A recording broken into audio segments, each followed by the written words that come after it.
And here we go. Welcome back to another Tomato Sauce stream where we are going to be jumping into some more Duel Links, but this time with a little bit of a twist because we will be jumping in to a fresh account so we can see what that new fresh player experience really looks like.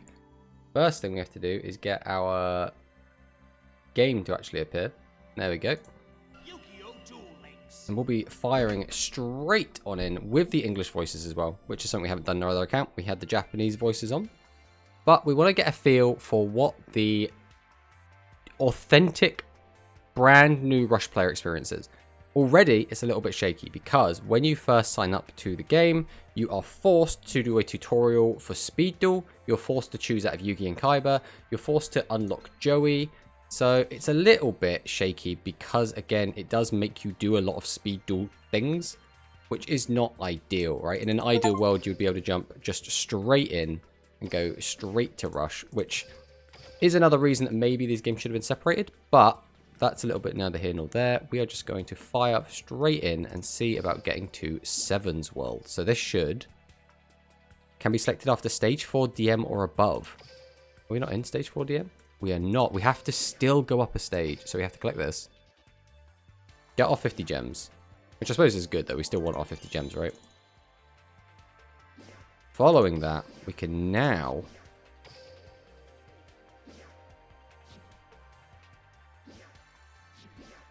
once we get all of this, head back to the shop and go and unlock our DM. Not DM, we already got the DM. We're going to go and unlock Seven's World.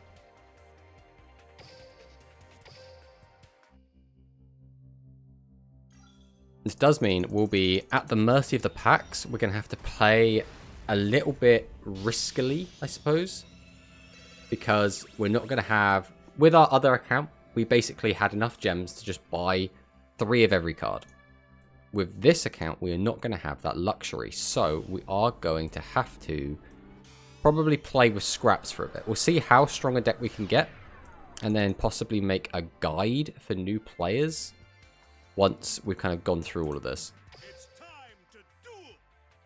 Right, we change series over to 7s.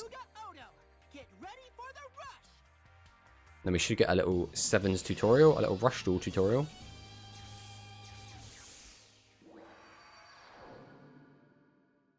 On the roof of Goher Elementary.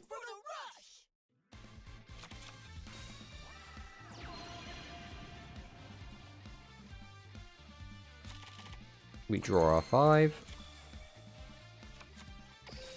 We summon Currybot, Magical Beast Wolfang, and Strange Cat. And we tribute our 2 weaker monsters to summon out the Seven's Road Magician. And there we go, that's all the tutorial we're getting. We don't need to learn about anything else, nothing else matters.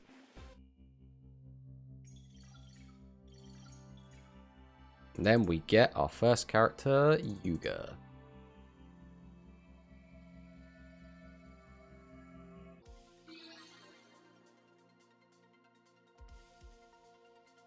So the question is going to be, what are we going to first buy? If we have enough gems, I think the first thing we should probably get is the Summon Skull box. Just because it's going to be 17 packs is going to be decent. I think it does cost 1,000 gems, so we've got to get to 1,000 gems first. That'll give us 17 packs, a decent legend monster, and we'll also get 10 free packs as well, so 27 packs. Now 27 packs is not going to be fantastic. We'll also get a free copy of our structure deck, which we might have to get a second copy of just to start our kind of ladder grind. I think it's probably going to be the best option we're going to have as free to play.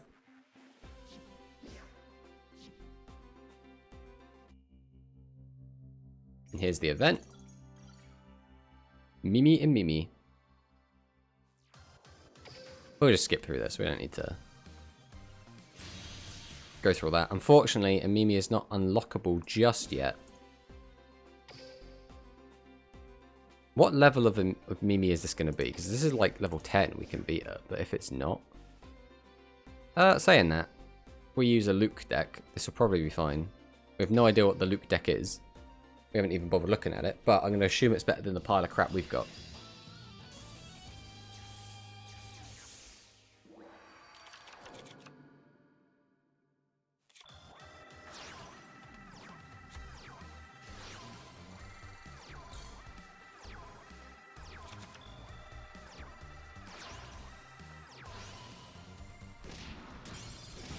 So it's not probably a particularly strong deck, but it should have Dragius in it at the very least.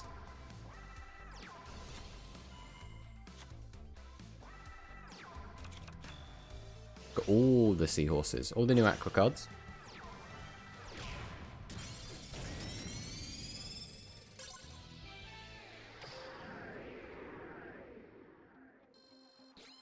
And that still does give us Yuga EXP, which is good. We don't just like lose that EXP because we haven't got Luke yet.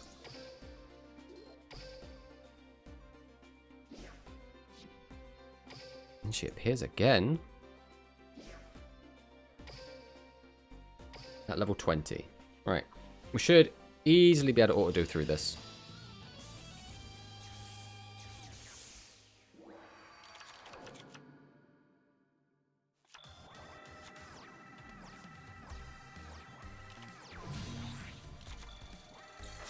Quite funny that Winged Dragon guarding the fortress's 1200 defense was enough to withstand that attack. We do get some big-ass dragon monsters up to and including our Multi-Strike Dragon Dragus. We also interestingly have Piercing Bunker Dragon, which is pretty good. It's nice they put that in this deck.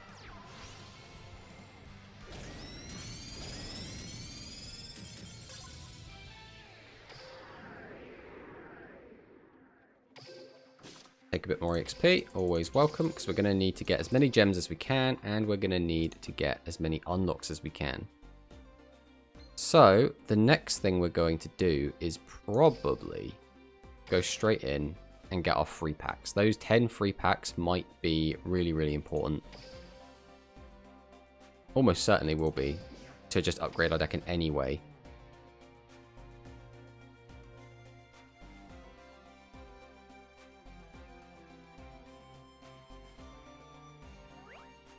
Right, we'll do a skip here. We just want to get the packs.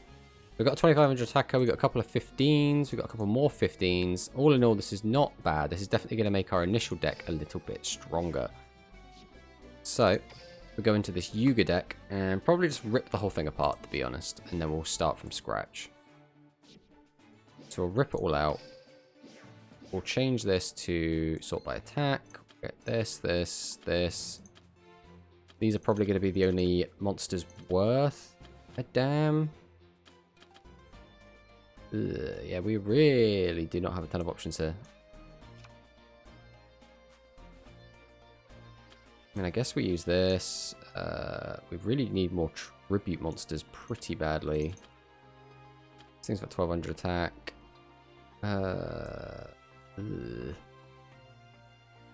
This is a big yikers. They really don't start you off with much, do they? Guess we'll take one each of this. We'll take our 1400 defenders. And we'll keep taking 1200 attackers. And we will try and rock this. But the other event, I think, has just finished as well. So we're not going to get Seven's Robe Magician into our hand at the start of every game. And also, oh, we do have auto duel, but we do not have the ability to duel multiple duelists at once yet.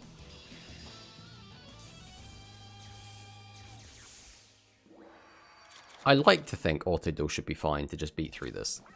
This shouldn't be an issue. Yeah, like, in my gut, I'm like, can auto duel actually win this with this pile of crap we've given it? It's got 1200 attacking up, so that should be fine. We shouldn't have anything to worry about.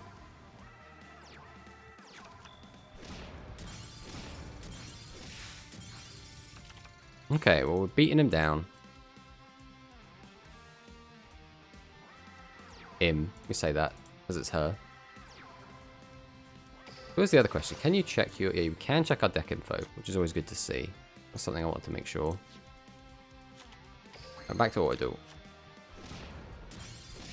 Why are we changing... I know this has 1400 defense, but come on, Yuga. We didn't have lethal, but we could have done a big push. Just not playing around back row at all. Come on, auto duel. What's going on here? What's going on here, auto duel? Do we need to talk about this? Well, Ansler is... Is Ansler worth putting in this deck? Probably, to be honest. Like, it's not a good card, but our deck's looking rather weak. So I think anything's going to be better than nothing. So we will just take out a Silver Fang, throw in the Ansler. And then we'll go fight Goha Greg. We'll just beat the crap out of Goha Greg. Easy peasy.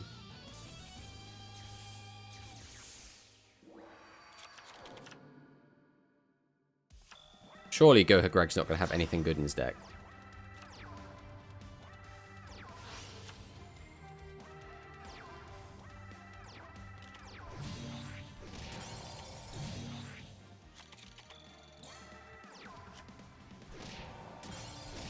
Interesting, he's got Darkness Rogue. I don't think I've actually seen that yet.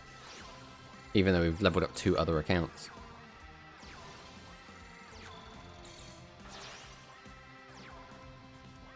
Fear, the strongest board our deck can make. Max Raider plus... not Cure Shot, plus Kimir Ruler. You have no chance, Goha Greg. Alright, well that was pretty simple. Now, we got the 20 gems. We need to get to that 1,000 though. I think it's 950 is the target that we're going for at the moment. We are so far away from that, but that is fine. Again, the fresh player experience is always going to be a little bit of a slow one. But the idea is to work out... actually, we haven't gone and claimed our structure deck. That is a big mistake from us. We could make this deck so much stronger with that. I say that. It will be stronger, maybe not so much stronger. Although we'll get 3 more 1500 attackers. We should do it after this game.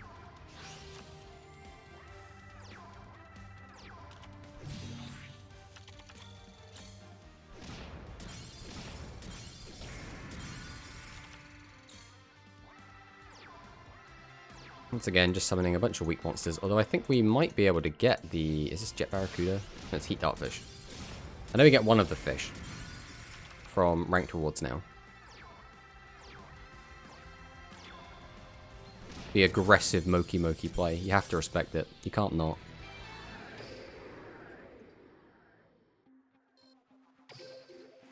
Take our EXP. Alright, let's go grab our structure deck while we still remember that we can do that. Give me my free deck, please.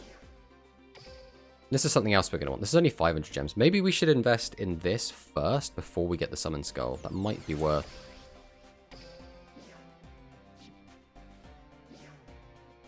no, we don't need to copy. Alright, we'll jump back here, go into our deck edit again quick. And then let's see what exactly we can make here. So these 2 are definitely coming in. We're not including that. Torna can come in. These 3 can definitely come in. These 3 can definitely come in. We'll put in Parrot. Is that everything? Probably don't want these anymore. We don't need these. Don't need you, don't need you. How many tributes are we on now? 1, 2, 3, 4, 5, 6, 7. That's still a fine number, so... I guess we'll take out our 1,300. And then it comes down to, do we want to include just the 1 copy of Bird? We probably don't need to. We'll just go with this for now. Alright, so the plan is we keep going until we get to 500 gems. Then we'll go and buy the other structure deck, and then we'll try and have that be big enough that we can start maybe thinking about jumping in some rank games. But we also are going to have to unlock all of our other characters as well. But if we're planning to play the Volt Condor, we need to level up Yuga anyway. So he's going to be our primary Legend Duelist. Yeah, that's right. You can't get over Darkness Crested Hawk.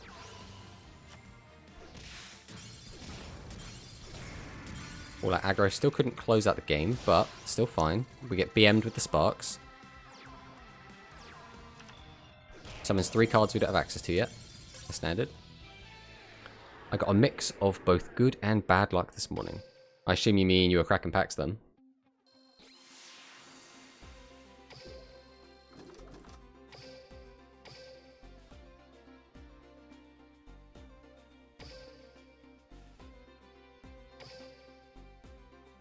I'm on my second box opening. I have all Ultra Rares bar 2. But those 2 are SR. Yeah, I see now. I see where the bad lucks come in. Well, just get lucky, I guess.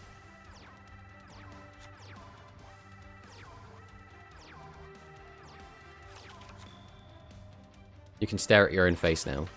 Isn't it beautiful? It's like I've not opened half the box yet. But now I've got to dig so deep. It's so bad it's like, because right now, statistically, things seem a little bit in your favor, right? Because if you can get the Dragius or the SRM in the next like 10 packs or whatever, you're golden. But there's obviously the chance it could just be on the very bottom pack. So, like, I saw the AI use Pot of Avarice. The fuck's up with that? Yeah, the AI can basically use whatever they want, especially the Vagabond. The Vagabond will just use Pot of Greed, Graceful Charity. They'll use any legend cards and plenty of cards that we just do not have access to. But yeah, Pot of Avarice is a legend card in, you know, physical Rush Duel.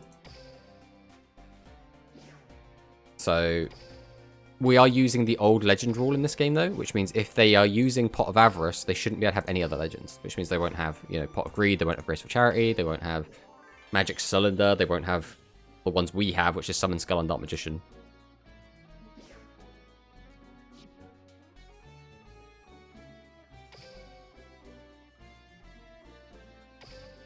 Yeah, it's also, it's a bit bittersweet, right? Because the AI having unique cards that we don't have access to also means, oh, look, this is what we will get eventually. But also it's like, look what you don't have yet. Like, I mean, who doesn't want to play Barbecue Ox and Blue Eyes White Cat?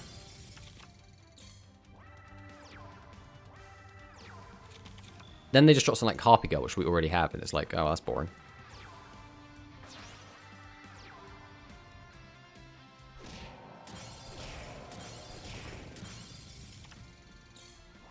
Then everything else in the deck's crap. Yeah, that's just how it goes. I mean, for the most part, all of the AI sucks, right?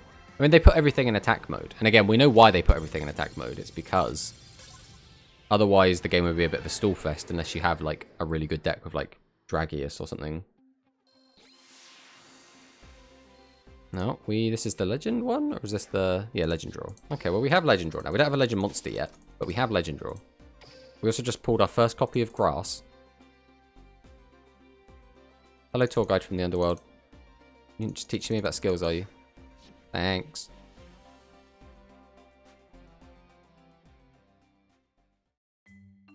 Right, we're going to skip this. We've already done all this on the other account. But we will duel against Mimi. We will also not use our deck, because our deck is probably not the best. I thought my world climbing came to an end when I got the play 5 traps in one duel mission, but we got through it. 5 traps in one duel is fine because the NPCs are so bad that you can just slap one monster in attack mode and then just wait until you draw all of your trap cards. God bless Tortoise of Greed and whatever's called. Yeah, the good old Tortoise. Always kind of useful. Oh, party up. I'm really looking forward to Mimi coming out though, because she might have some really good rewards, like gate rewards or level up rewards, and her skills could be really, really good. Like, we've seen some leaked ones, but they're never... Well, they're not always 100% one-to-one what the leaks say, so... Trap requirements, though. I use Tortoise and Psychic. Gain life points on Summon Trap. Hey, Steve! Thanks for the raid. How are you doing? All of you raiders, this is not Rainbow Six Siege. This is actually pretty much as far removed from Rainbow Six Siege as you can get. This is Yu-Gi-Oh! Duel Links, and more specifically, we are playing the brand new world that just released, Yu-Gi-Oh! 7s, which teaches you how to play Yu-Gi-Oh! Rush Duels. That's what we are doing now. We have just made a fresh account to see what someone who is just playing Duel Links for the first time has to do to get into Rush, and how many hoops they have to jump through, what kind of deck they can make, and whether or not they actually stand a chance against people that have either spent money or people that have done what I did, which was save up a ton of gems and go from there. You got mod. Yeah, you had mod before. I don't know why mod came off you. So I just put it back on.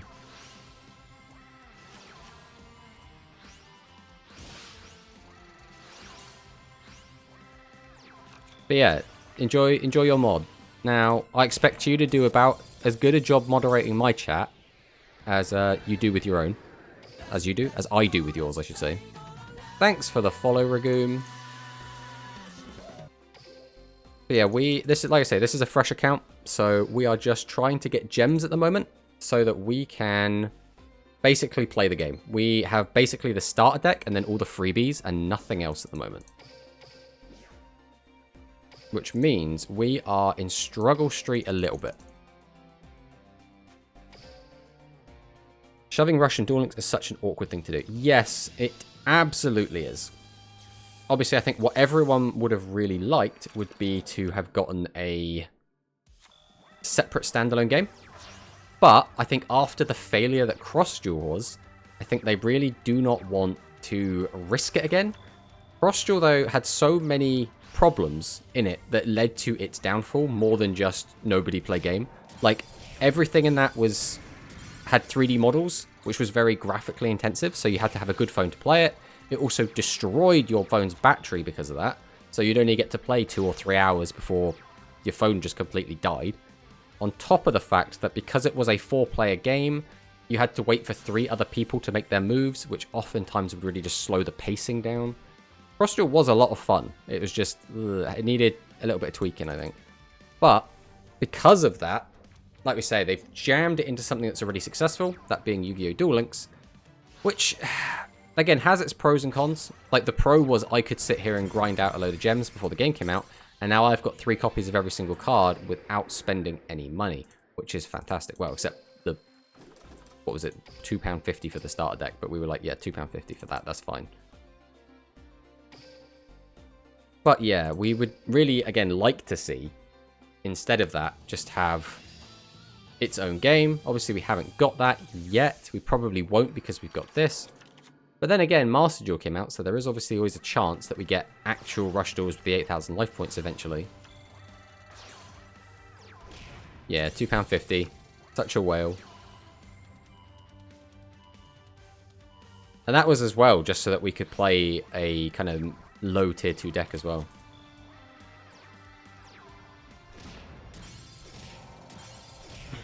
The big problems I think we have at the moment when it comes to trying to get new Rush players into this game, because we've had a lot of people come in and they've been like, oh, I want to just go straight into Rush. And the problem is you have to get to Duel World 4 for DM. You have to do the tutorials on how to play speed duels before you can actually get to playing Rush, which I think is already like just one of those barriers that some people are going to hit that and be like, all right, this is already too much effort, I don't care. Which is a bit of a shame. Wouldn't be so bad if they had an actual crafting system like Master Duel, yes. But Duel Links is very profitable. I think for several years, I don't know if it still is, but for several years, especially before Master Duel came out, Duel Links was like the most profitable mobile game. Like, it was like rivaling Genshin Impact for how much money people would spend on it. But anyways, I downloaded to try Rush, so it doesn't affect me that much. Yeah. I mean, that's the whole thing, right? I get people asking me a lot, like, oh, I've never played Duel Links before, but I want to get into Rush. Like, what are my chances of getting in? And I'm sat there like, I don't really know. So that's why we're playing a fresh account now. To see how many gems you kind of get at the start. We're going to see what kind of deck we can build with very, very limited funds. Because if you come back to the game, you will have probably some gems saved up, like maybe a couple thousand. And that's enough to, like, at least get your foot in the door. Like, I think, Sam, you had that.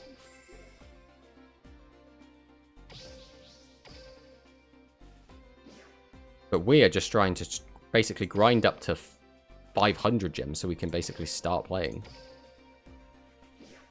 We haven't got a skill on. We need to use spell and trap cards as well. Have we already hit a wall where we haven't been paying attention? This is kind of yikes. Yeah, I was sat on a tidy 4k gems or such. Yeah, see, that's quite a nice little head start, isn't it? Well, we don't have any of those, so... we might have just, we should be fine. Alright, in which case, since we have the event will save us. We will definitely go and add our skill. So we need that SRM.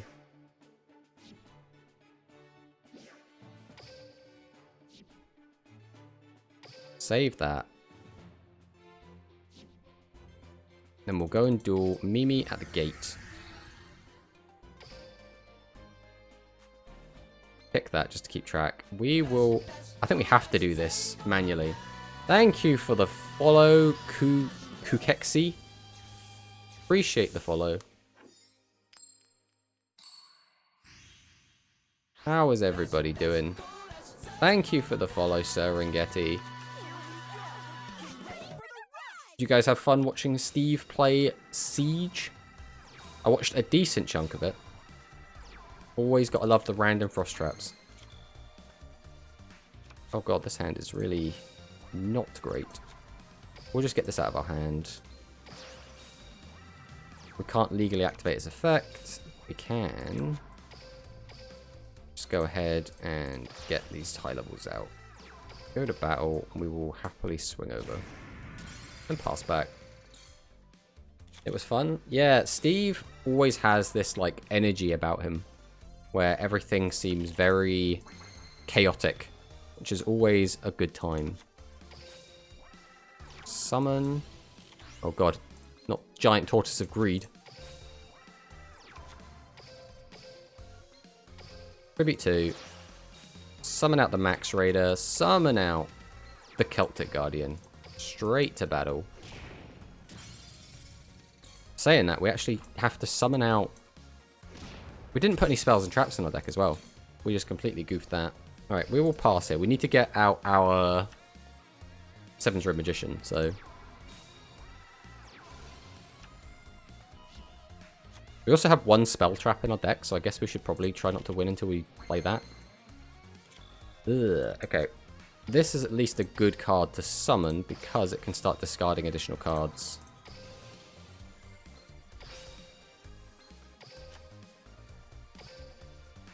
And now we just pass. GG, she got the tortoise. Yeah, there's no way we beat that. We've already lost at this point.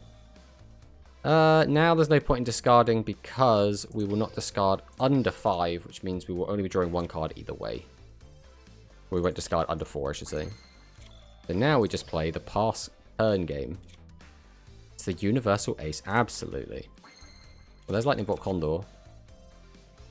Does this change anything? Potentially. Alright, we'll tribute these two.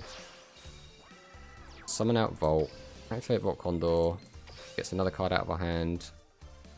We'll then summon. We'll activate Torna again, which gets another card out of our hand. Means now we can draw 2.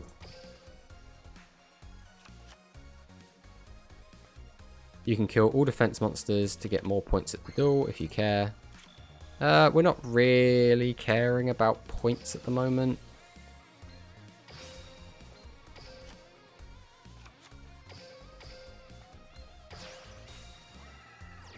And we'll activate this. Discard this. You know what? Just for you, Sam. Yeah. And we'll pass. I think it's like kill 10 monsters plus 200 or something. Yeah, points help us get the drops. Which I suppose, I mean, drops aren't bad. We probably should be doing that.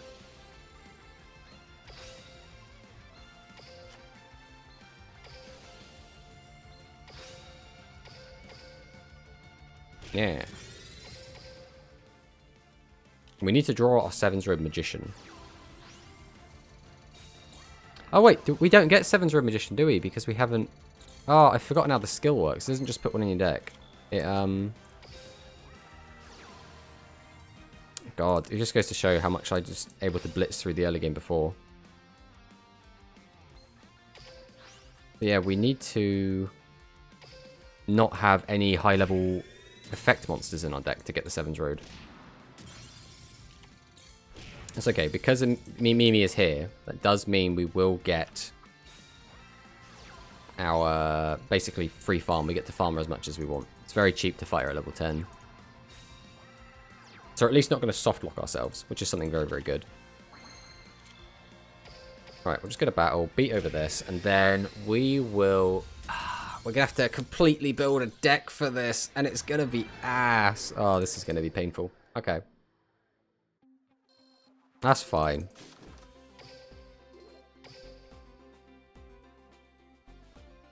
Okay, we've unlocked level 20, which is neat. Alright, let's read our skill quickly and just make sure we 100% understand how this works. This is a skill we've never used before. If you have no level 6 or higher effect monsters in your deck, so we have to, because we do not already have our own copy, have no level 6 or higher effect monsters in the deck. Jesus, this deck is going to be ass. Okay. So I guess we'll then start putting just whatever else we have. Well, we need spell traps as well. We'll put these in. We will take these out and put this in. A couple of these. Ah, screw that. We're going to get the medicines. Right. Perfect. The best deck ever concocted. We have it here. There's no way we can possibly lose to level 10 Mimi with this deck.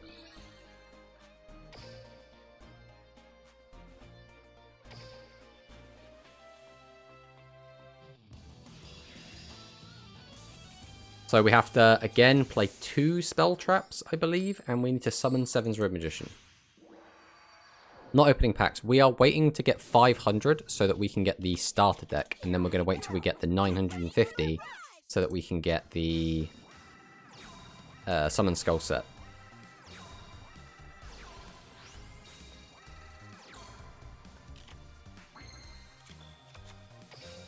Right, we'll drop the Sparks. Drop the medicine. Set our turtle. Set in 1,000 defense monsters. It's probably bigger than everything in the deck. And then we will just beat over the 100 attack. And then pass.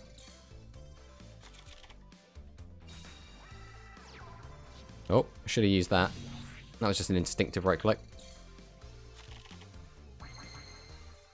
Oh, why did we let Torna stay in the deck? Which means we still don't have our 7th Road. How did you slip past me, Torna?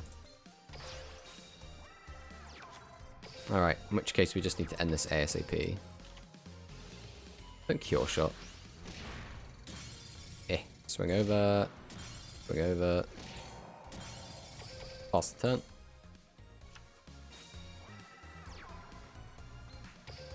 Yeah, get greeted.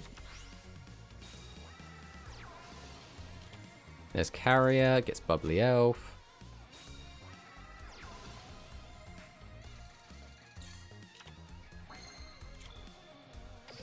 Alright, straight to battle.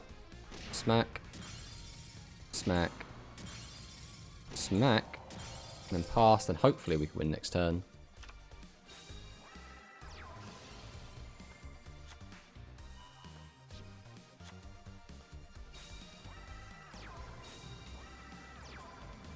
I really do hope Amimi is good, and I hope that she... What's going on? Why do I have 7's Road? Torna's level 6, right? Wasn't it no level 6 or higher monsters? Effect monsters. Am I? Did I misread it?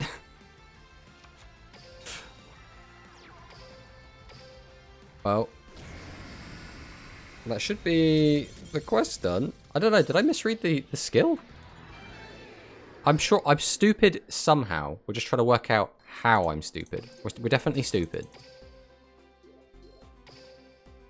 Skill added that one. Oh, the skill adds it. It just goes to show, I've literally, that was the first time I've ever used the skill. Thank you for letting me know that, Sentio. So literally, it just adds what a random... Oh, it just adds specifically Torna. Right. I have like blinders on, and I was just like, get 7's Road into deck. Nothing else matters.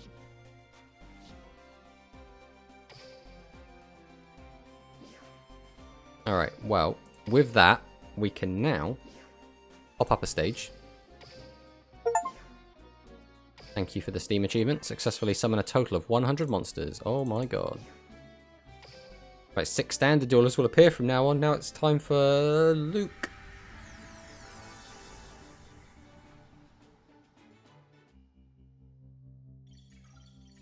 Legendary duelist unlocked. Lucid and Callister.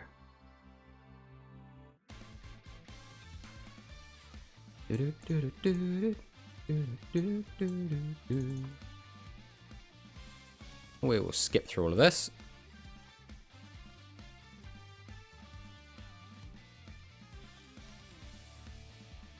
You don't mean...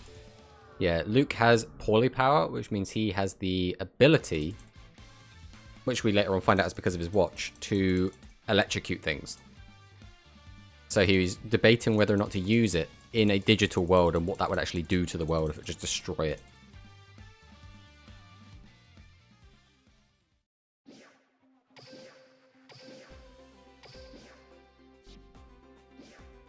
Alright, we have to win 1 duel in 6 turns, inflict 7,000 or more battle damage in 1 duel, destroy 4 monsters in 1 duel, win 5 duels. Okay, well, that shouldn't be too difficult. The question becomes, do we want to keep with the Seven's Road aesthetic to try and get the 7,000? We shouldn't need to.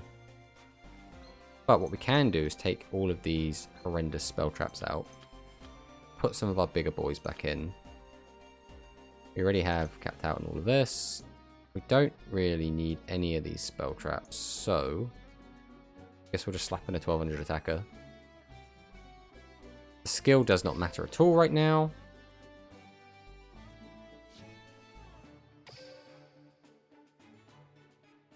Right, we'll drop an auto duel and see how we go from there.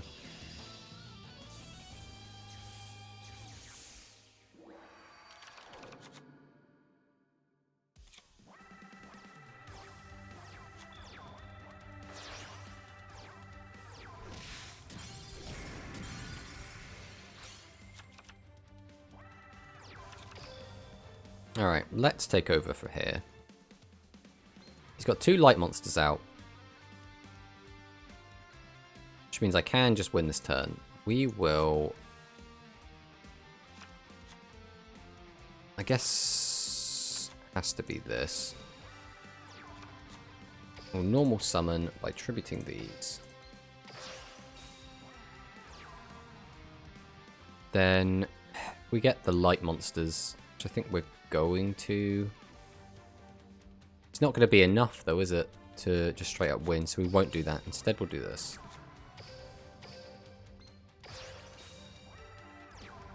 We'll go to battle, and we will attack into this. Then attack into this. And then pass. Oh wait, no, we can just attack over this. I don't know if that's going to be... That's not going to be enough to get the kill all the monsters, but that will be the 7,000 damage in 1 duel. 100%.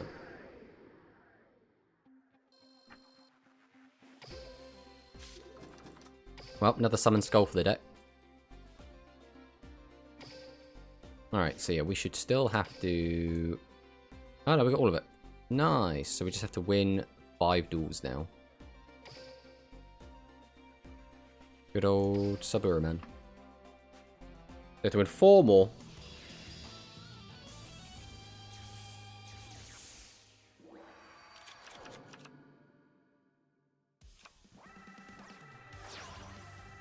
So how's everyone else enjoying Rush at the moment? Has anyone in chat hit King of Games yet?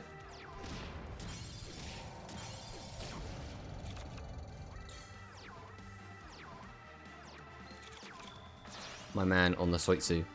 Or the Aitsu? I think that was Aitsu.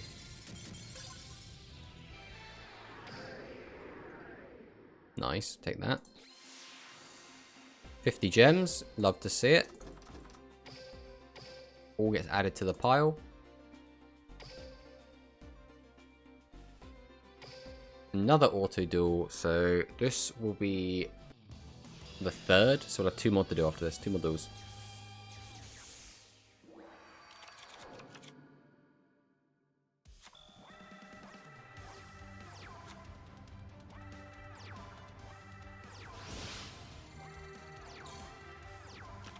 On the Beast Warrior burn. But your Beast Warrior dead, we're not having. What do you think of the new Aqua support? So the cards that we have available right now, the Seahorses, are not great. Realistically, they are kind of... Oh, one of them is okay. Because it can get you back tribute fodder, and it doesn't cost you life points, and doesn't lock you into attacking with level 6s, or with only 7s and higher. But it does mean playing a lot more worse cards. I think overall, those 2 cards on their own aren't really going to do anything to shake up the meta. Like, at all. Which isn't inherently a bad thing. Basically, they're just the first, like, little wave, right? So when Mimi comes out, that's when we're going to find out if we get anything good. If, for example, she brings her field spell, that might shake things up a lot, because that now means that you'll be able to have a 2700 attack monster on your opponent's turn, which is a big thing for this game right now. All of a sudden, you'll need things that, you know, you'll need Thunder the Thunder to be over it. You'll need Seven's Road Magician, you'll need the Prima Katana. You'll need something along those lines. Or, you know, change their battle position with something like Imaginary Actor, Torna, or Dark Celerity skill.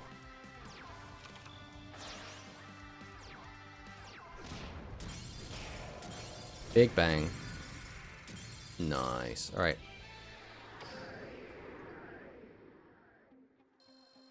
Nice and easy win there.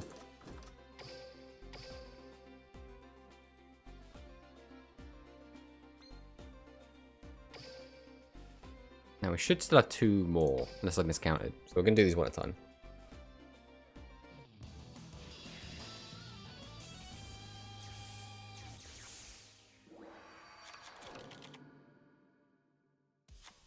Yeah, Mimi gets... Mimi's decks are never, or were never, top tier in the physical card game. But she does have some really good cards. The question is, do they give her much later support earlier in Duel Links? Or do they give her a skill, or multiple skills, that suddenly make her cards a lot stronger than they were? Because if we do see something like that, then Mimi could genuinely be really, really strong. It's like against one of the... on my other account, when I was playing against Mimi level 40, she was dropping a card called Lady of Pumps, and Lady of Pumps was not released until Go Rush era. But if she gets that early, all of a sudden her deck could be really, really strong. Because Lady of Pumps gives a Aqua Monster a 400 attack boost and lets her draw a card. Which is really good.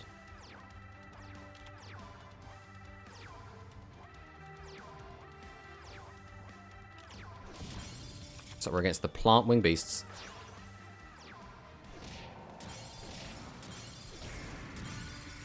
I mean, who doesn't love Niwatori? I don't know if anyone remembers Niwatori from the original Duel Monsters era Yu-Gi-Oh! Anime when they go into the virtual world. Joey has to win it in a Colosseum duel.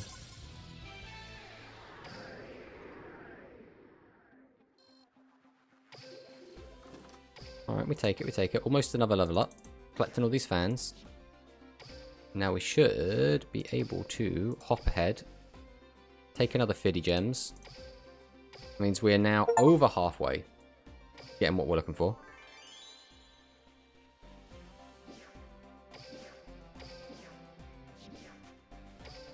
We're now learning about the Vagrant.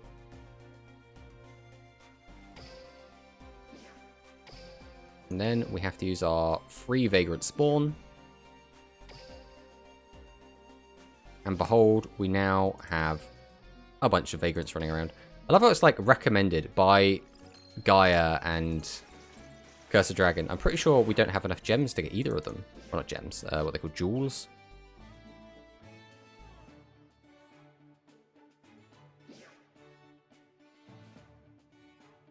Oh, would you look at that? Let's hit them with that. There we go. It's nicer, isn't it?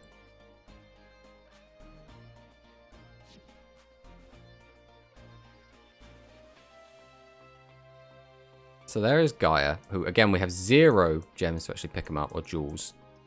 So that's not doing anything for us.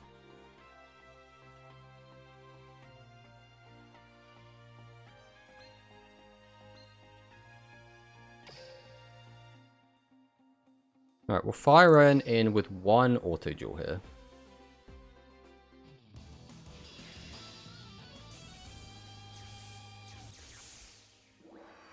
And then, we'll see where we're at. I like to just get 1 duel done, just so that the respawns will start. And then we'll have a look at our missions and see what we actually have to do.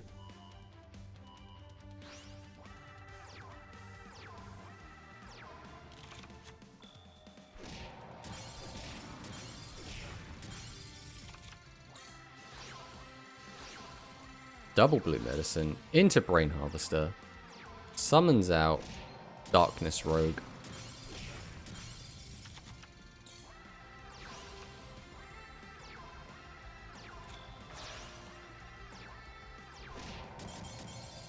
There it is. Nice and easy. Alright, now let's look at our missions and see what we have to do. Level 10 gets us a new level 6 monster that unfortunately is not very good unless we have the skill to go with it. At which point it becomes one of the best cards in the game. It's funny how that works. Alright, so we need to Tribute Summon a bunch, reduce to 0 using SRM. Okay, so it looks like we're going back to our SRM roots. We will use a different deck this time, rather than having to keep messing around with our current one. So once again, no effect monsters that are level 6 or higher. So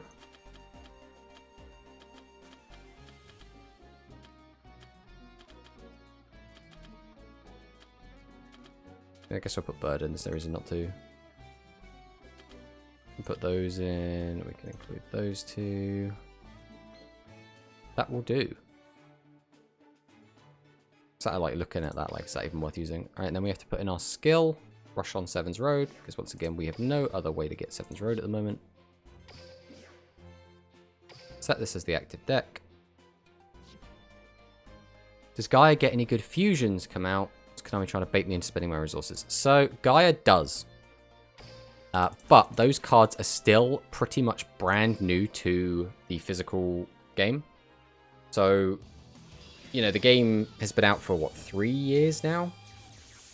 And it took 3 years, like it's 3 years down the line support. But Gaia is right now arguably a top tier deck.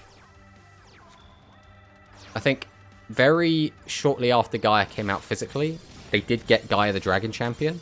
Like right when Fusions came out, and that one is not great, but again, it does get support later, and it does get a second fusion monster called Gaia the Battle Ruler.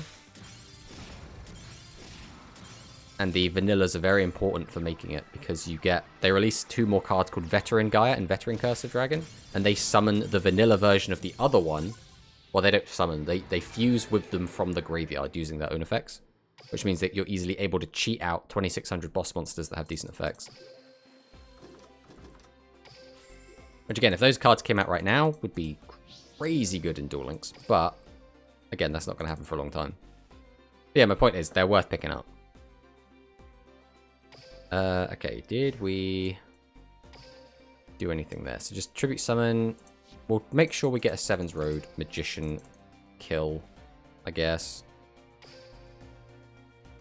Try and force that here.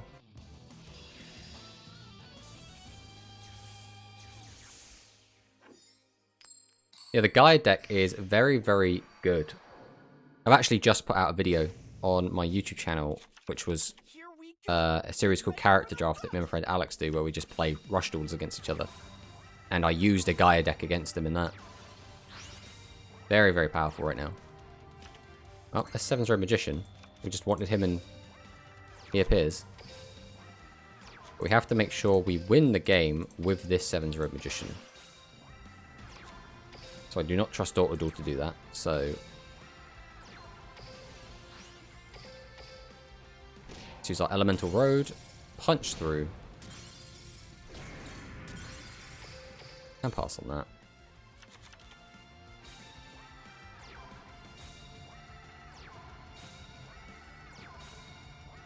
Been watching the older episodes first. I gotta say, those, like the really old ones, like the Yu-Gi-Oh! 7s ones, those are hard to watch now. Those have not aged well.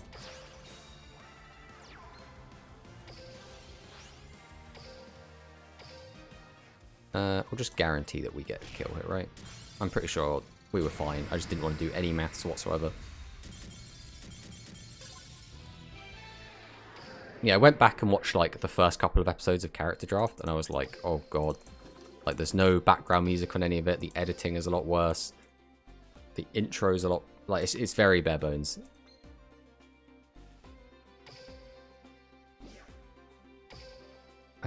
Win 3 duels and do more tribute summons. So, we will swap back to our other deck.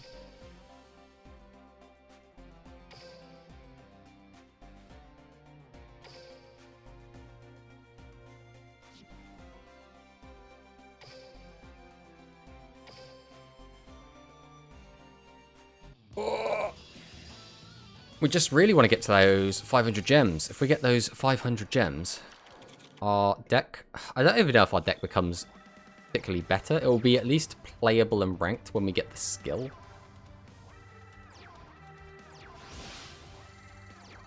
I don't know if it'll actually affect us farming NPCs at all.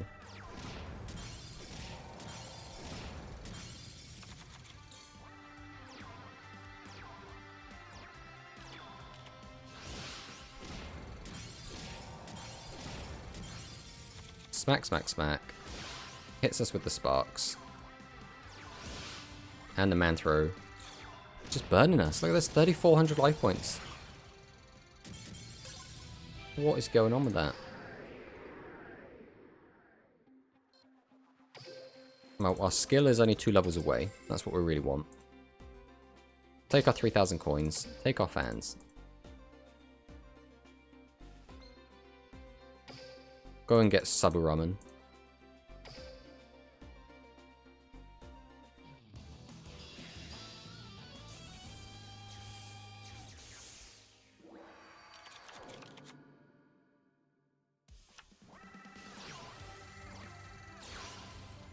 Tama the Monster Cat. Oh no, a destructive board of 3 0 attack monsters.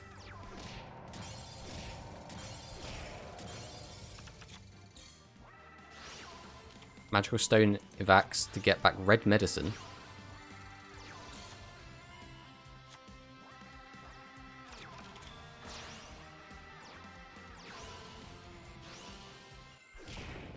I do love how we just used the Darkness Crested Hawk effect, which we didn't need to at all, and then we didn't even attack with it. Ultimate BM from Autoduel there.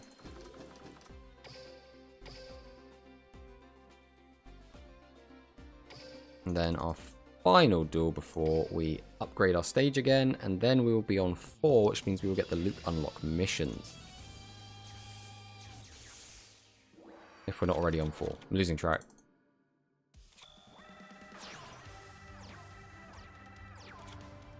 How you doing, Steve? You enjoying the new emotes? Unfortunately, one of them hasn't been accepted yet. I don't know why it hasn't been accepted, but that one specifically. Now for the real question, does Petite Moth get any good support? No. Not so far. We have seen no support for Petite Moth at all. Insects has so far have had 2 waves of like kind of archetypical support. The first lot was pretty much terrible. It's all revolves around 100 attack monsters. And it's called, what was it? Ant Rebellion. But the second wave of support it got was actually kind of playable. We got stuff like Dynastorcus. We got stuff like, Angladigra. So there is like some stuff there. But yeah, Petite Moth never gonna be great. Oh, we have the Luke missions already. We are already on 4. Complete all character unlock missions, which is just beat him as Yuga and summon 7's Road against him. Okay.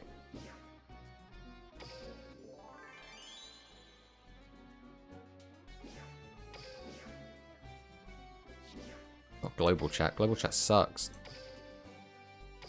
Connection error? No. No. Or we could just not go and do this tutorial. Okay, we'll do the tutorial.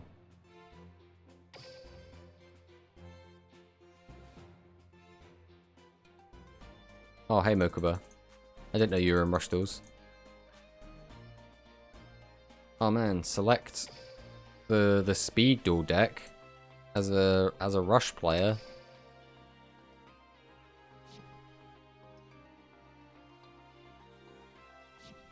Then we leave.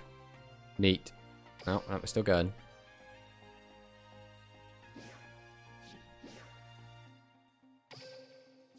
Anyway. So, what was it? There was a setting somewhere, I think? Hide global chat. There we go. Go away, global chat. Nobody likes you. Alright, our current missions are... Summon more... Okay, so go unlock Luke is what you're telling me. Right, we'll play 1 duel against Goha Greg. Then we'll go and get Luke. That's the plan. I'll have the mandatory tutorial for a future nobody ever used ever. Exactly. I remember when they implemented that, and I was like, I'm literally never going to use this. Why would anyone use this? Maybe, like, really, really casual players use it. Like, people that wouldn't go watch a video or a stream on this. But that is not us.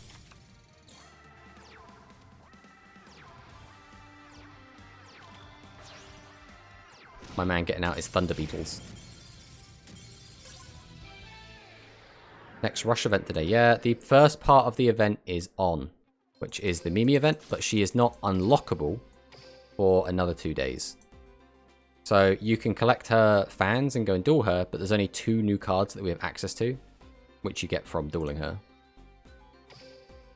And neither of those cards are particularly good. One of them's better than the other, but it still doesn't do anything on its own. We're going to need more Mimi support, which we should be getting on the 5th.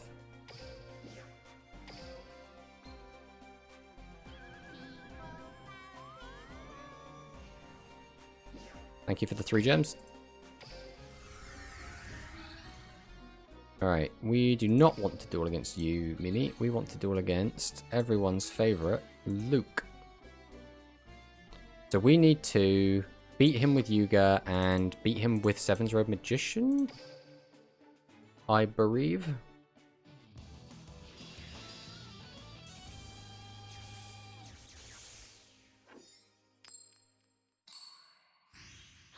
Should be rather simple to do. Here we go! Get ready for the rush! Not sure how I feel about the English voices. They're not awful by any stretch. They're just not what I'm used to. Oh, let's just get drawing. Well, if he lives, that is another draw off him. He's almost certainly going to live.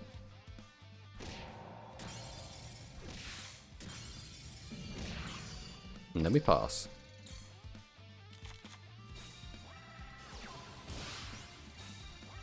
The old BM Sparks.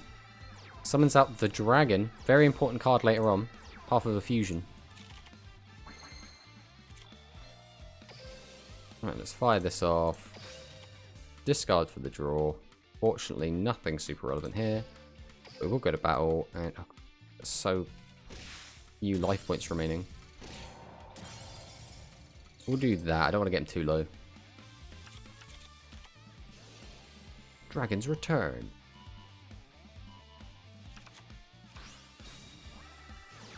Magical Stone Excavation to get back Sparks. Ultimate BM. Second Dragon's Return, he's popping off. But where is he going to go with this? That's right, he's going to summon a Phoenix Dragon. He's going to pass. Well, we'll go ahead and use Dealer. Nothing going on there, unfortunately. Guess we'll just swing here. And then we'll pass. Again, we need to get out our Seven's Road Magician. I should probably change my monsters to defense mode. That'd get me to 7's Road quicker. Well, except for Magical Ghost, who has a ton of defense points. Right, we'll activate this, discard this to draw a card. We'll then normal summon by tributing over this. Activate its effect by discarding another card. Change the battle position, doesn't matter what of. And then everything to defense.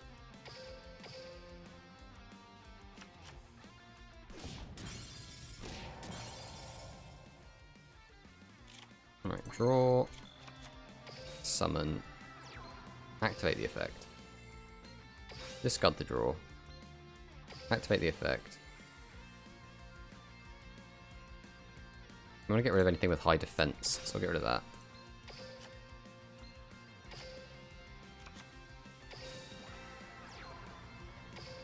And we'll end our turn.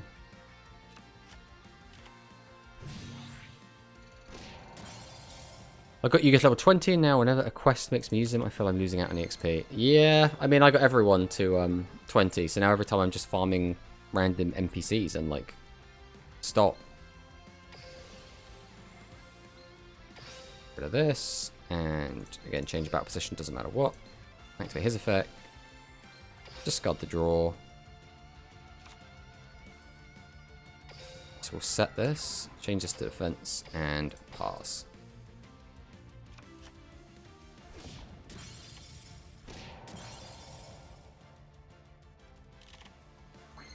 There he is.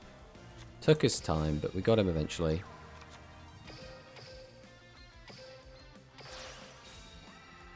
SRM effect.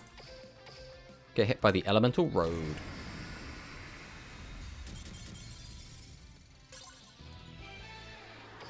Thank you very much. Now, that should be Luke unlocked, and now we've got to use Luke and use his Dragius.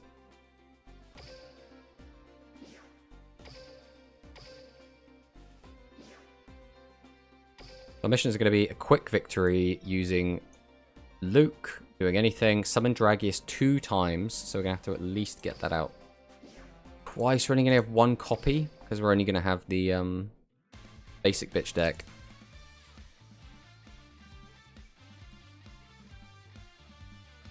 Let's get through all of this.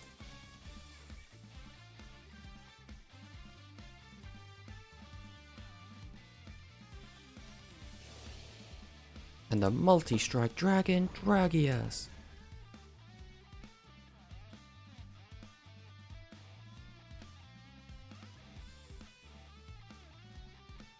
Alright. Now, we can basically swap over to Luke. We're going to have to use him for at least 2 duels. I created Rush Duels so we can both have a great time.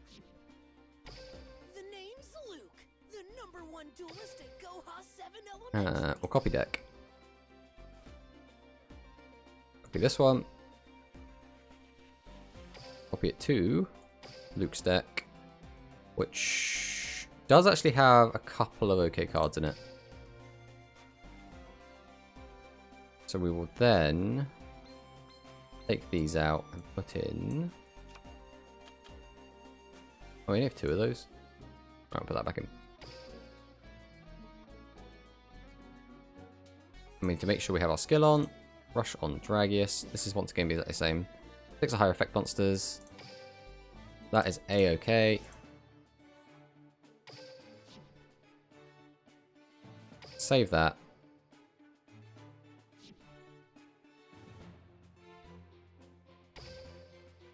Jump into a few games. And we'll try and summon our multi-strike dragon, Dragius.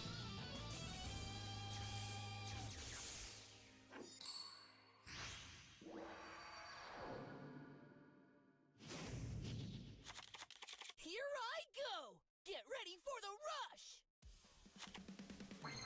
Alright, there's Mystic Dealer.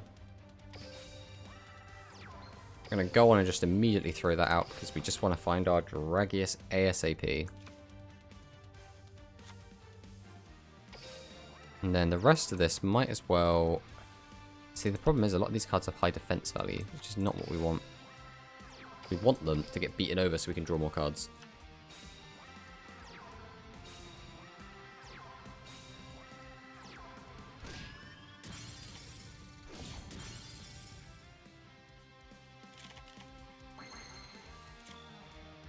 Alright, we'll go ahead and activate this. Discard the draw. Then set. Change this to defense. Suppose we're going to set this and then pass.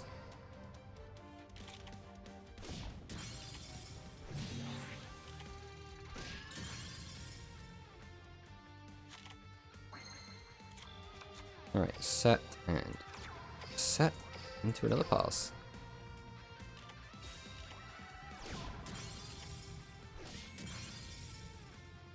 Come on, one of Dragius. There he is.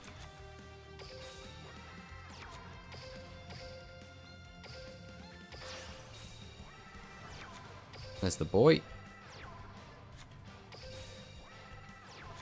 We'll go ahead and get this out of the hand as well. Why not use the skill, pop the back row, and then with that auto, we'll take it from there. Almost got an OTK there. I mean, I suppose it would have been an OTK if we had just not tributed out the Dragonic Slayer.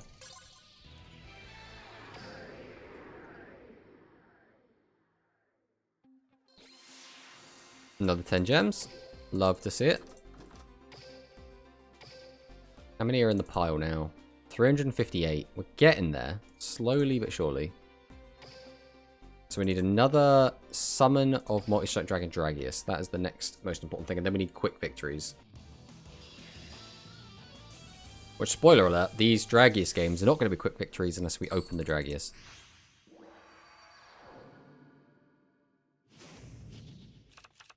Here I go. That's not Dragius. That's Dragonic Slayer. Dog Shovel Crusher. And the Thunder Beetles.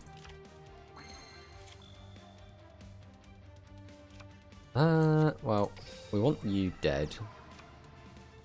These two are going to be too big. But what we can do, get rid of two of these bigger defense guys. We'll just summon Celtic Guardian, because we don't want him to run into it and lose life points.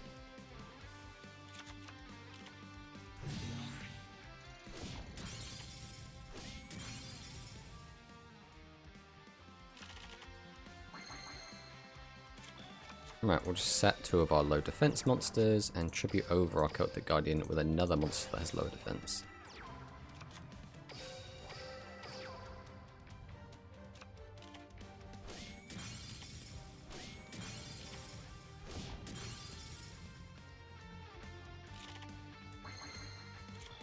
Where Dragius at?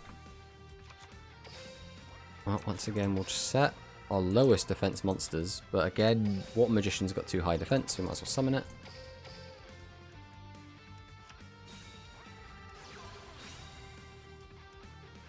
Don't want any of these. You're gonna get stuck in my hand either way.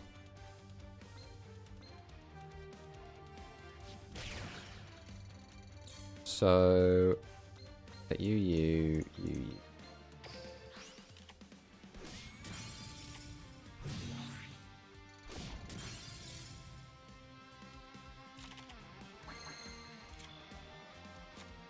Summon that, set this, and pass.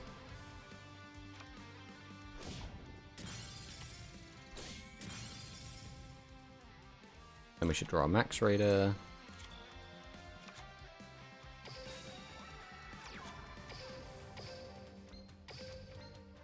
Tribute set it.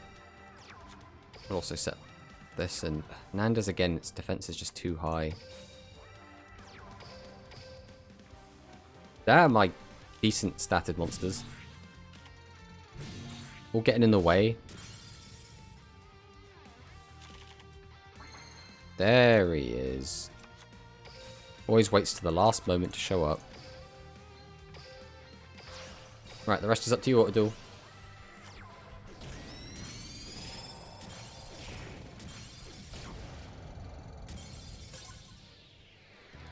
Nice.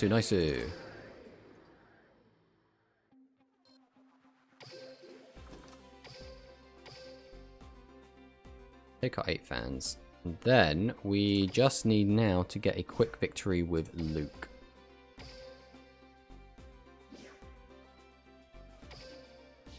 So I still think the best way to do that is going to be to swap back to our other deck, which should be a little bit more consistent.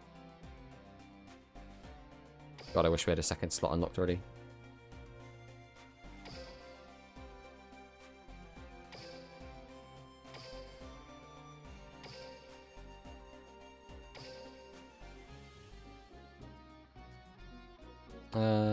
We can improve this a little bit with this and probably this.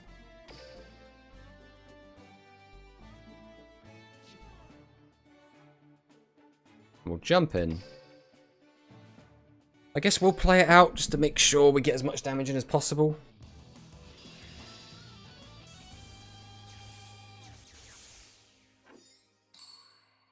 We are going first. Here I go. Get ready for the rush. Okay, well, we'll start with... This is just whenever, right? Yeah.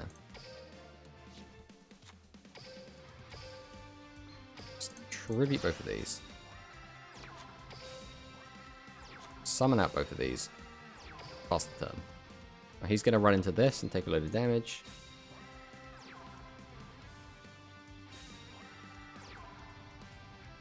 Oh, dinosaurs. Thank you kindly. He already has a light monster, so we can just go ahead and activate his effect immediately.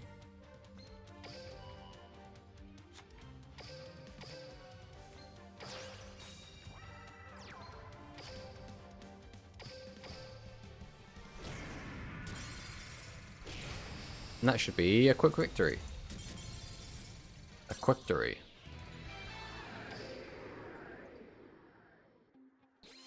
Which, again, fingers crossed, gets us some more gems when we finish this world, which we should do because we get gems every time we finish a world. So we still have a couple of bits and bobs left. So what we're going to do is we're going to swap back to Yuga because we want to get the EXP on him to get the skill that we're looking to get. So we can jump into ranked once we get the second starter deck. Or at least have the option to.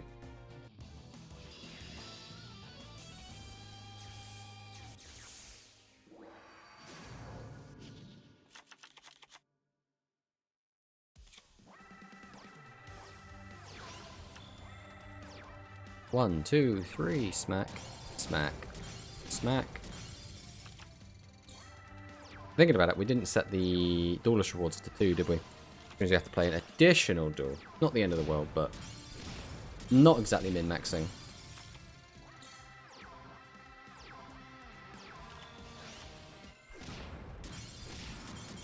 I think the plan is just to get to the 500 and then try jumping into ranked with just that.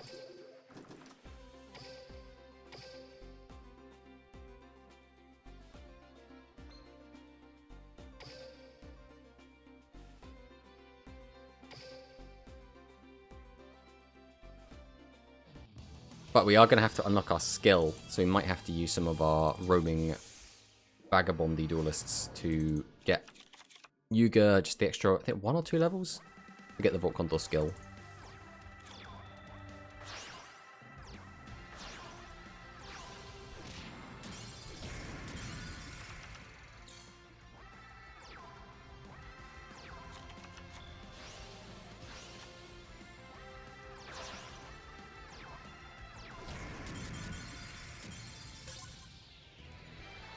Nicey, nicey. So now can go up again. That should get us an extra 50 gems, which will put us only...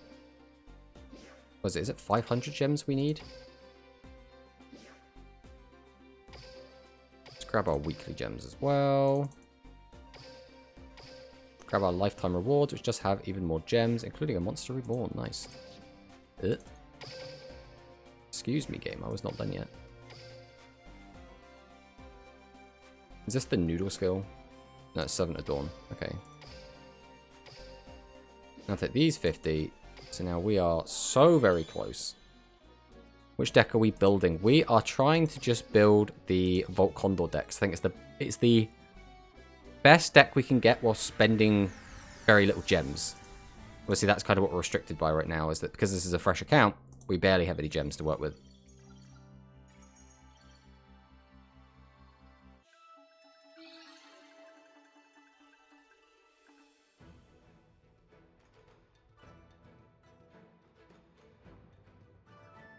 Question is, what are our stage missions going to be at this rank? Is it going to want us to use things like SRM and Dragius? They're going to be the most annoying ones because we have to use decks that don't have any good high-level monsters in them.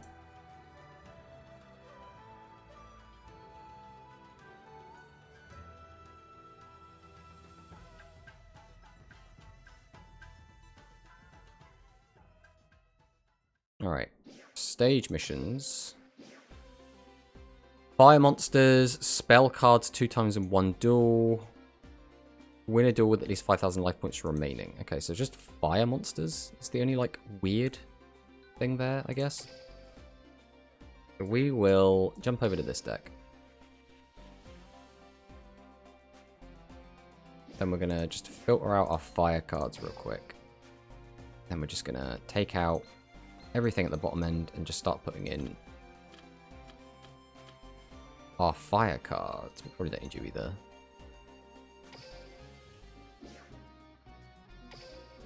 Yes, please. I would like to use this as my active deck.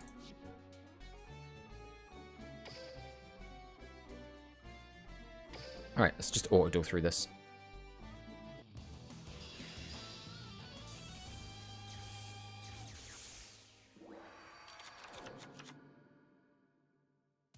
And then once we finish off this world, or this stage, that means we will officially be able to go and get our second copy of the Vault Condor structure deck. And hopefully we'll be level 12 by then, at which point we can get the skill. I think is going to be the bare minimum to really... You need 2 spells in one duel. You are absolutely right. We do need 2 spells in one duel. We'll have to go back and sort that out in a sec.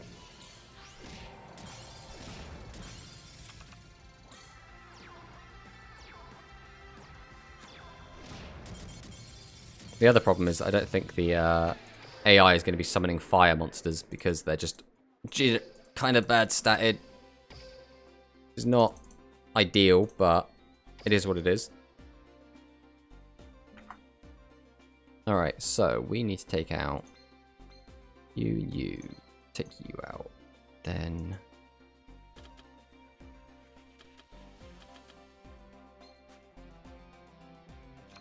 Probably don't need you.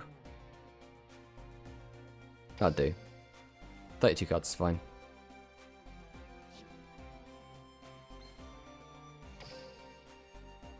Alright, we will take over for this one.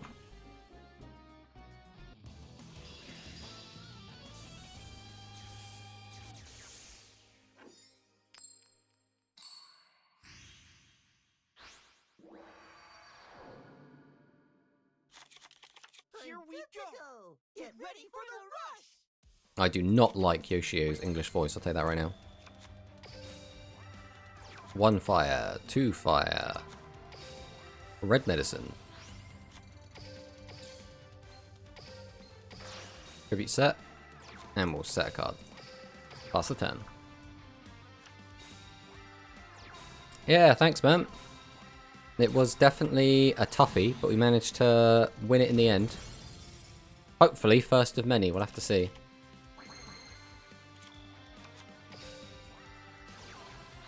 Look at all these fire monsters I can summon. Get rid of that annoying thing.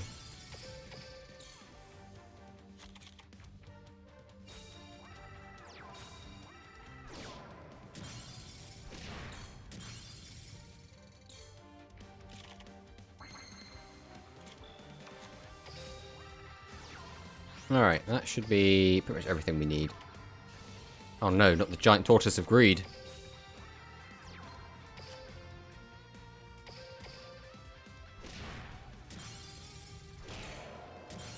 I'm going to do a crash there.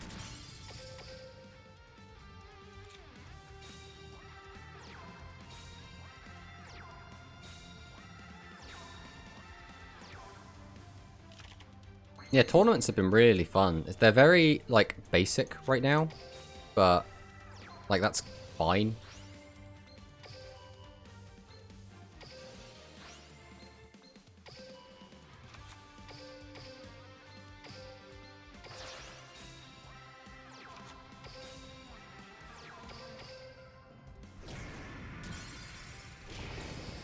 Alright, that should be all of the missions done that have specific requirements.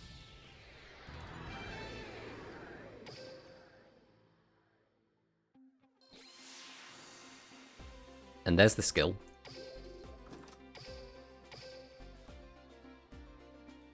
Which means... now all we have to do is win another 4 duels.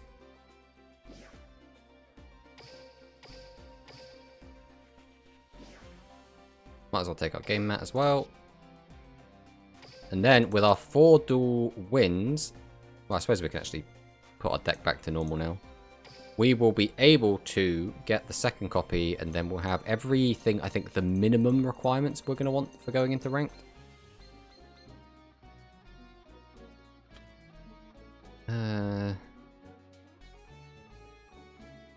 we actually want any of these?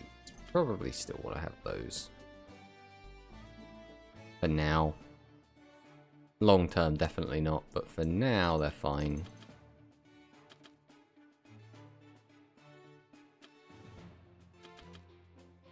Alright, that'll do for that.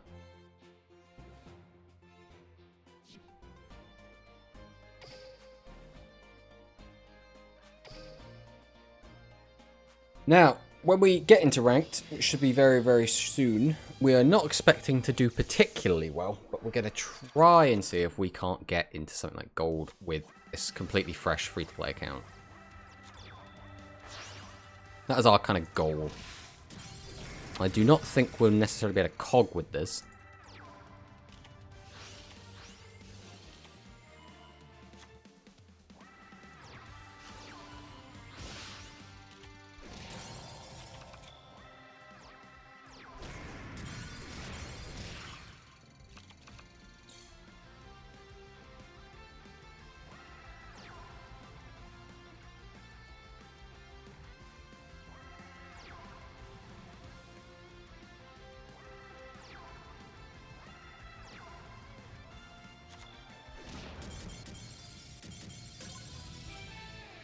We take those.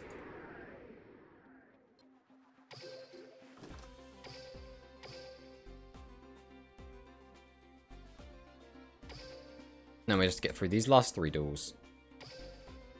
And then I suppose we'll also get our Gavin unlock mission, but we don't need to unlock Gavin right now. The only reason really to push for unlocking the other characters would be if we just want to get the rewards.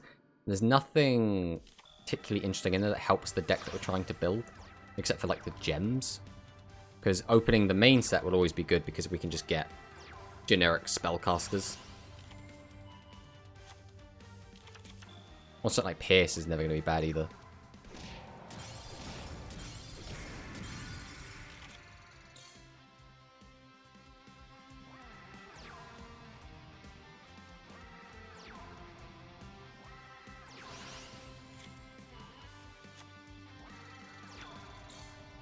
Hello, Wackos. How's it going? Or Wackos? Wackos? Wackos? Whack 0S. There's another 15 gems. Which we don't actually have to finish this stage now. Technically. We will, because we don't like leaving things undone. Actually, do we? We will do a 2 duel. That's what we're going to do. A little tired in you. We are... Oh, we're having a rough, kind of slow grind at the moment. Been playing for about an hour and a half almost, and we are just about to try and build a deck and hop into ranked on this fresh account.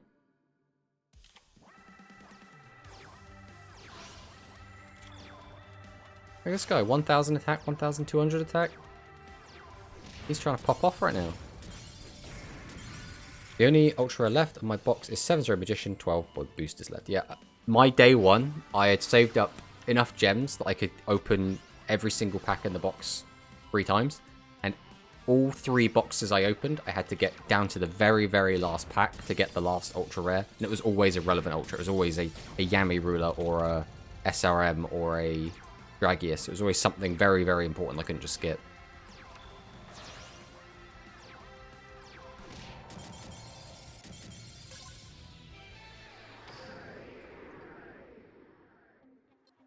But sometimes that's just how RNG be.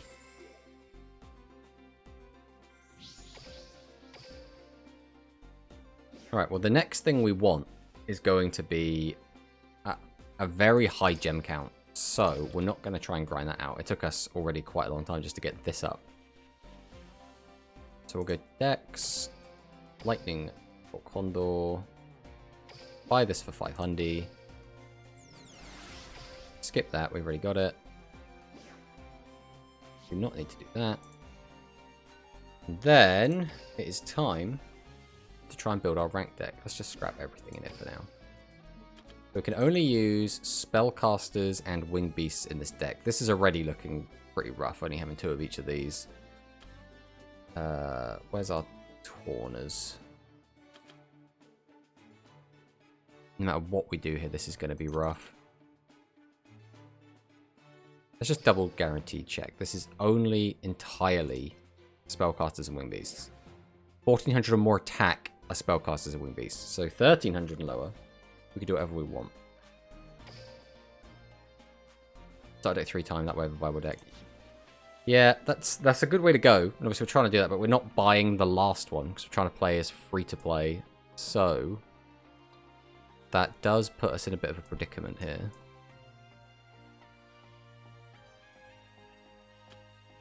This is always good. We need our birds. We're probably going to include these birds just because they're light monsters. What else matters here? I don't think any of the spell traps are worth using that we have. If we had a recovery force, we'd maybe play that. Let's take a look at our spellcasters and wing beasts real quick just to make sure. I mean, this is fine to play. This is also good. Probably don't want that, really. We probably want more light monsters. So we'll go...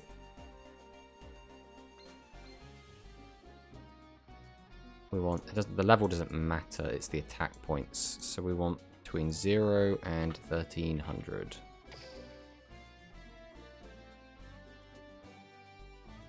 The best we can get is this and this. I guess this as well. These are just more light so we can use them with Lightning Bolt Condor. They're not actually particularly good. So nobody play the deck like me for the moment. What, as in just having 3 copies of it?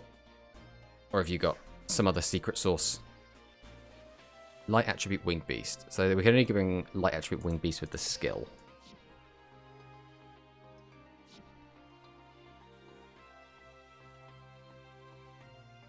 Already got 7 tributes.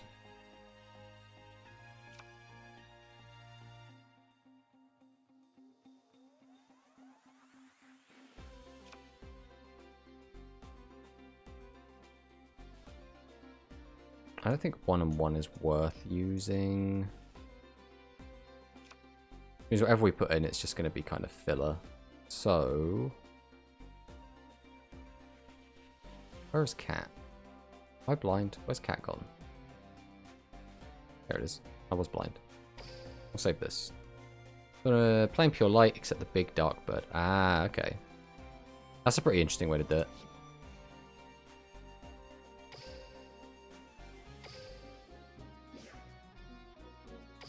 Alright, we're gonna see what we can do with this deck.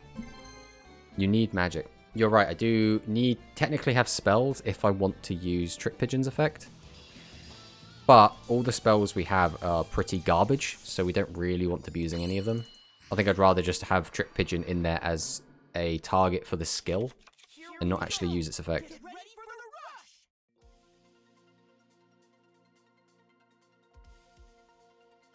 But the only spell I really want in here is Recovery Force. But we haven't got any yet. We'd have to get some gems to actually pull those from the pack.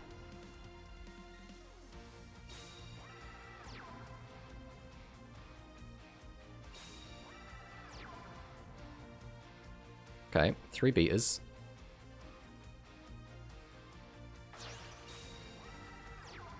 Tributes for Diabolic King Beetle.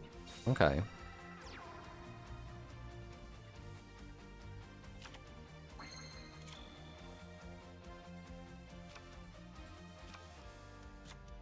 So we will summon... Tribute for Torna. Torna effect. Change this to defense. Set 2. Go battle, swing over. Pass the turn. Are you intentionally not using the 4k or so gems the game gives you at the start? Or are those gone? Yeah, I've used every single gem that the game has given me. There is no 4k.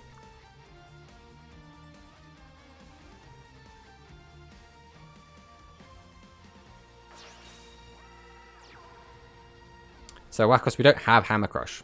So, even if we had it, you know, even if we wanted to use it, we don't have it, so we can't put it in. Because again, fresh account. It's a super rare from the box. We'd have to get lucky to have got it in our 10 free pulls.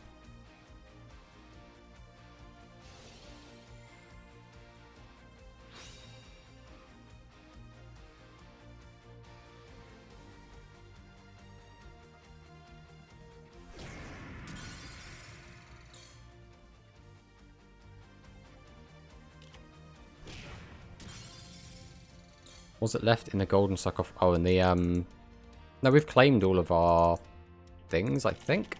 We'll go and have a look in a minute.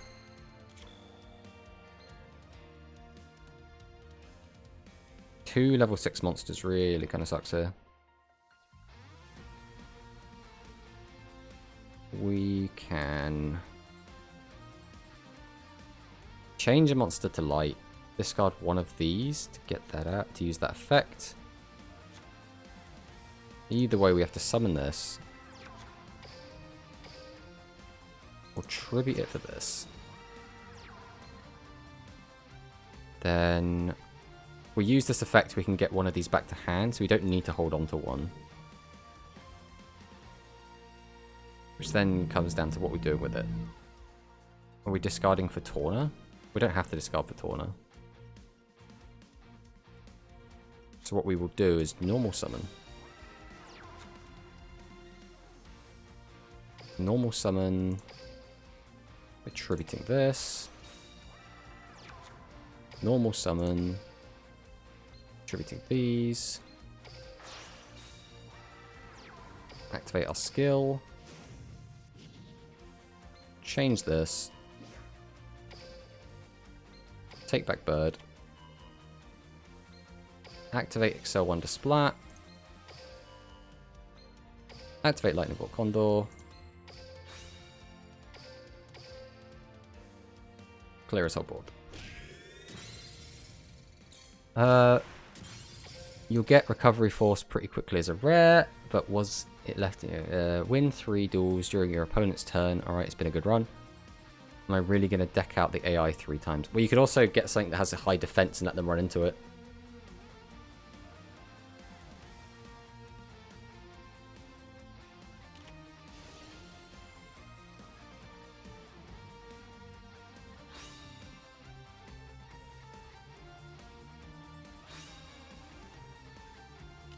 Flip that down. Now, can he out both of my monsters with 3 cards in hand is the question. That outs that immediately. That doesn't out anything.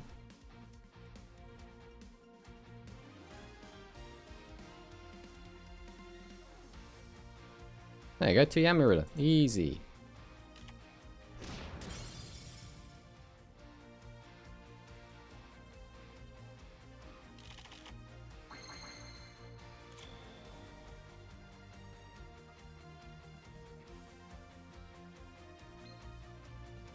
Alright, so we summon,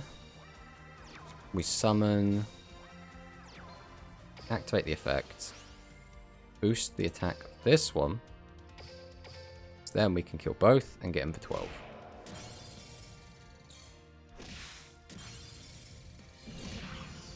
Then we pass.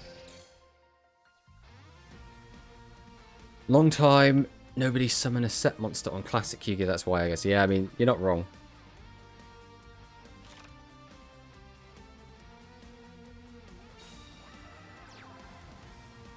The Celtic Guardian. Masaki, okay.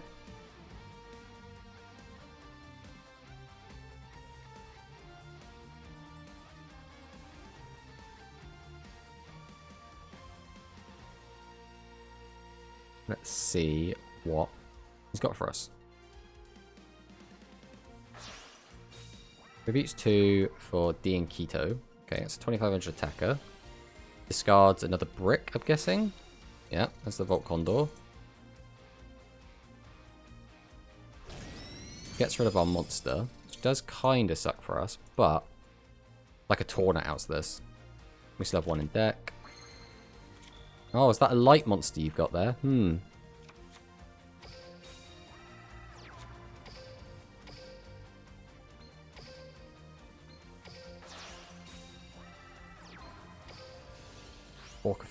boost itself, summon out another 1500 attacker, go to battle, Crested Hawk in, get him for 3k,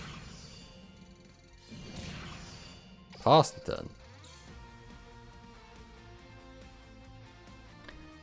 Myself, Classic Yu-Gi-Oh! Is over too tired to watch people doing crazy board, only beatable by Lava Golem, that kind of thing, or just watch some surrender to the first hand trap.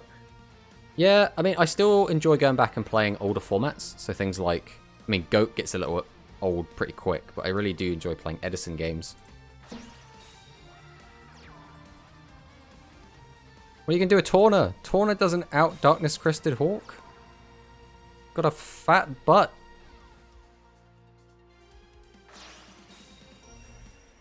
Oh, that does though.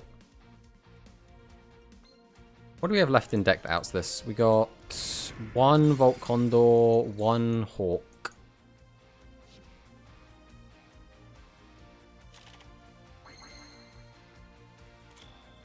But now the question is, are we going to get funky with this? I think we will, even if we take a ton of damage here. I think having a chance to just draw it into the out. So this does out. Because we have the skill.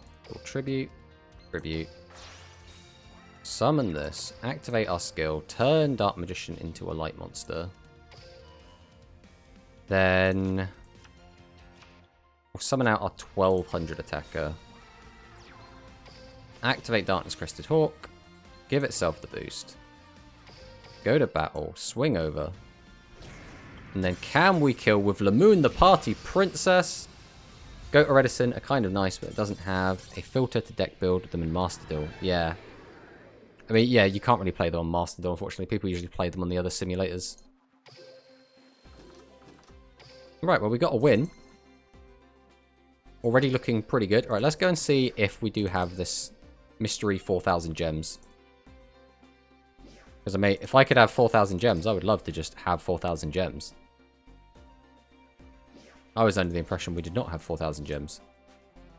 No, we do have 36 things in here. We might have 4,000 gems.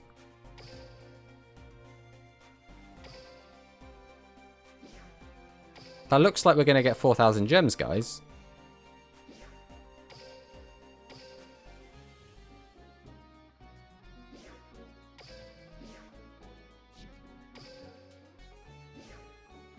I forgot about this as well.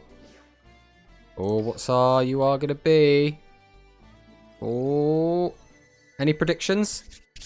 What do we think it's going to be? We're hoping for Seven's Red Magician. That would be the best thing we could get.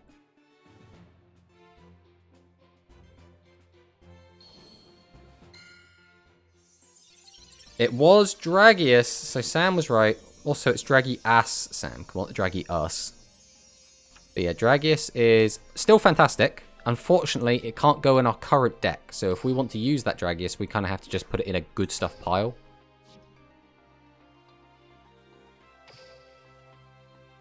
Alright, and again, we're going to get the Summon Skull pack. It's almost the same value. We do technically lose a few gems here, and we can't use our Summon Skull because it is a Fiend, which we can't use with our current skill. But let's just skip that completely. We got a second Dragius. What was this pack? What just... This 17 pull just got us these 3 ultras. Do we reset the box and just say screw Seven's Red Magician? We're 27 packs in. We've got 3 of the best ultras in the box. We've already got 2 Dragius. SRM is really good, though.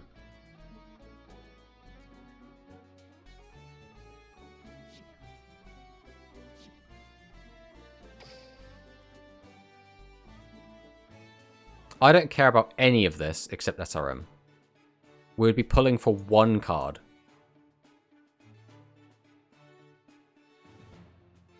I do really want SRM. But again...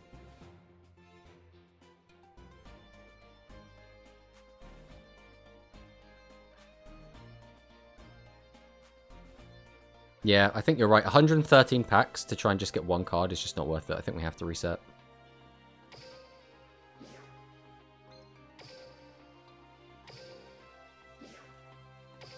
Alright, let's open these proper, since it's 10 at a time.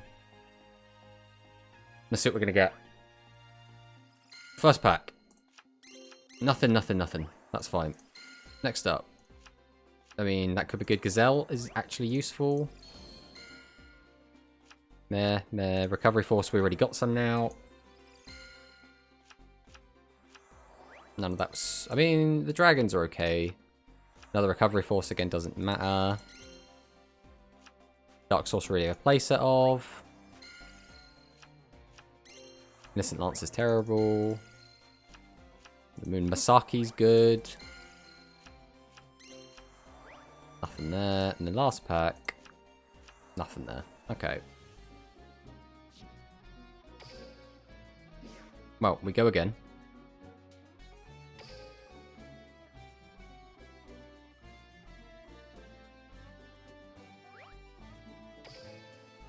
Let's just skip. Alright, so here we have Rice Terrace, which is again a bit meh. Don't really care about that. This was kind of a poor pull to in general. Like the Masaki, like the 1500s are okay, except the ones we've already got places of. Alright, let's do another slow pull. Ooh. Is it going to be a good super? We need Thunder the Thunder. That would be the best thing we could get. Not Full Meteor Impact. We do not care about Full Meteor Impact. Trick Pigeon. Ooh. I understand where people get 7 skulls next to it. Yeah, it's very, very good. You can only get it from the one place as well. There's stock. We haven't got any spices yet. Well, there's an SRM.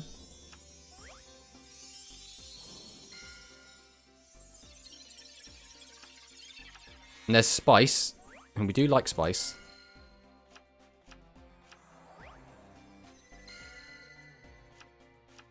Silent Assailant. It's kind of whatever.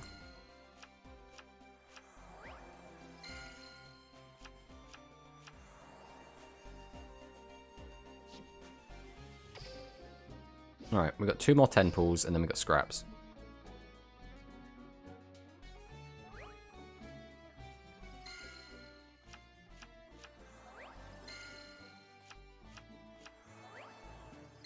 I think if we get another Dragius...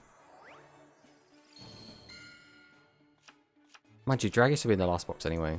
It's a tricky one. Dragonic Pressure is decent. That's the card that kind of makes dragons good. Karibot, fortunately, probably the worst one because we're not going to be pulling for 3 copies of it.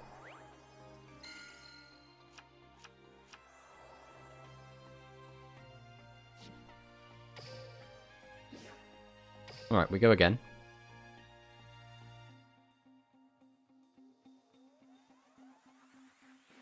Free UR pack to get one level 4 Aqua Monster. The Rice Terrace Secure.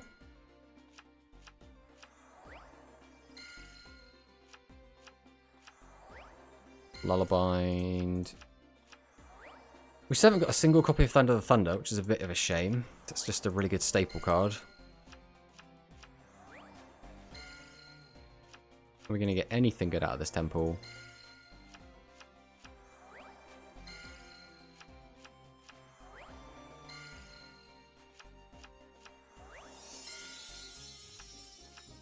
Second spice. I mean, that's fine. Right. Last temple. 2 Kurobot pretty good. 3 is better, but 2 is kind of useful too. The thing is, we're not really even going for 2. We're just kind of trying to get the last Dragius out of here.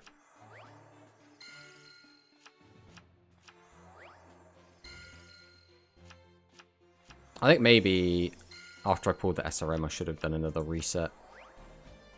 That way I can still get SRM and Dragius. But at this point, we're deep in. And getting the other cards is still fine. Alright, one of the good ones? No, very basest. Fortunately, a really bad super. We still haven't got any Seven's Red Witches either.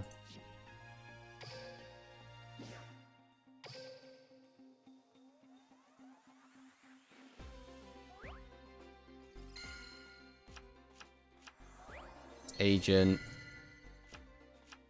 Thunder the Thunder. That's genuinely really good.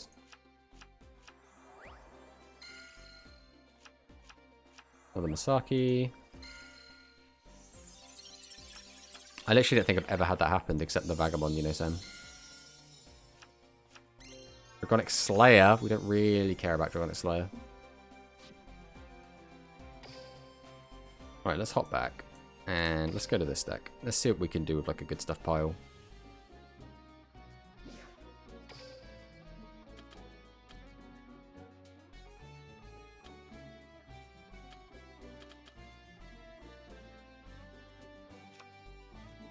Definitely want that. We haven't claimed our Summoned Skull yet. I'll have to go do that in a minute.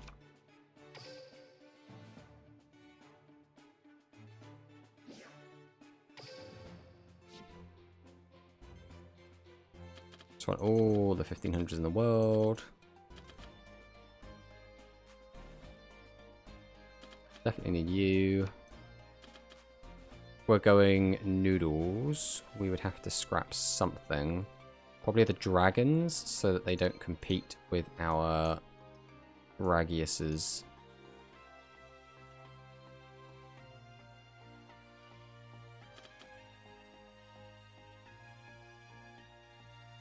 Don't have a ton of casters left in here.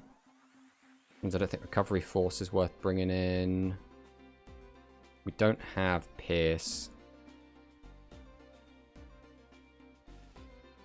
We need to still make room. 1, 2, 3, 4, 5, 6, 7, 8.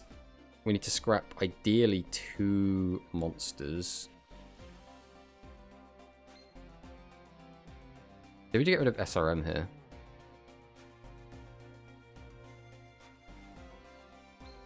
I think we do. I think this way we can just kind of play noodles.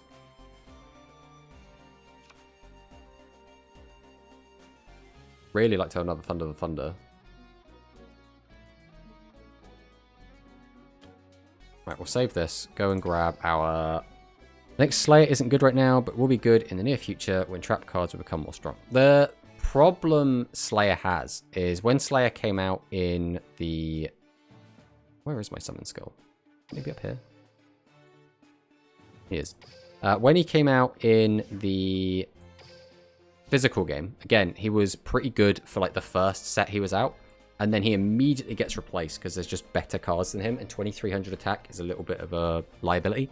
The problem dragons get is they have so many really good, strong monsters that a guy that sometimes pops a back row and is rather weak at only 23 is just not good enough.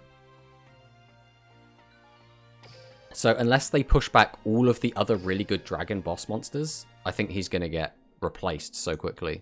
And already, like... because people don't play back row, nobody's really bothering with him unless they want to use the skill. The only reason he's going to stick around would be if he gets a new skill, or if his current skill, suddenly people realize, oh, this is actually really good. Right, there's Summon Skull. So 1, 2, 3, 4, 5, 6, 7. 7 feels good.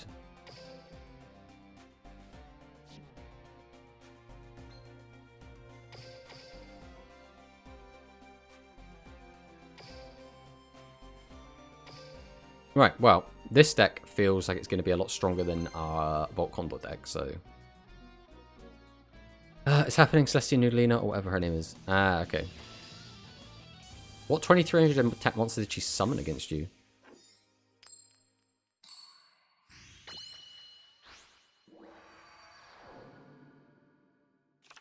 Here we go! Get ready for the rush!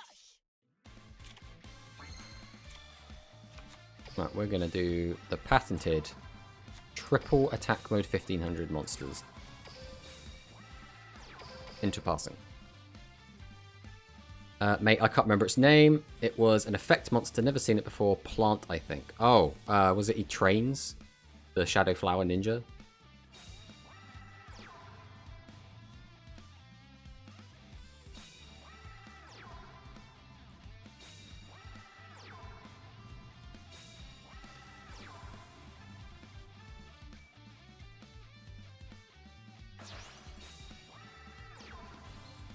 The Dragon Knight of Darkness? Does he have the skill? No skill. Unironically can't out this right now, so... we can now out it. Has he got Tortoise? He's got it! He's got the Tortoise!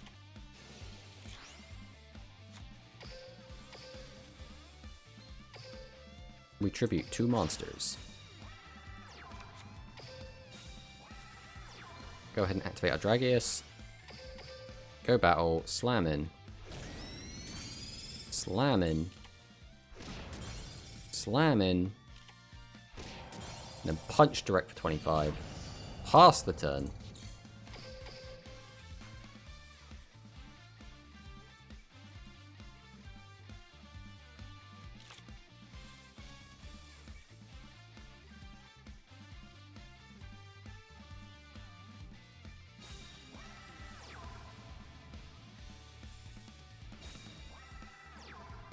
Okay, we've got 2 Dragorites. What else you got for me, buddy?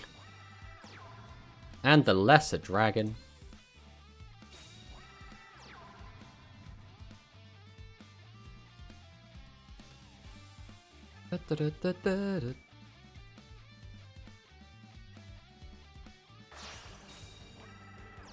Got his own Dragius. Where are we going with this? Are you going to wipe my board and leave your entire board empty? With only 2,600 life points? I have lethal damage in hand.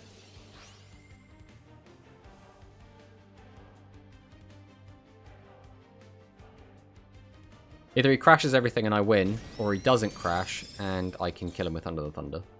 So, we win or we win.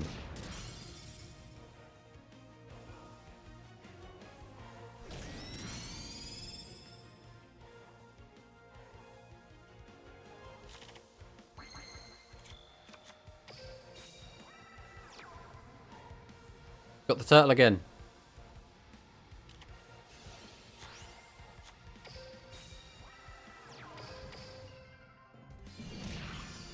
Double Gazelle attack for the win.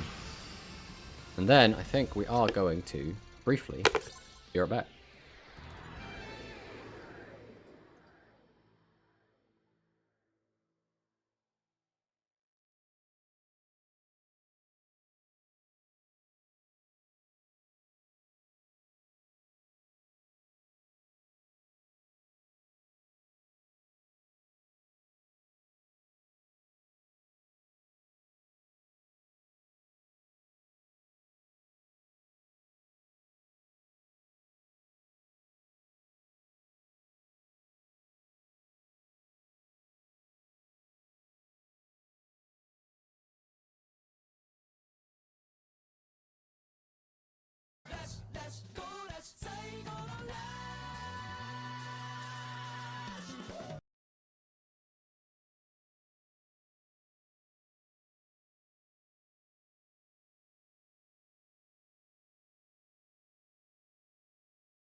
And we are back.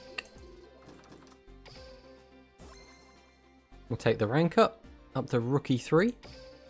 Back where we belong.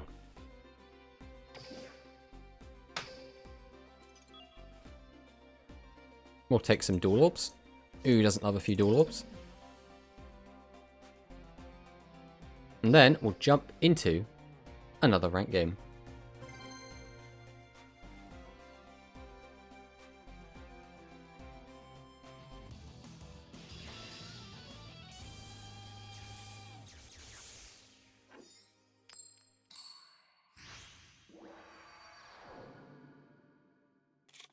Here we go!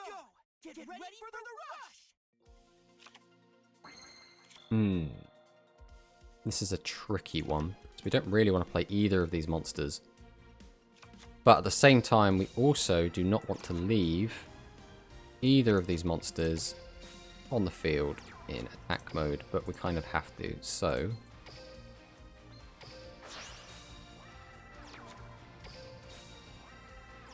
Go for this, activate the effect. Try and get more normals in the graveyard, then we'll pass.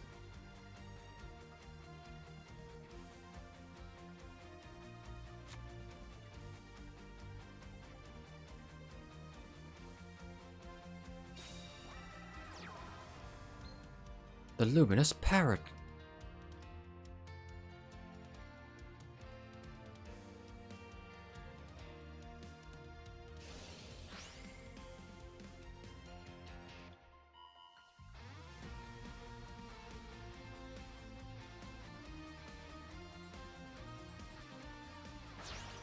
Now, our Silent Assailant has been changed to light.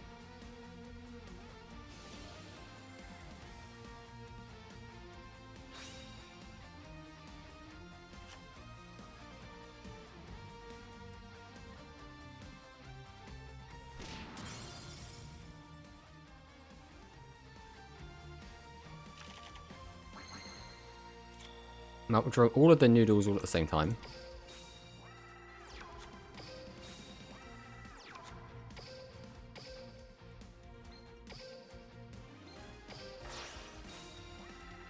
I think we're just going to hold Thunder the Thunder. And I think we're not going to bother paying the 1,000 life points. Just for 900 extra damage.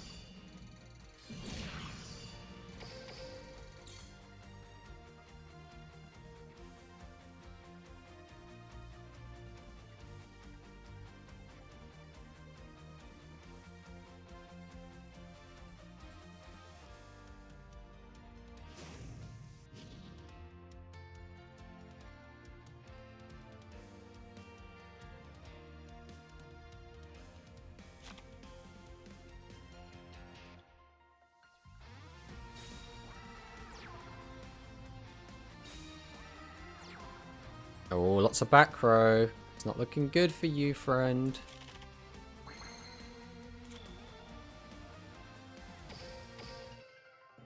Smash. Smash. Alright, that should be us out of rookie rank. Which is always a good thing. So we'll be firing on into bronze. Take our Ansler.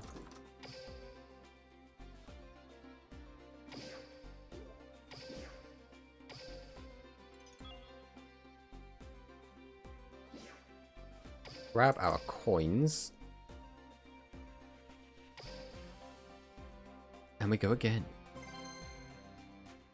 Was that a player? I was thinking it was an NPC. No, that was a player. Unfortunately, we sent him to the Shadow Realm, but our luck will run out eventually. Here we go. Get ready for the rush. That is a terrible opening hand. Okay. Dragius is harder to out. But I also think it's a better card to have. So we're going to tribute these two and get out Spice. We'll activate his effect to try and get more normals into the grave and pass. We really need to hope that we don't draw more tribute monsters, otherwise we are boned.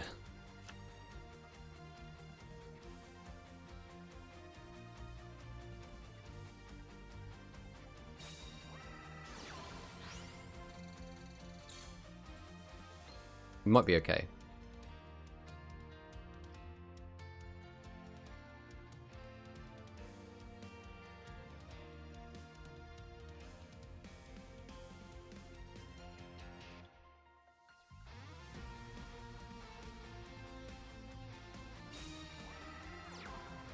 He's got a fire golem. He's got a dark sork. Are we tribute summoning something? Maybe a Seven's Road Magician.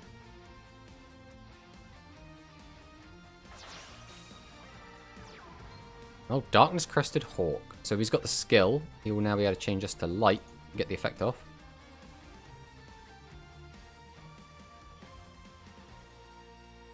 He does not. That is unfortunate for our opponent. Very fortunate for us, though.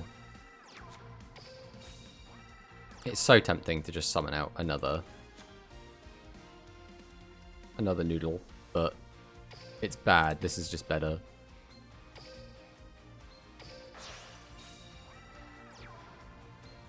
Activate the effect. Activate the effect. Go to battle. Swing with the Dragius. Get the second attack from the Dragius. Get in with the Spice. Pass the turn.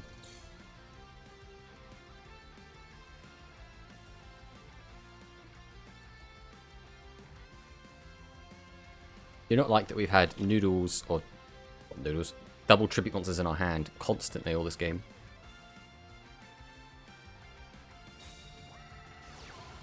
Ah, the sparks!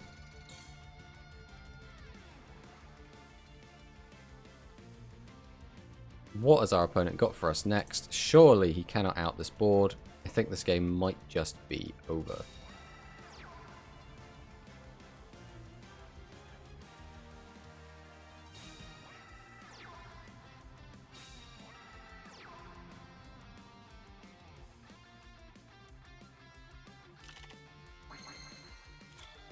We just cannot stop drawing the tribute monsters. There is no end of them. Alright, we will activate his effect. Activate his effect. I'm going to tribute to, just in case, I know it's very unlikely we don't just win here, but I do not want 3 tribute monsters in my hand.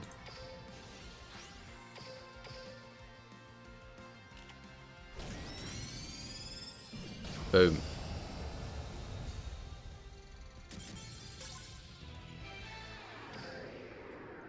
Alright. So that is now, is that bronze? Was that already in bronze? I wasn't paying attention. Right, that's now us in bronze. Bronze 1.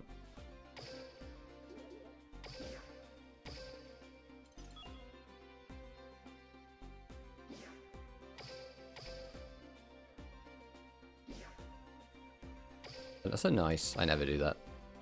Maybe I should start.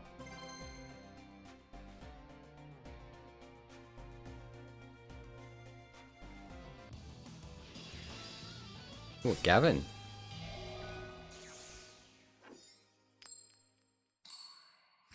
King Stephen. Let us begin. Get ready for the rush. Right, we will happily set 3 pass here.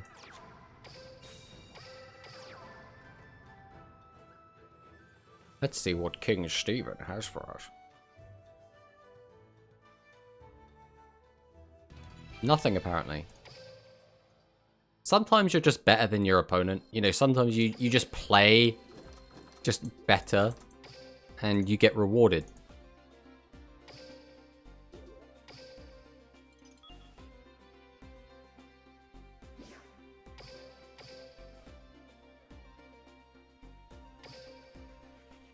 Thinks King Stephen maybe shouldn't wear that crown. Maybe King Tomato. Sometimes the mobile connection leave you. Sometimes it do. That's why we just don't play on mobile.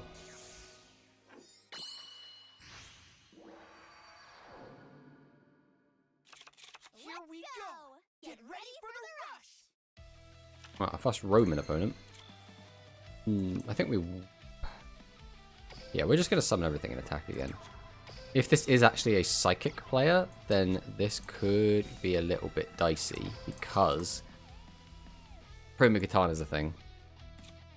We could just lose a lot of life points here, but there's a reasonably decent chance they can't cleanly out this board.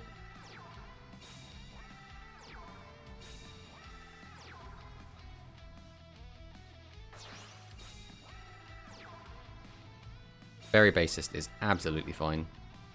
The problem is that back row. Psychics actually play some good back rows. That could be nothing. It could just be like a Lullabind. But also it could be everything. So we will set.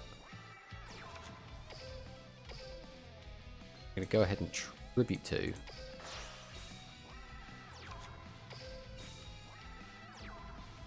Again, I don't think it's worth paying the life points to effectively get... Would that be an extra 900 damage in? Okay, so that tells me she does have the Severing Psychic Wall, so I have to play around that.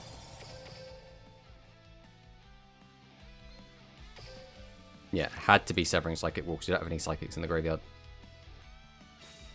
Genuinely advice the event gate. Yeah.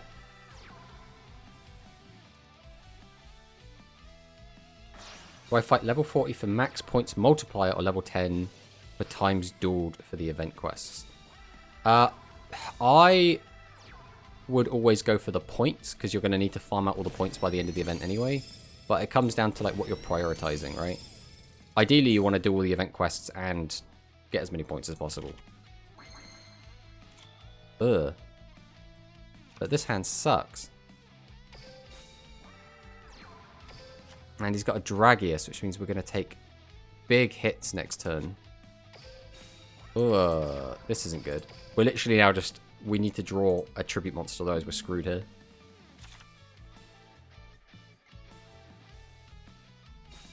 You shouldn't worry about it too much anyway, Sam. You should be able to complete the event quite comfortably if you're just playing the game casually. Oh, this is really bad. If he doesn't summon a monster, we're okay. Any chance you just don't have a monster to summon? Okay, we're fine then. The thing is, I haven't looked at what the EX gems can be used for. The EX gems, I believe, are used... are we using this? Oh, not right now. Now I wish I had, but it would have probably taken off the Dragius, so... The problem here is... I know he has Severing Psychic Wall. How many dragons are in my graveyard? That doesn't matter because he's got Severing Psychic Wall. I need to get 2 attacks on that thing. Right, we're going to have to do something a little bit risky here.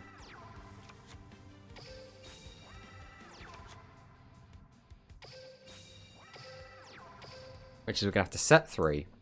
Take our lumps this turn. Then grab our Summon Skull. Unfortunately, because we had a really bad turn, we've let him set up, and now this is really awkward for us. This just got so much worse. What is this guy on? His deck is ass. We're still going to lose to it, though, unfortunately.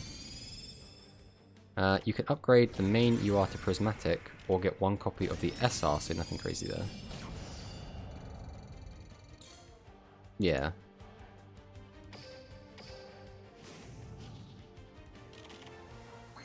And we've bricked. Yeah, that's the game. That's unfortunate. I think we still played as good as we could. We just didn't draw well enough. I think realistically, if we hadn't bricked, we do win that game quite easily. But you can't do anything about bricking, unfortunately.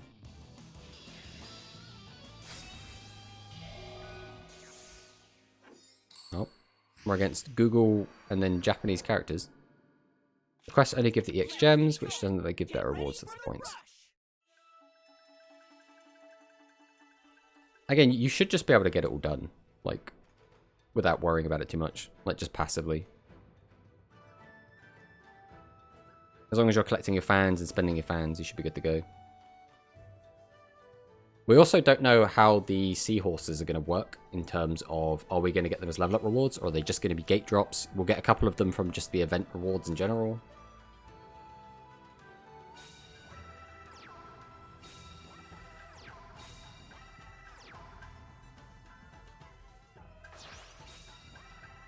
Tribute set. Double Dragius. This was a really good hand, and then we drew out second Dragius, and now this is still fine because we can still punch for a lot of damage, but it does mean we now have a card lingering in our hand, which again is not a terrible thing because it's really good for next turn. But if we draw another 2 tribute monster, we're back to being behind again. Just waiting for our opponent. Summon out this. So he's got his Greed Turtle. Just get rid of this. Get rid of this. And punch direct for 25. And then we'll pass. If we can.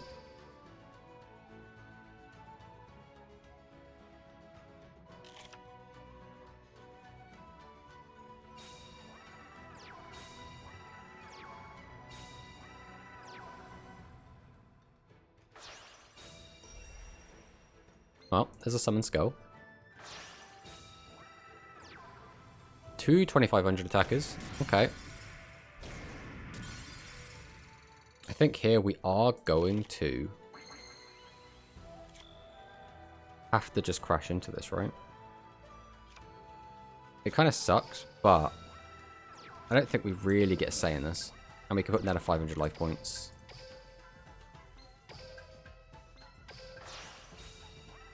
I think we always mill because we just want more normals in the graveyard. We already know his trap card isn't anything because it reacts to our summon.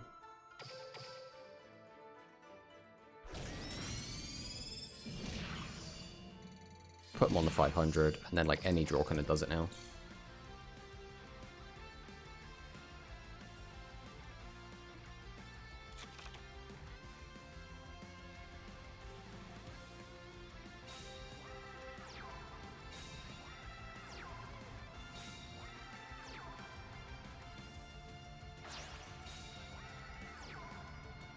Okay, Umigumi.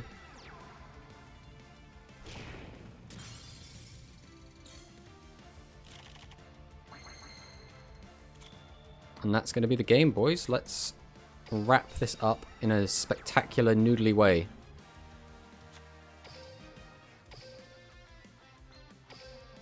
We'll tribute these boring 1500s.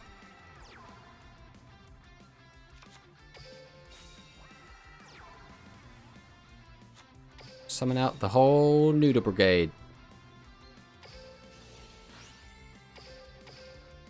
Noodle Punch.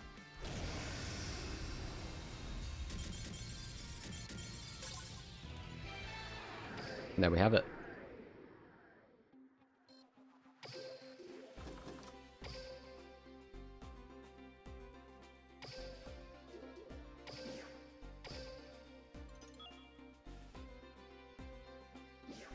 Now, can we keep winning is the question. Yeah, that one loss to the brick. It's going to be, can we just avoid bricking for a few duels in a row? Try and get up to silver. Against another Roman called Skill Drain. Oh god, what a name. Here we go. Get ready for We draw a normal summonable monster. This is a really good hand. Puts up a really annoying board to break. We draw a tribute monster. This is a terrible hand.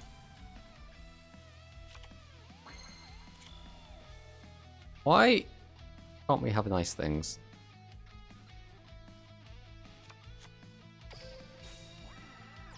We're going to get greedy because we've already seen a lot of our tribute monsters. So we're going to keep the Summon Skull in hand. The logic being that as long as we don't draw another tribute monster, we can summon out both of these next turn. And then we pass on that.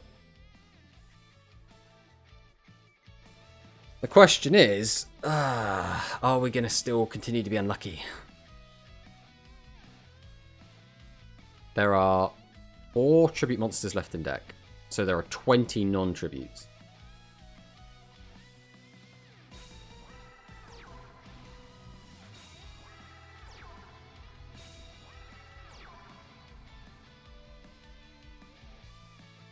Yeah, you need to tribute summon, because right now this board doesn't do anything. There he is, the skull. That gets you a crash. Alright, we just need to not draw any tribute monsters, and we are good to go here. Nice.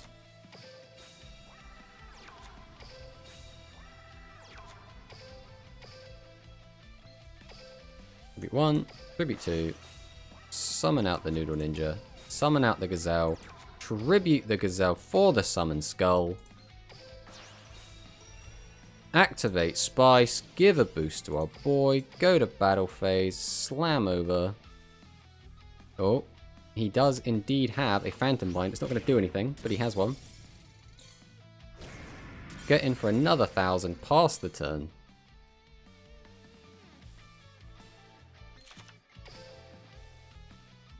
With that extra mill, that means we now only have 3 tribute monsters left in deck. So if he actually outs this is going to get a lower sketch. Unfortunately, 22-25 is a lot easier to out than 25-25. Dragius outs this on its own.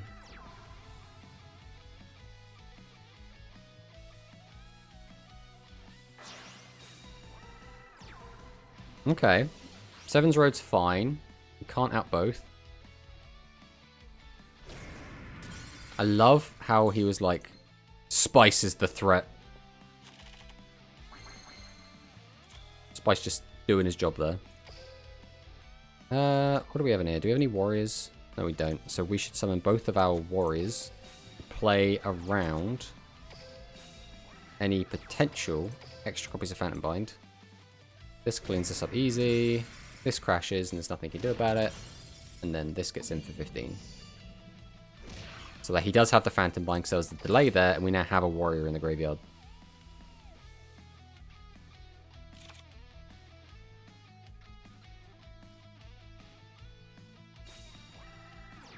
Summons out Thunder the Thunder. This is potentially a good out for our Summon Skull. So is this. What else is in his hand, though, is the question. He beats 2 for Prima Katana. Okay, this outs everything I've got. We only get 2 draws, which is the scary thing. We only have 3 monsters left in deck, which out this Prima Katana.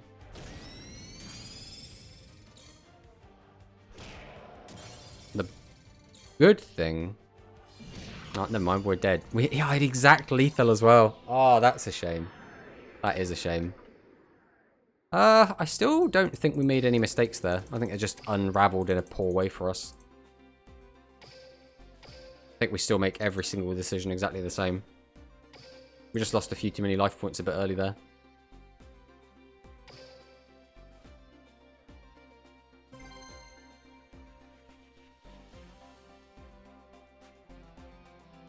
We go again. Another Roman. Man, everyone's a Roman today. Here we go. Oh, this hand is very yikes.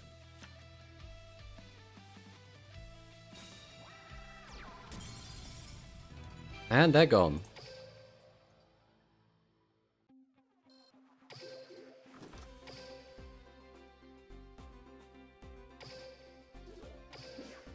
Well, we got our first rush ticket. That means we can now claim a very bad Aqua Monster.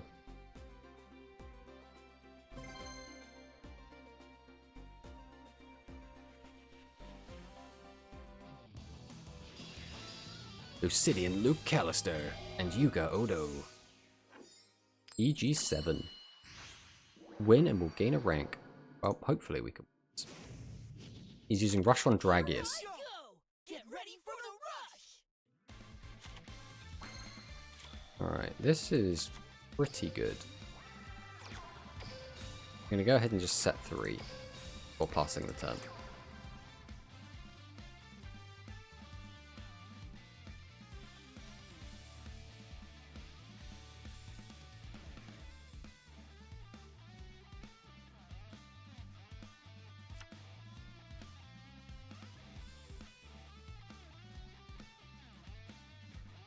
Phantom Bind could have been huge if he drew 2500. Yeah.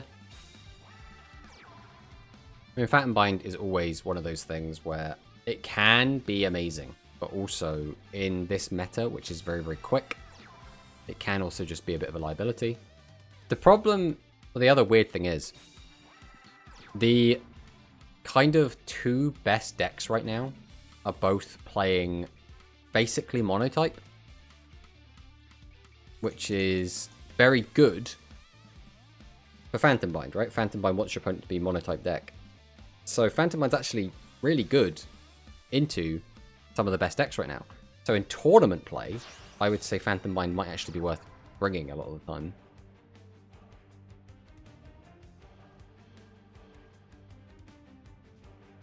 How you doing, Josh? Enjoying your new BTTV emotes?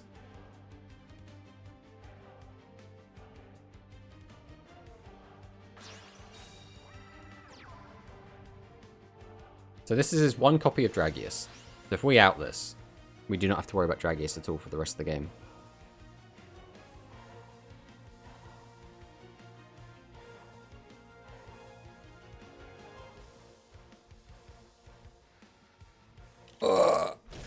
How are you doing anyway? You on lunch break or something? Or have you got time off work? What's going on with you, Josh?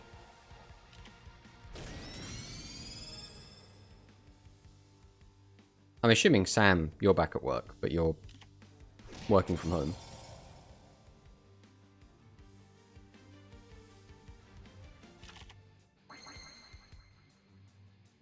I think we have to Dragius here. I don't have to do anything. I want the Dragius here. About to take lunch. Pretty chill day today anyway. Overtime ban and train strikes tomorrow. So I'm working from home. I'm working from home right now until next week. Nice, nice, nice. I assume for the most part you prefer working from home. Like, obviously sometimes it'd be nice to go into the office, but...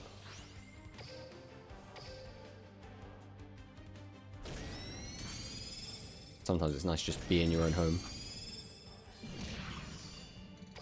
We'll pass on that. So 15 is not like the best board we could end on, obviously. But we do a tribute monster, there's not really a lot we could do with it. Heads up, mood him in. Yeah. I understand that. It's one of those weird ones, right? Where I feel like when working from home, you're always going to be like tempted to kind of slack off and just be very unproductive. I suppose it depends what motivates you, if you can be like self-motivated or if you need like extrinsic motivation.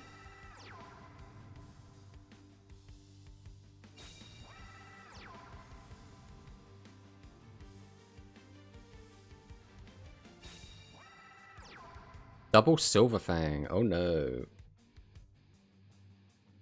Is he gonna have his other big tribute monster, which would be Dragonic Slayer? Like, we summon Stone Dragon.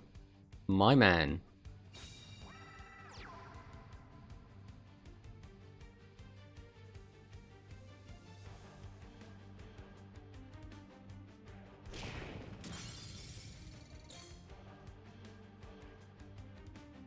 Work from home when there's not a lot of work to do, which means we're naturally more productive in the office, because that's when there's lots to do. Yeah, I suppose that makes sense.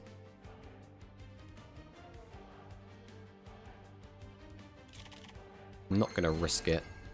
Okay, we drew it anyway. So summon. Summon. Tribute summon. The stock. Not stock, spice. Summon out our assailant. Go ahead and tribute off a summon skull.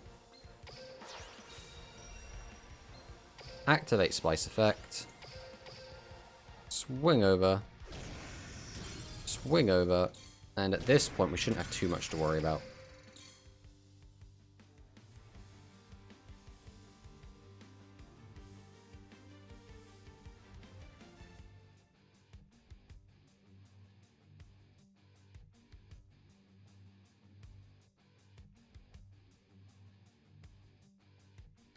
Ooh, still waiting. Is our opponent DCing?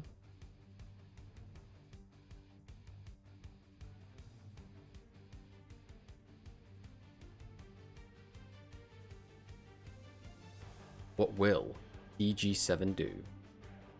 So, all the tribute monsters in his deck have to be normal monsters, except he's going to have one copy of Dragonic Slayer. And Dragonic Slayer can't get any bigger, because we know the skill he's using added Dragonic Slayer and Dragius to his deck. So we can't use...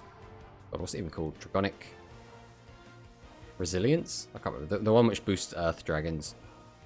Or he can only boost dragons when he's got Earth Dragons. Oh no, the red medicine.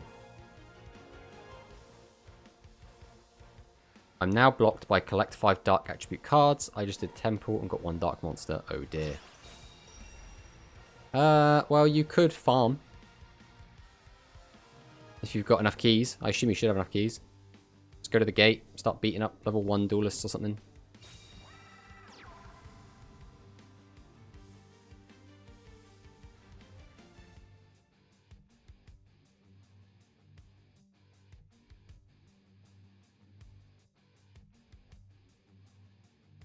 Well, he has got the Summon Skull out.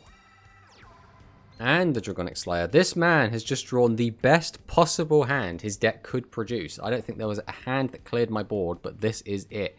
Which means now, in order to actually beat back the Slayer, we have to draw a Tribute Monster. But if we don't draw a Tribute Monster, that means we could just set 3 pass, and he's going to have no way to get to our life points. So I think we've just kind of won either way. The only thing that screws us now is if we do just draw a hand of nothing but Tribute Monsters, or maybe like 4 Tribute Monsters and 1 normal summonable monster. Other than that, we have basically already won this game.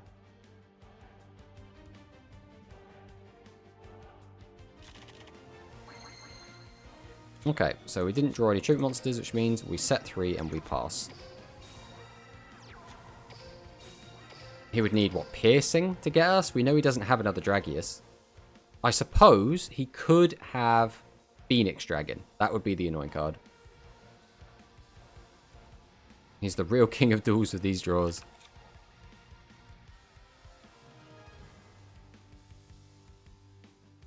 Well, we'll see if he's got anything else for us here. He could still have, like, Max Raider, I guess. I don't know why he's playing Stone Dragon instead of Max Raider. Like, we know he's got Max Raider. Unless he's got Max Raider and Stone Dragon. Yeah, Perishing or Double-Edged Dragon for double attacks. Yeah, but Double-Edged Dragon here wouldn't do anything because all my monsters have too high defense. So he would need to have a boost. A Pierce. What he does have is the ability to flip his monster face down.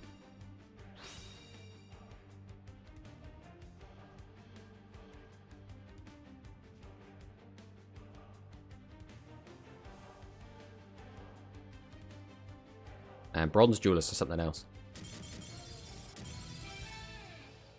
And there was the embarrassment surrender. When he just realised he was flipping his own card face down. And we'll go to the Bronze 2. Let's see if we can keep going up.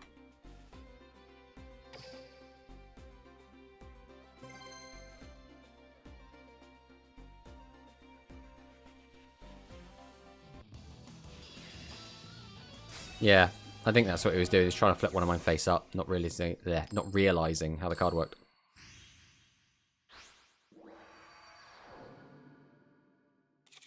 Here we go! Get ready for the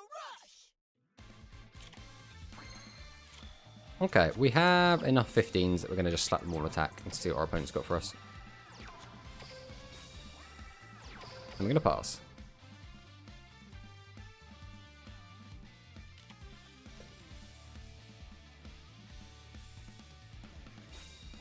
We know Yu-Gi-Oh players don't read. You are 100% correct. I wasn't even reading my skills earlier. My man just dropped Curse of Dragon. He's got Curse of the Dark to give it a 500 boost.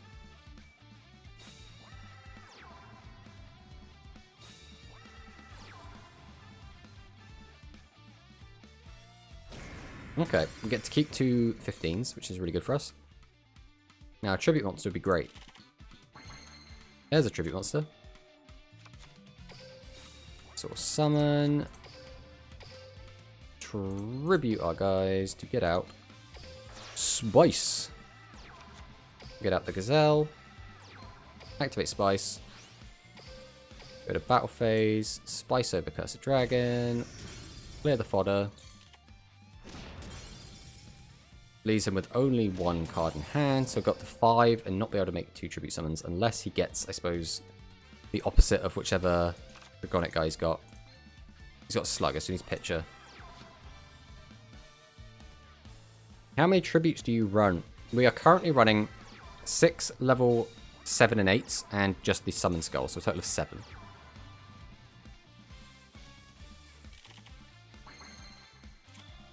Wow, this hand's boring, isn't it? Straight to battle. Now, the problem here is he has just set a back row, which could be Dragonic Pressure, which means he could wipe our board, summon out 2 monsters, and get to hit us for quite a lot, which would suck.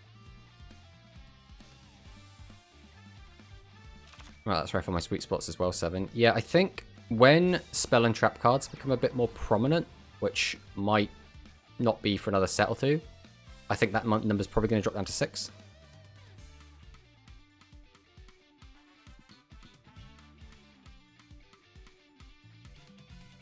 But I think where we have a lot more... Because I think it's like a ratio, right? It's like a ratio of how many normal summonable monsters do you have to how many tribute summonable monsters you have.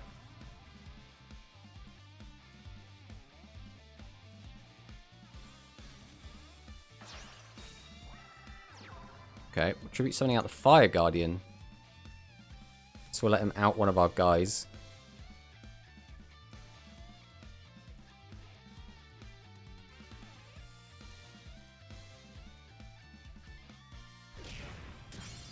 Well, goodbye, Silent Assailant.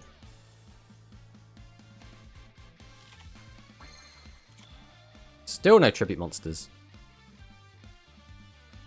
I mean... Yeah, we'll just kind of sit like this for now, I guess. Punch over this.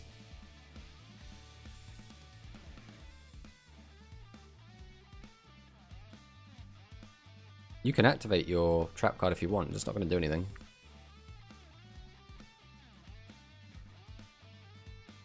The only spells I run is Dragonic Pressure, 1 Pierce. Think about 2 Pierce, because it's good if they try to stall. Yeah, the only problem with 2 Pierce is if you draw too early, you get basically screwed, because you just are so far behind on tempo. But there's some decks that just need it, like just are not able to play without it. A lot of the dragon decks I've been seeing have been playing 2 or 3 Dragonic Pressure and that's it. And Dragonic Pressure is another weird one where you kind of... The ideal way to play it is you set it, and then you set up your graveyard or whatever by getting like the Slugger of the picture. Then activate it when you've already got 5 cards in hand, discard 3, special summon a monster, so you have 2 cards left in hand, 1 monster on field, it's Pitcher or Slugger on field, which means that turns into another monster, and you contribute both of those to get out whatever's in your hand.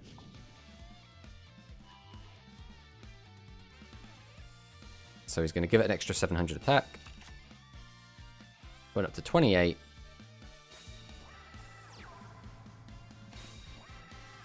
That's another back row. Beats over Spice. Is he going to crash? He is going to crash. That suits us just fine. Prima-Gatana does out this. Prima-Gatana got to 25. How many Psychics do we have in graveyard? Just the 1. As long as we don't put another one in grave, we are good to go. So we will normal summon. Normal summon. Tribute out the Prima-Gatana. Summon out a second Gazelle. Activate our skill. Go to battle. Swing over this. You can Phantom Bind me for 100 if you want to. I ran 2 Pierce. Guaranteed I'd open 2 every game. Yeah, that's pretty much how that works. Yeah, I definitely want to play Dragonic Pressure 3 because it's so good board wipe and a revive. It has a triple bind and Screaming Internally. Well, this is why bind is a bit shaky. Like, it's really, really good depending on what your opponent's playing. If one of these is a pressure, though, he could still just win, right? If he just draws 3 dragons now, flips over pressure, discards 3, wipes my board. Like, it's game. Skull Servant from a Door Reward, you beautiful bastard. There you go, to collect those darks.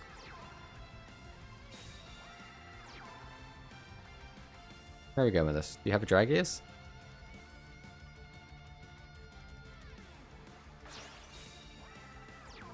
Ah, we have another Dragon Knight of Darkness. That's the 3rd one? Or was that the 2nd one?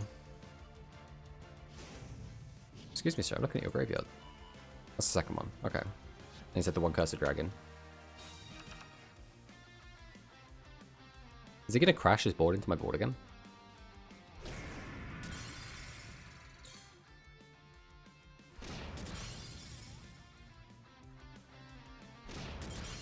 Okay. That's fine. No tribute monsters kind of sucks. This gets a bit sketch if he's on Dragius.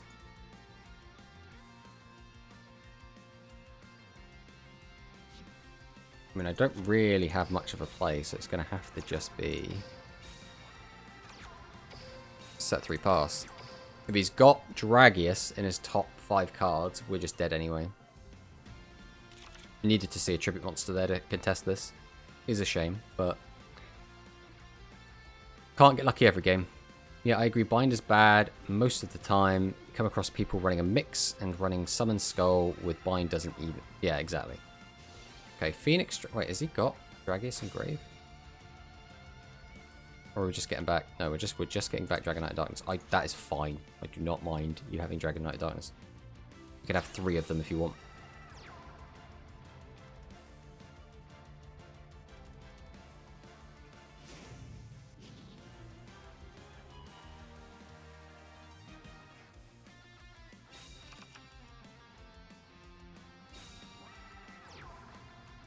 I mean, any tribute monster would be nice. Curse of Dragon.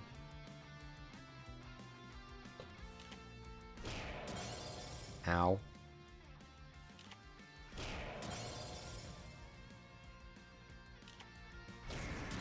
Alright. There goes our board. Now, with so many tributes in the deck, let's find one of them. Or we'll find 3 of them, which is awful.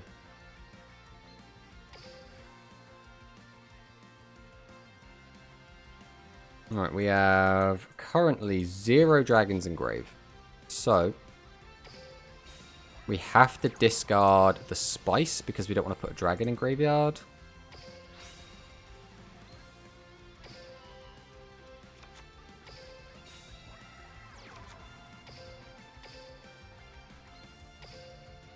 And we tribute 2. Now, as long as we don't mill a dragon, we are golden. 500 damage. 500 damage. Well, we specifically built our deck to not have dragons in it. We have one. I think we only literally have the one copy of Dragorite, which is a 1500 dragon. And we specifically chose to put less of that in to play around Phantom Bind.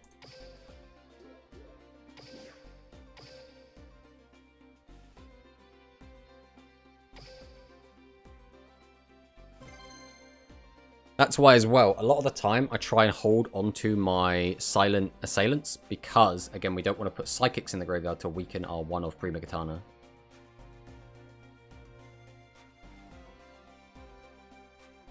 That's why we try and summon out our Masakis and our Gazelles a lot more often. Oh, so that game didn't start.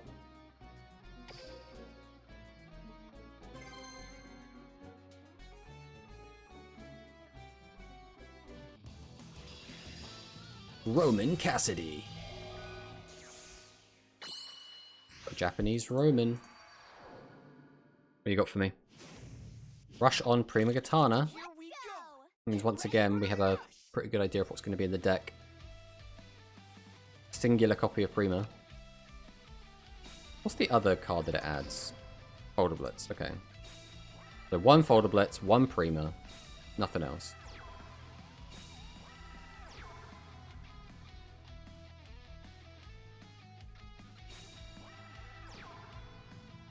Yep, that is a Roman pick.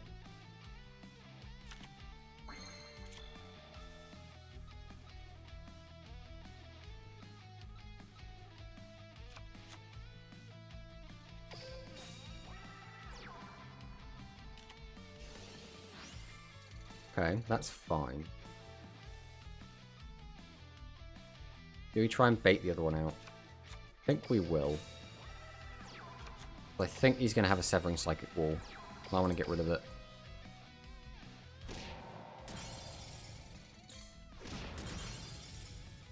What is your background then? It's just a spell?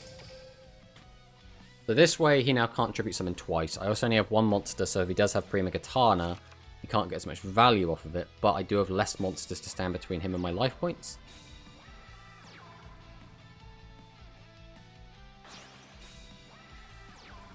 Okay, he's got his 2000 beta.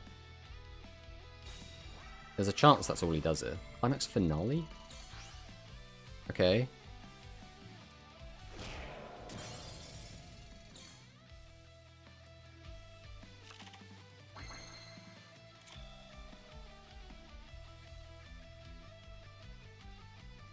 Okay, we have to play around everything.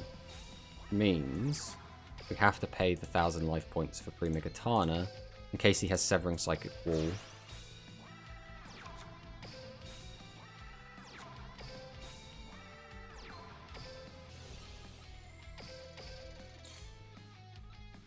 She does not. Now that we know that, play around whatever else he's got. So he's got 2 back row that aren't triggering on like anything.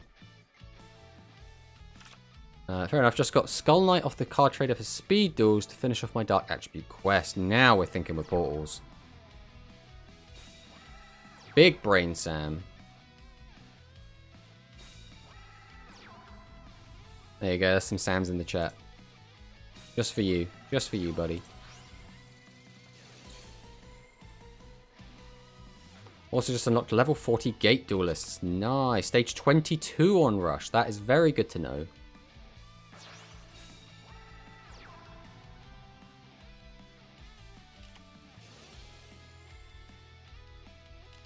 So he lullabines, and he can use the effect of his Sonic guy. What's he called now? Sonic Attacker to get him up by 1,000 if he wants to. That lets him clear 2 of my board.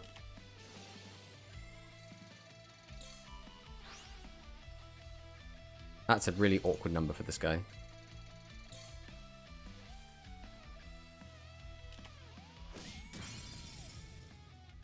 Dang, further on stages than I am. Yeah, Sam only started yesterday.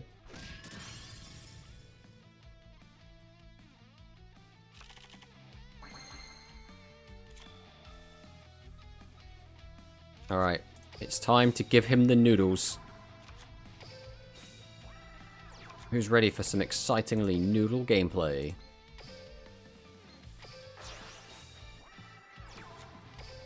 Then we summon Double Stock.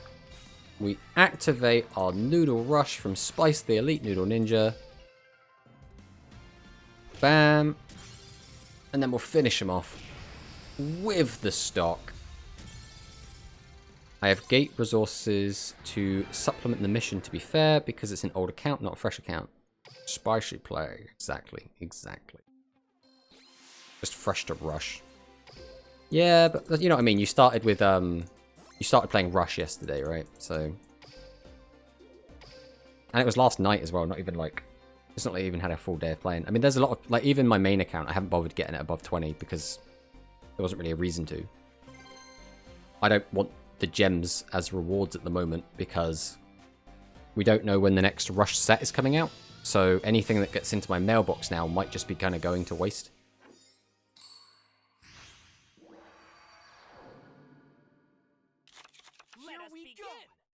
What is that hand? Jesus Christ. The RNG lords do not want me to win this game.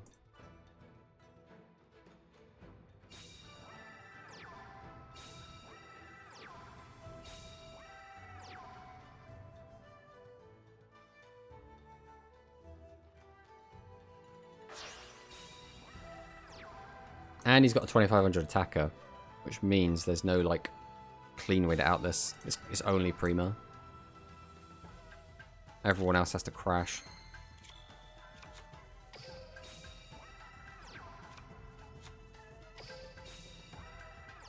Alright, this is hella risky, but I want to keep the Summon Skull in hand because it's really good on the following turn if we don't draw any more tribute monsters, and it plays around Yami Ruler, which he might be on.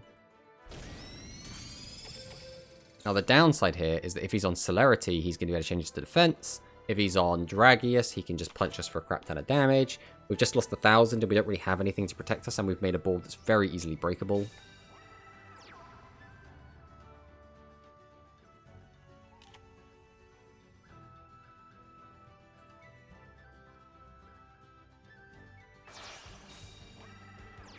Alright, there's the Yami Ruler. So if he uses the effect, he cannot... Oh no, he can use that. It's not the turn it's summoned. Okay. So we are now locked, which means now, yeah, it's really good that we kept the Summon Skull.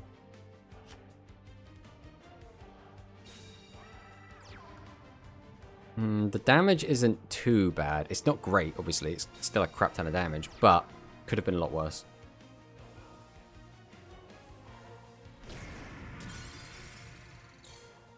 We take the 24 here. Really not good.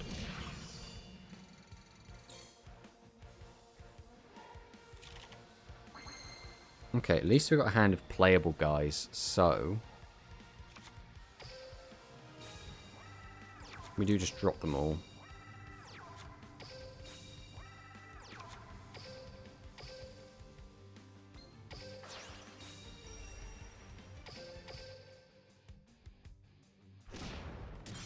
Hit over this, hit over this, and I think we have to crash here. So he can reduce it by 100 because he's got a Phantom Bind. That's just let us know that he's got a Phantom Bind, which is good to know. That is actually a bit annoying because this Dragorite is going to go to the graveyard this turn, almost certainly, assuming we don't die, which is then going to weaken our Dragius when it comes to the next turn, if we get a next turn.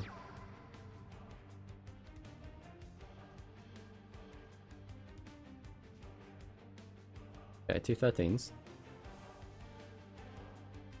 Technically, this on its own outs our board, but we're worried about keeping our life points more than anything else right now. Tributes 2, gets out the second Yami Ruler. Now, does he have the Bonded Bowing back there? Dark Art Celerity. Why are you doing that?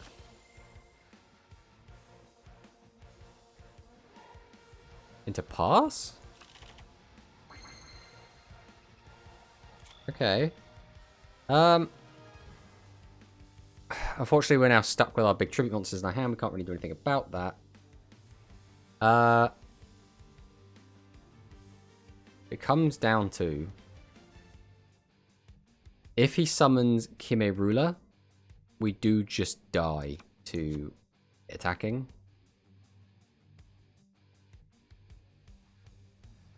I think we have to leave 2 of these in attack to play around Kime Ruler.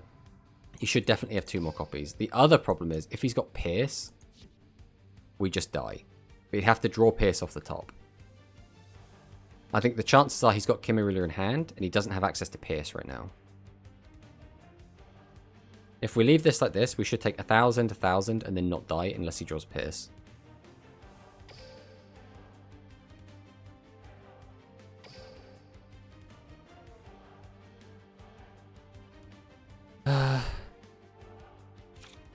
I'm gonna have to see what he does.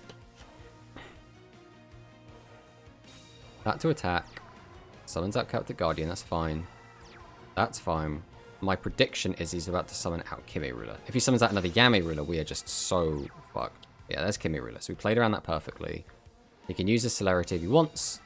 That's just going to hurt him more than it's going to help him. We take the 2,000. We can summon 2 tribute monsters here. We're not going to have enough normal to do anything relevant with that. Dragius is going to have to... I really want to use the Thunder effect, but I can't use Thunder and summon Dragius. If I spin all my wheels, I can... chances are as well, he's just got another thingy in hand, Kime Ruler. And if it is a Kime Ruler, I can't really play around it.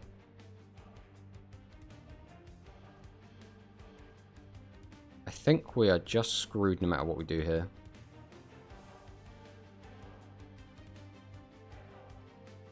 Is there anything we can do?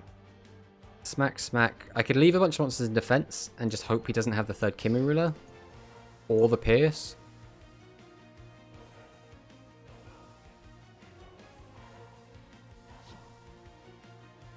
I think that might unironically be the best option I have.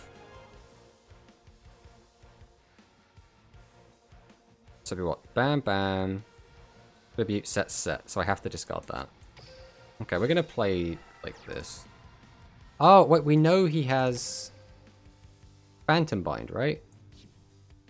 Do we know he has Phantom Bind, or do we think he has Phantom Bind? Either way, we're going to... if we don't do this, I think we lose either way. So we're just going to do what we can.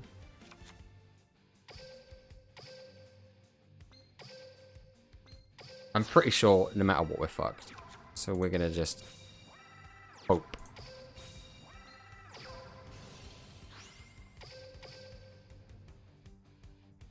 Okay, he has got the Phantom Bind.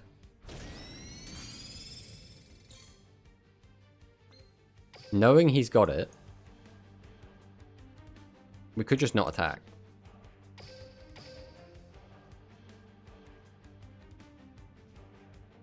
He has to summon a tribute monster to change one of our guys to defense. So if he doesn't, he can't change Dragius to defense.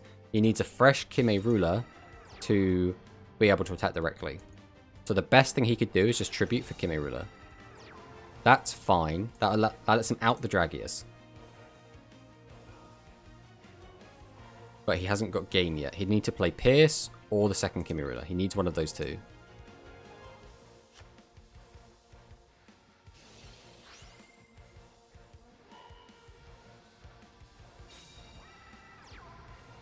Oh, yeah, he's got a face-up defense, so he can use that, change that to attack and attack over us. Yeah, that's game. Oh, yeah, we didn't see that coming because we didn't think about the Nandes being in hand. He needed to exactly have Umigumi and Nandes to make that play work. Which, I could sit here and say, oh, he got lucky to get that. But again, if he had just drawn the third Kime Ruler or a Pierce, he just wins anyway. Considering we started that game completely bricked, we did really well to make it that close.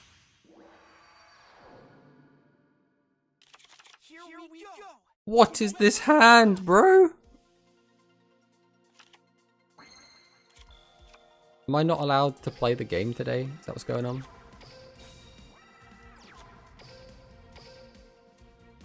This is 2 massive brick games in a row. Like, Jesus.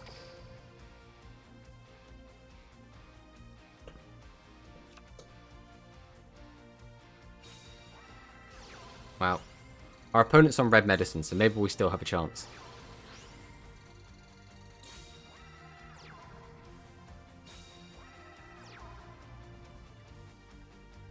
Okay. I suppose. I swear, low tier you get luck, but in high tier there's like 3 or 4 big guys. Yeah. Just how it always seems to go. Oh, he does actually out our board. Oh, he's not doing it though. He's giving me a chance to out him. Which we now have, so we'll just do it. How many have we got? 1, 2, 3. Can we get a normal monster to guarantee it? Yes, we can. 3v2.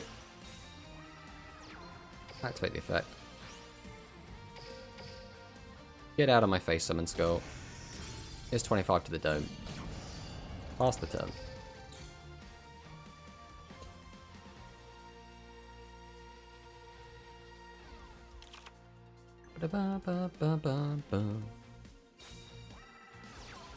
Another red medicine. That's his third. Is he going to start dropping blue medicine now?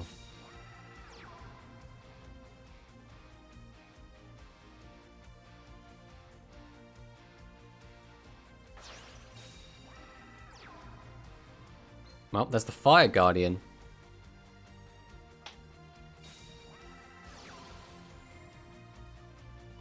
We're giving Fire Guardian piercing damage.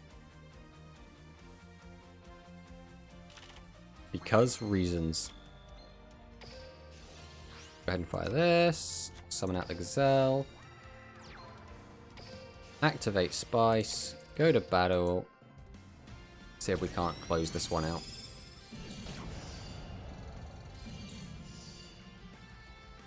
Yeah, you're gonna Phantom Bind? Do it. You won't. I just got blue medicine skill. Coincidence? See, the blue medicine skill is like it's bad, right? It's pretty bad, but at the same time,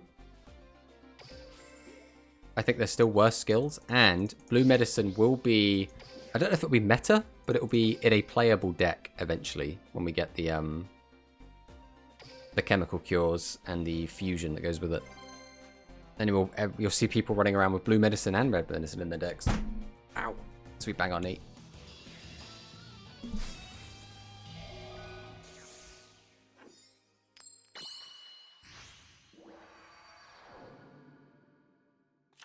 Here we go!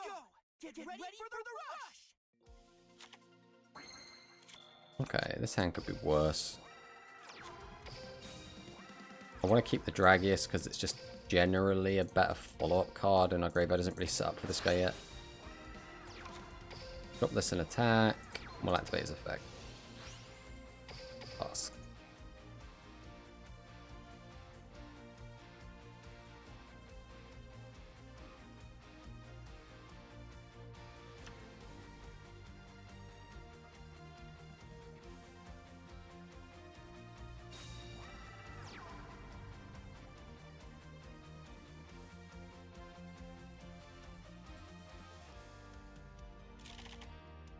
Okay.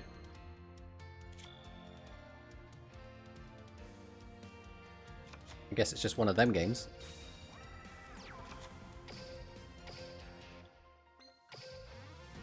Tribute 1. Tribute 2. Get the effect, try and mill a normal monster, and then, you know, we're going to summon stock. We're going to treat ourselves.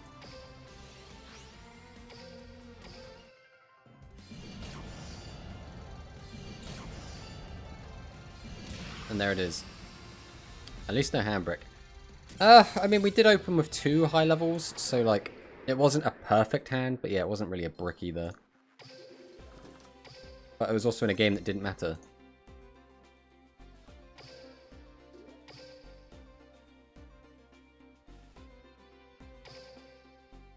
Better than 3 or 4. I mean, yeah. Can't argue with that.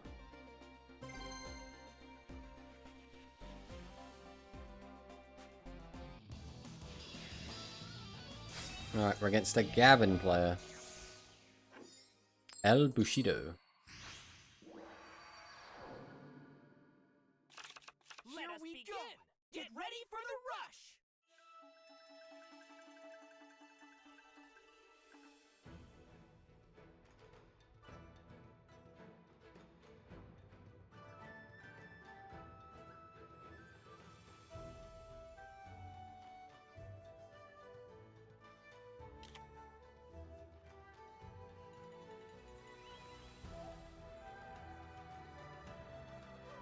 What has our opponent got for us? Is this going to be a Yami Ruler player?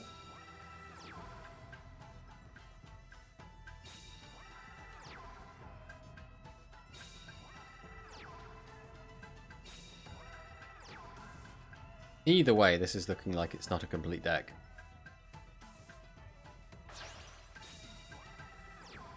There is Dark Magician Girl, who's just come to say hi.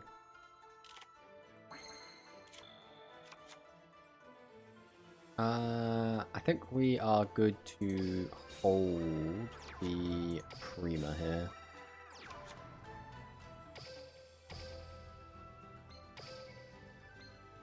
Tribute these two. Summon out Dragius, use this effect, mill a Noodle into the grave, summon out the Dragorite, go to battle phase, attack over the Dark Magician, attack over the Celtic Guardian, and then Dragorite can just easily hit Thunder in the face. And we pass. Easy peasy. Let's see what they've got to out our Dragius board.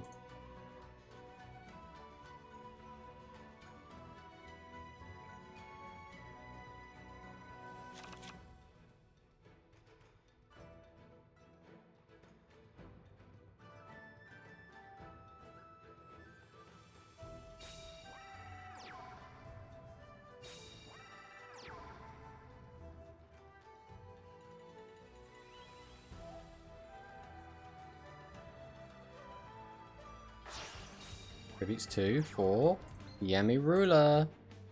Is he going to fire off the effect? Maybe he's got a bonded bowing back there.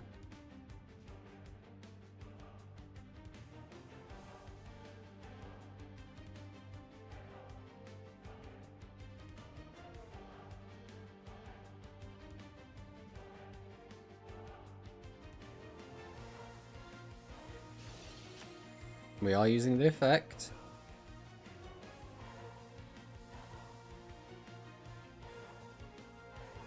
We now need a Fire Golem to get over this.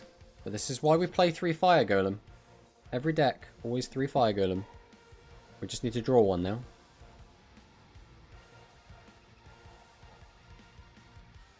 Alright, Fire Golem off the top. There he is. This is why you always put Fire Golem in every deck, lads. Because it outs this bullshit. This man thinks he can sit here and floodgate me. We say no to floodgates.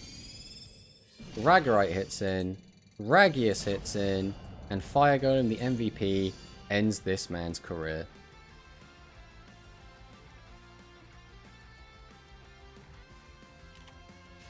You can Phantom Bind all you want, buddy. We're on good stuff pile. There's nothing you can do about it.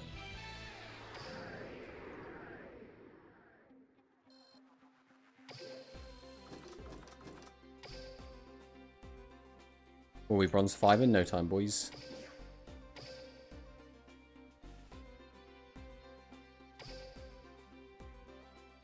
Here we go again.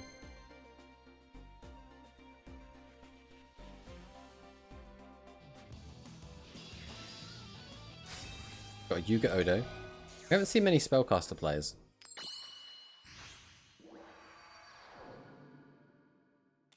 Here we go. Get ready for the rush. Well, Noodle can go in defense. We will also... I think we're going to get rid of Fire Golem here. And throw Masaki down as well. That'd do. I like how Fire Golem is a good card in Duel Links, and yet is an awful card in IRL Rush. Yep, it is very odd how that works out. I mean, it was played a little bit back at the very beginning, just because it was the only... let's say the only... The best fire spellcaster for a little bit.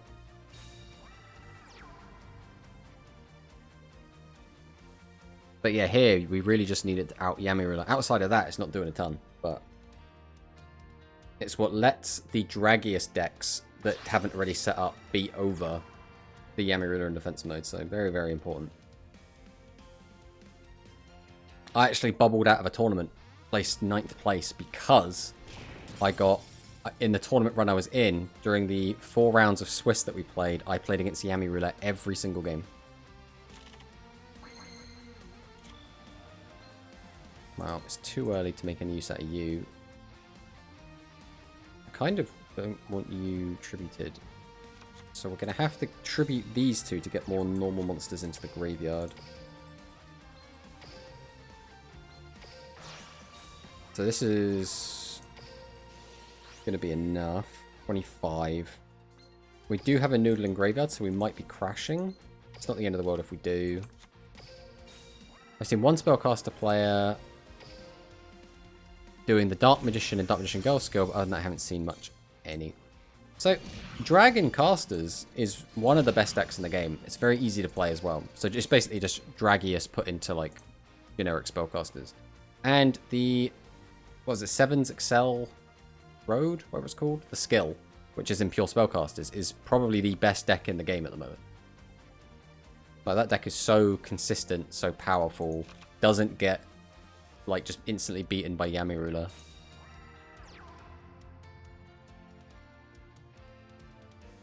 But again, we're talking about, like, you know, high-end King of Games slash tournament play.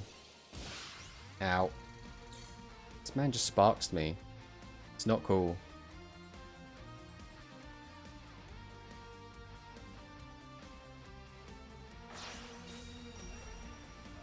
It's the Dark Magician. Well, that beats my Spice. I don't like that. That's what, 2 tribute monsters gone? So we still got 5 left in deck, up to and including the Summon Skull.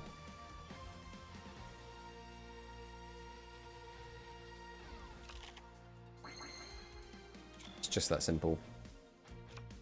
We are going to throw more normals into the graveyard. So I just want to keep getting my noodly boy as big as possible.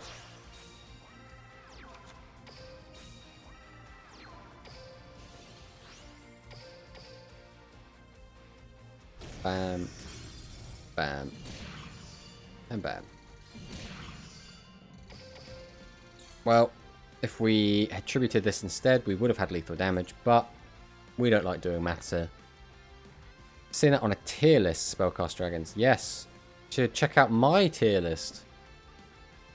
Over on youtube.com/tomato sauce. Wonder if I have the command set up. We do. There we go.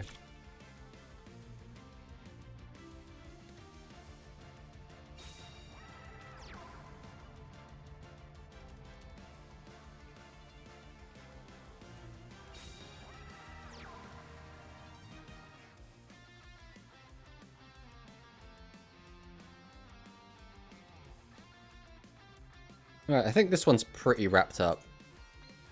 I mean, I guess we could get very unlucky. Spice the Elite Noodle Ninja? Brother! Is he going to clear either of these is the question. Spice would have been minus 100. Oh yeah, because we milled a effect monster, didn't we? You are absolutely right, Samuel. Alright, any tribute monster does it. I didn't want to win this turn anyway. We will go into the position that is sideways.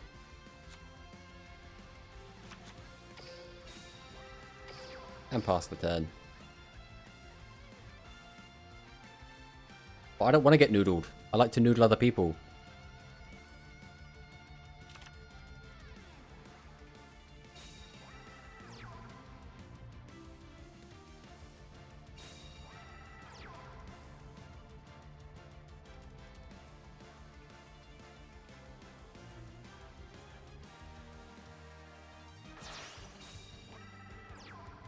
Goes into the SRM. Mad lad. Do not just tribute over the big noodle boy.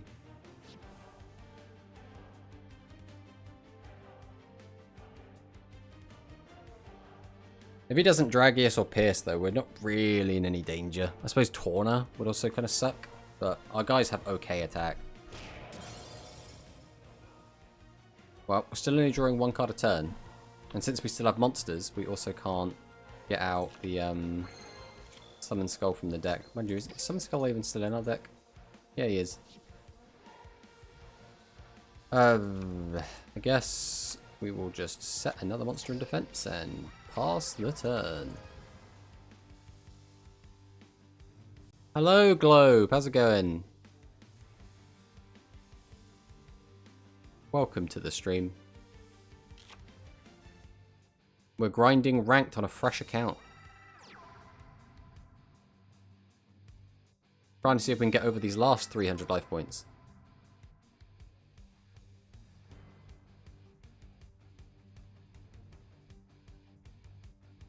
You gonna tribute? Oh, is it a Dragius? It's not a Dragius. We don't have any light monsters. This man just brazenly summoned Tang. He's got a tribute here, right? He can't leave that in attack mode. Oh, it's Ansler. Okay.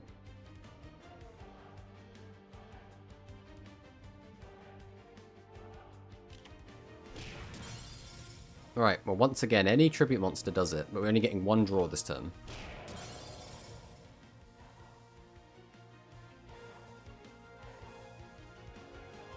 Oh, we can get Summon Skull, right? So we just win no matter what. Because our board is finally empty. Exactly. Noodles. We love the noodles. But unfortunately, we're not going to win with noodles here. We're going to win with Summon Skull. Oh man, how did we know we were going to get that? Just in case something somehow goes through. Actually, you know, we don't need to. We are so confident that this attack's going to work. Bam. There is no trap in the game that could have protected in there.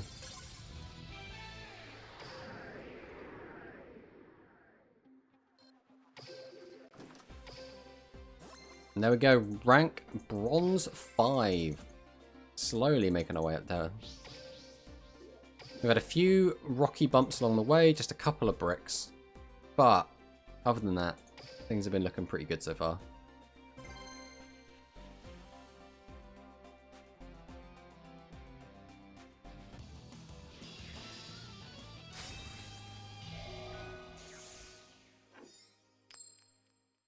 Another Gakuto player. See if this is actually a Yamiru or not. Let us begin! Get ready for the rush!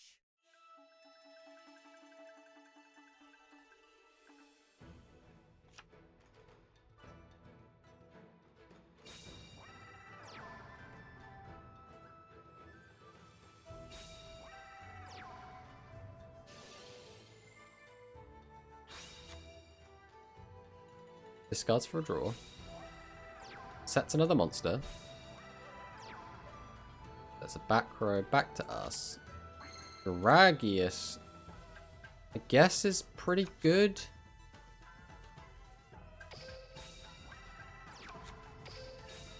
I think we will just go for the Dragius here. I want to clear his board. That's kind of my primary objective at the moment. Use Dragius effect. Go to battle. We've just lost all of our fire golems, which probably doesn't matter too much, but we'd like to get some normal monsters in the graveyard so that our spice can start doing a bit more. Pass on that. Okay, so I don't really know what he's on. He's got enough. He's got like a spellcaster engine, but is Draco the Tiny just in it because it's a wind monster?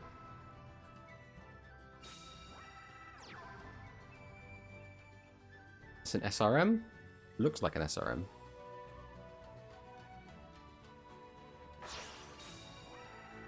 That's an SRM. If you've got nothing else though, this isn't too bad. I get to keep a monster. Okay. We get to keep a monster.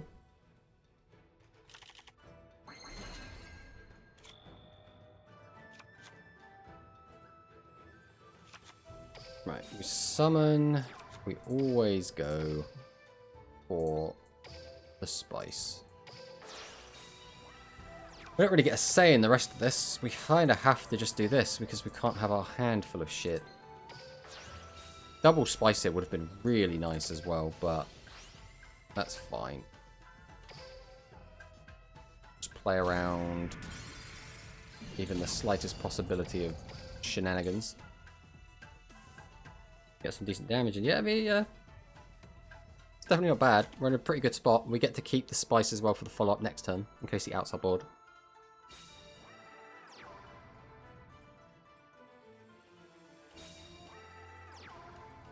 This smells like another Seven's Road Magician.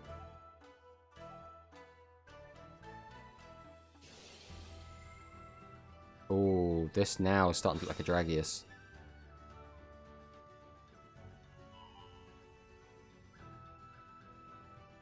I don't like that. No, it's just Summon Skull. Okay. You've only got one card left in hand. Alright, so you just had nothing.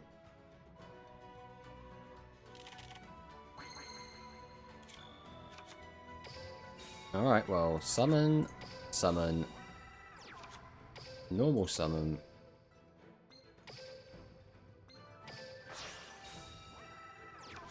Summon. Activate the skill.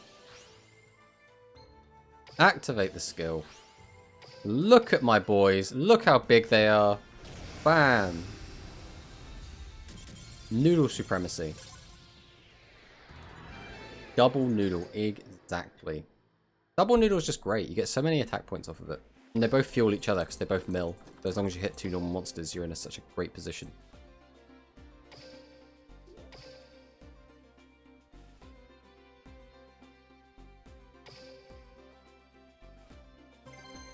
Here we go again.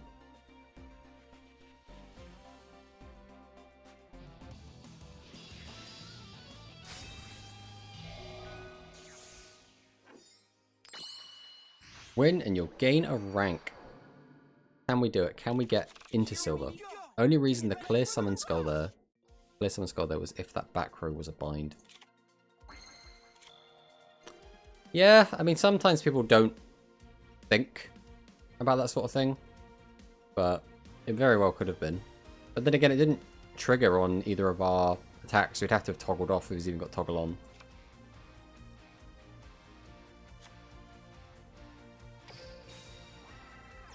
Alright. I think here we have to just dump the spice early.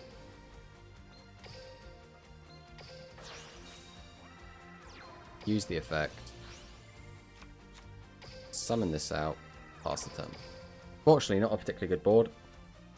Our deck is definitely a going second deck. Then again, I think almost every deck is a going second deck, except for the Amirula deck.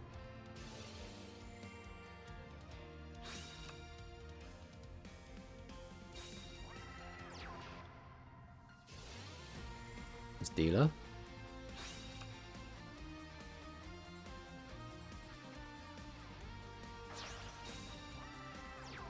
Torna.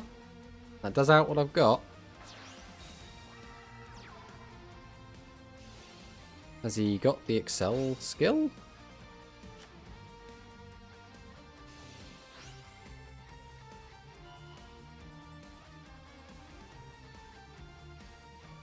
Okay. This is fine. He doesn't have the skill. So going first only really sucks right now because we don't have like any back row. But in the future, being able to play your entire hand out and then keep any semblance of it for the following turn is really, really powerful.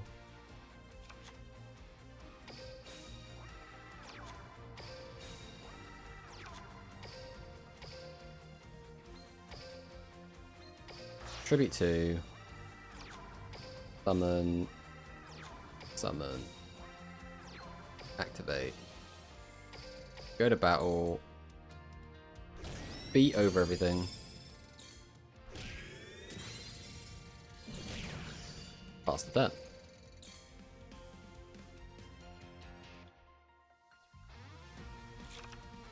Yeah, I don't know how much physical rush you play, Geen, so I'm just kind of speaking to everyone as if they don't know much. Be all-encompassing. So I know Sam doesn't know a ton about physical rush.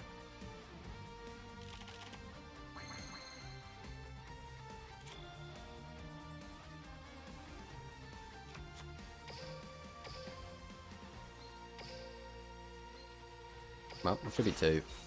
Summon that out. Then this. Activate this. Activate this. Go to battle. Swing here. Swing here. Swing here. And end the game. I know 0 physical rush. Yeah, yeah.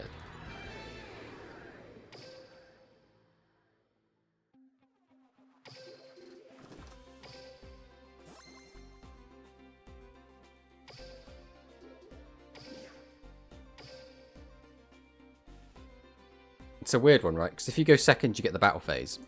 But if you go first, because in other TCGs, typically you don't draw on your first turn, up to and including, like, Master Rule, right? Which means you'd be like, well, the extra card is enough value that you want to have it, right? A lot of the time. Now, that's not always the case, as seen in, like, modern Yu-Gi-Oh!, where you want to be able to set up your board before your opponent does. But in Rush Duel, again, it's how many cards can you put on the field and then keep on the field for your next turn, and then effectively that's extra cards you have over your opponent.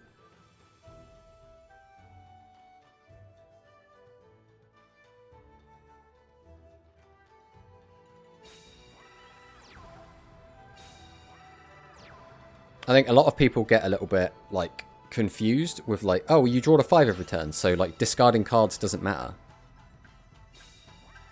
But that's not strictly true, right? A lot of the time you're still going to want to be, like, drawing cards during a turn is still always going to be really strong.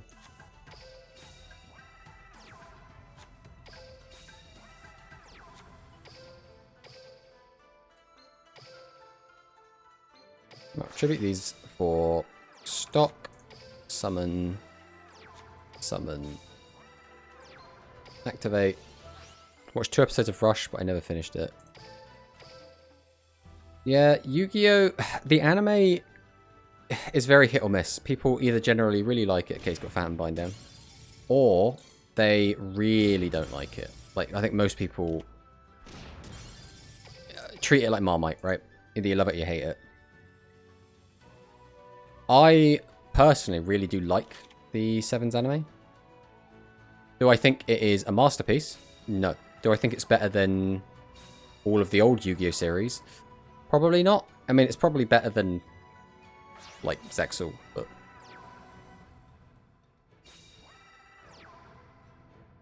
it's still a good watch for me at the very least.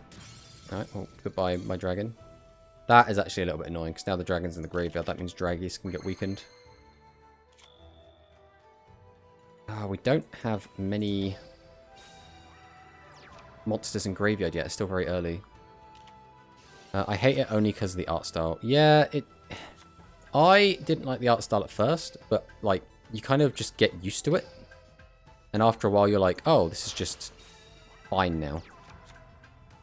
Summon an 800 attacker, why not?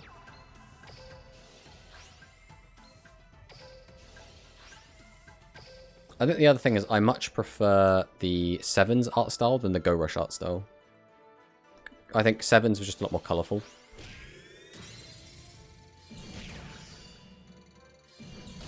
Bam. Like, the card art is really good on some, but the art styles for the show is... yeah. It's one of those other ones as well, where, especially early Sevens, they like to make a lot of, like, jokes. Like, the D and Keto stuff is all, like, you know, the Boogie Master, and it's all, like, party girls. And, like, the Noodle Ninjas. Like, they're all kind of gimmicky, jokey kind of decks a lot of the time. That doesn't happen for, like, everything, but there are a lot of, like, joke archetypes kind of thrown in.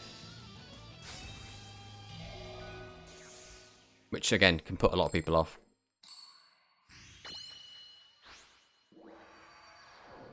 Oh, we're both on a rank up game. Here we go. Get ready for the rush. Our opponent's going first.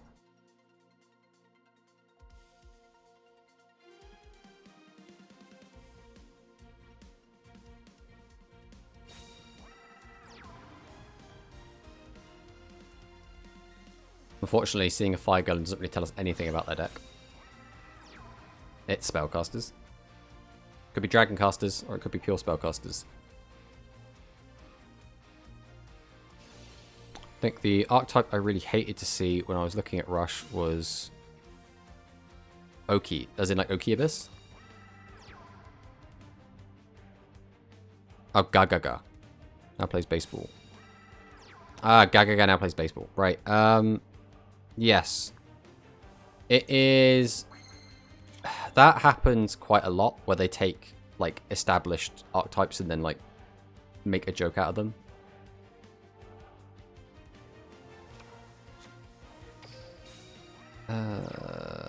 Okay, we need... probably this. I think no matter what here, we have to get rid of SRM. We can't let that stick around. We can't clear the whole board.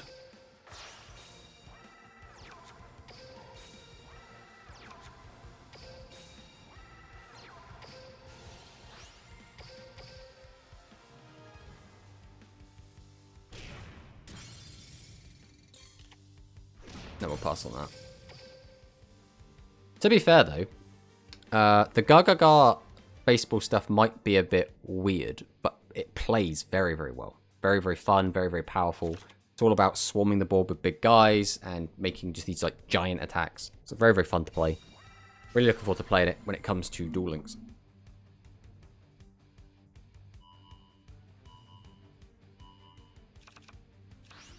Okay, gets the draw, which puts him up to 6 cards total. I suppose he was already on 6, so he's back to 6. Uses the effect, discards a card, gets out presumably 7's Red Magician again. Discards the Torna. I don't like the new things taking a card from previous series and rebranding it as something that's still obviously... yeah, I mean, again, they've done that a lot less when they get to Go Rush. Now they're just kind of importing archetypes over. So, for example, Harpies got brought over, but it's not like, oh, it's gimmick Harpies. It's like, it's a very serious archetype. There's Harpy Lady Sisters, which is now a maximum monster. So rather than like taking it and making a joke out of it, they've just taken it and kind of Rushified it and put it into the game, which I think a lot of people prefer. Malefic was an archetype I was okay with, but they kind of pushed it, but didn't push it to where Rush pushes it. Yeah, I know what you mean. It does get a bit weird, especially with like stuff like Malefic as well, where it's all like very specific cards.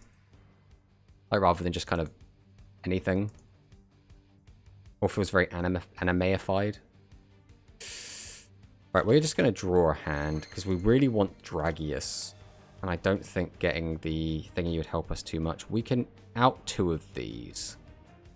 So I think we do that. We set. Summon. Tribute to. Summon. Give a 900 boost to both of our guys.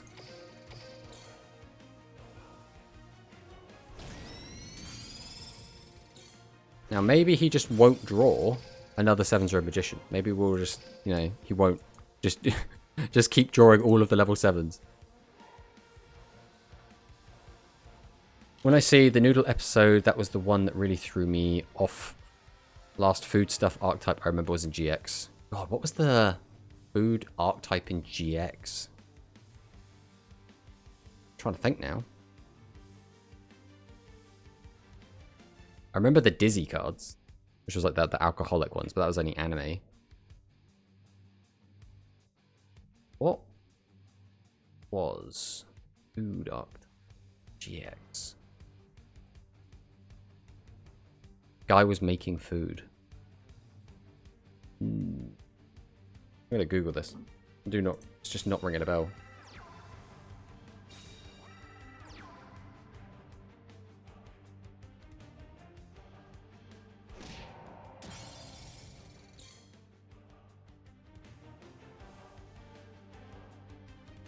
Oh. Tomatoes and carrots. Oh, we actually can play the game now. This is quite nice. So we summon.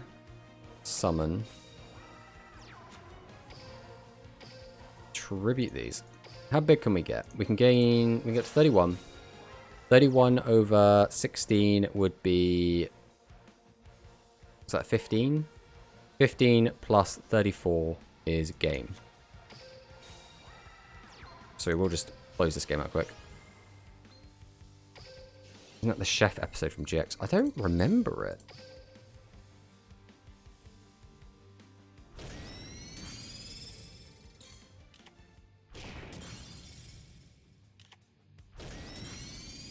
Let's have a look.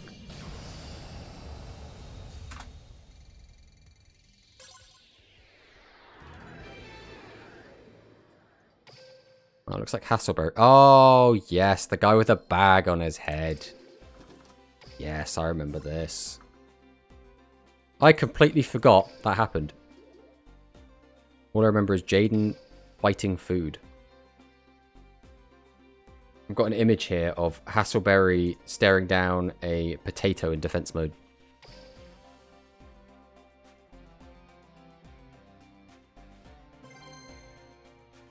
Hello, Teritsu. How's it going?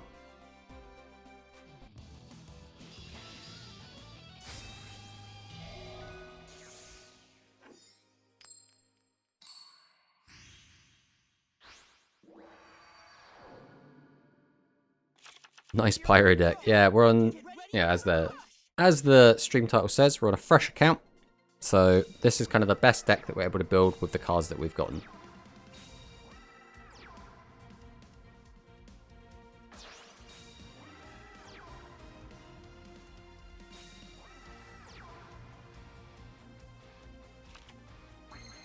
Oh, the Silent Assailant. I mean, we can just play our whole hand, so I guess we just do.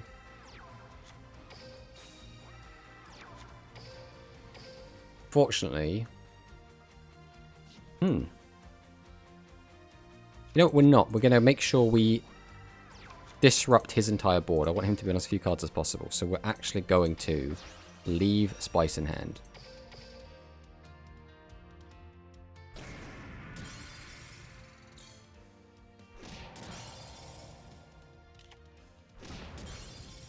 Insane 2.2 Spice Noodle Beater.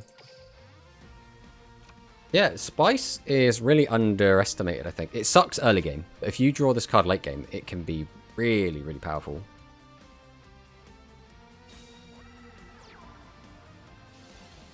Right, we got Dealer. Looks like he's just playing generic spellcasters. I'm guessing this is Tribute. You've got to have SRM, right? Otherwise, why would you hold on to this? What are we doing? What? Oh, okay. We got 7's Excel Road. Okay. Guys, we're against the best deck in Rush Duel right now. Can we beat it with Noodles?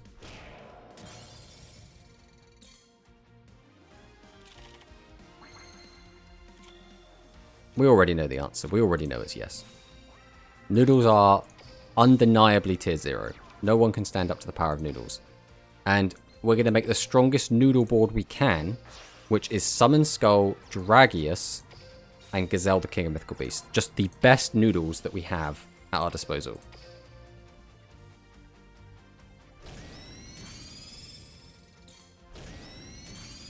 Like, how do you even out this board? Like, he's playing the best deck in the format. He's on 700 life points against Noodles.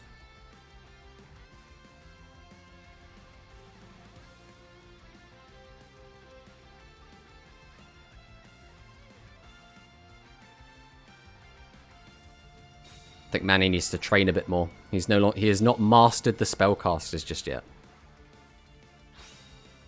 No Phantom Bind. Yeah, I mean, Phantom Bind wouldn't really do a ton against us right now. It would weaken Gazelle by 100, and that's it. 7's Excel Road. This will let him get a 7's Road Magician from deck to hand in exchange for a card from his hand. There we go. There's the 7's Road. So now he discards the other card, summons out the 7's Road.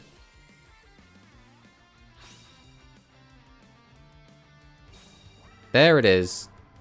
Activates the effect, gets 2 big hits on us, and then we will summon Spice, the Elite Noodle Ninja, assuming we don't brick. That is still technically possible. And end this man's career. It is... Is Seal of the Ancients good in Rush? No, it is not. It is awful. Just a terrible, terrible card. Let's get some more normals in the graveyard. We'll Tribute 2. Go ahead and fire off the effect of Spice, just in case. We're almost guaranteed to just win here, but we're going to put our guys in defense just in case. And that's how you do it. That is how you beat the best deck in the format with, like, the 5th best deck in the format. Now, obviously, our deck is also not finished yet, but... Hey, would you look at that Tornado Draw? A completely useless skill. But by golly, we have it. Hey, we respect it. We respect scooping before lethal, okay? He just doesn't want to waste time. Just wants to get straight into another game. Hello, Tempest Zero. How are you doing? Welcome to the stream. You couldn't handle the spice, bro. I mean, who can? Who can handle the noodles?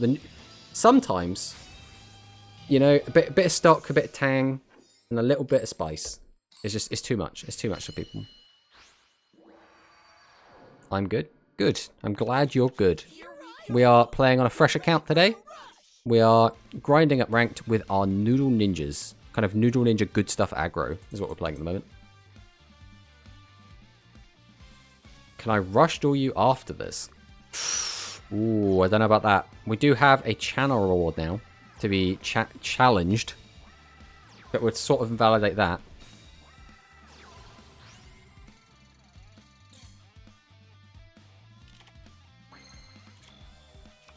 Oh, well, this is a pretty good one.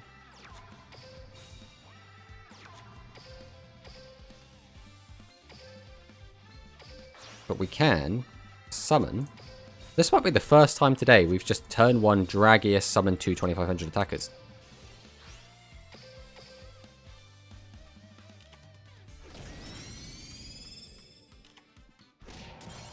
up we're against pure dragons. No, we'll pass on that.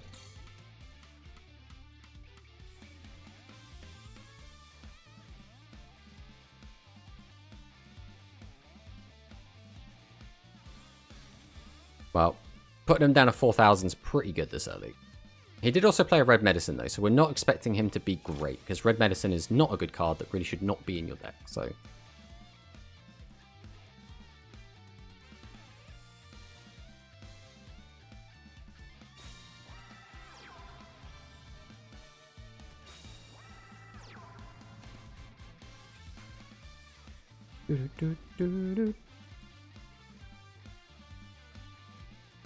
What's he got for us?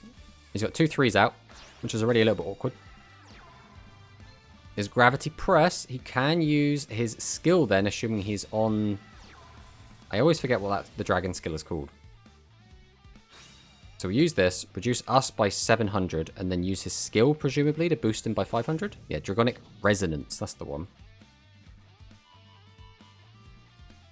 So I assume he's then going to crash with that. So that'll be over us at 200. Whoa. That was exciting. That was our first bits cheer.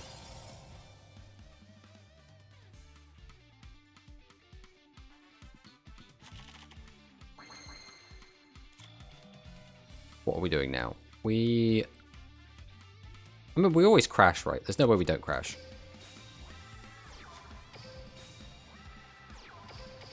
I think we just smash. We smash and crash and bash all the way into his life points. How do I win the reward? What, as in, how do you get the thing? You just hang out and we collect. I'll tell you what. If you really want, we can have a battle after this. We can have a little friendly match. Yeah. So it's just a channel point redeem. So the only way you would normally do it is just hang out, watch, slowly collect channel points over time. But yeah, we can play one after this. I don't mind. We're just grinding ranked anyway, so it's like taking a break from that for one game is not going to hurt us.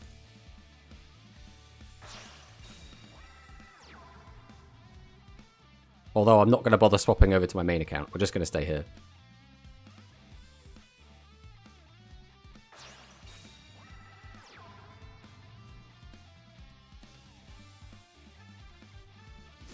Yeah, we made it a lot because we didn't want people just challenging us constantly, because that would get a little bit annoying.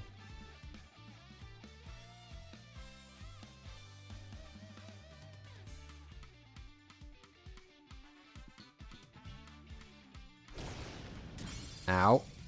Man, we are taking a lot of damage here. The scary thing is, he still might have Dragius in this deck, which now we're low enough where a Dragius play could be really painful. Although if we find our own Dragius, we are in such a good position here. We've got one left in deck. We're looking for... I think we are going to use our skill. I think it's worth it here. Never punished. Excellent. We will summon Tribute for the boy. We can't beat over the other, so we'll just play some defense monsters, go to battle, and we'll just get rid of this pesky Dragonic Slayer, and then pass.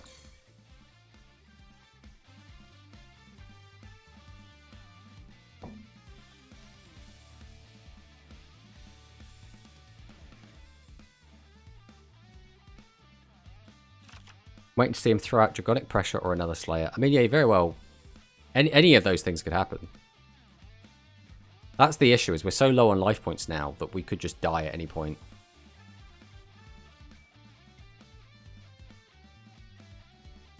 The main thing here, though, is that we got our hand relatively empty, so now we have more chances to draw into our actual good tribute monsters.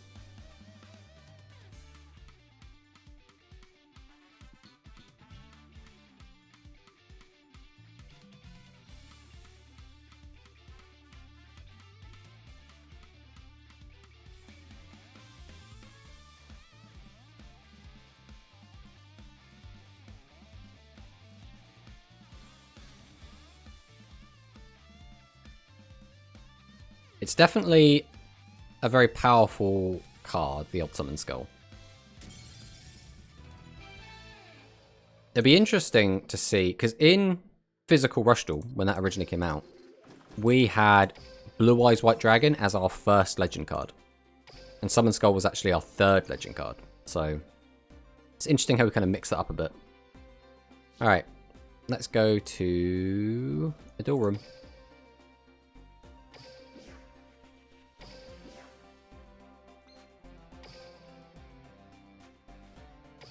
Guess we'll just whack this all the way up.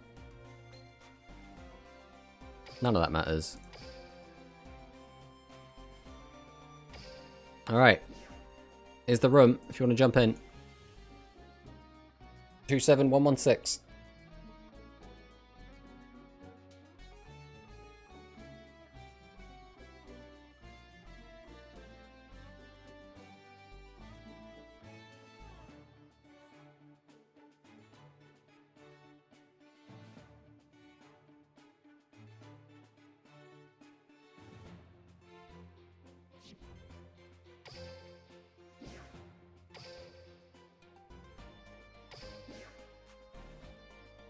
Let's see if our fresh, just made today noodle deck, our fresh account, can take on Tempest Zero.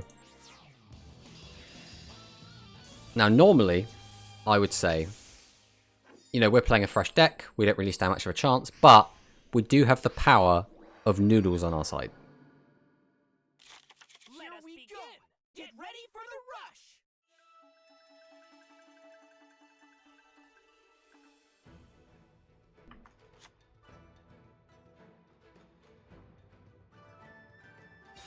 Hey, Alex, how's it going?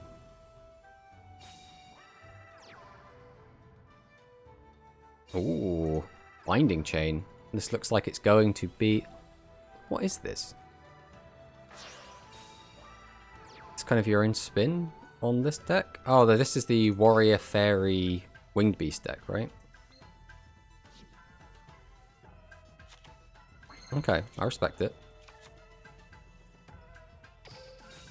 Summon. Tribute out the boy.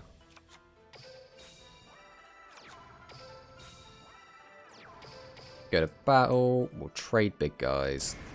We'll trade little guys. And we'll get him 15. Not the best turn we could have had, but the best of what we had. Good menu. Yep, we're doing good. Things have been looking pretty good so far. We've already hit silver. There's that deck too. Oh yeah, it's a skill that you have to have. Every card in your deck has to be a fairy, warrior, or winged beast. I think it's the blue falcon formation, so you can reduce my attack by 800. It's a little bit gimmicky, but like it's pretty fun. This is unfortunate. Ow. Taking a lot of damage here. The problem this deck has is you have to run like dogshit cards like Max Raider to use it.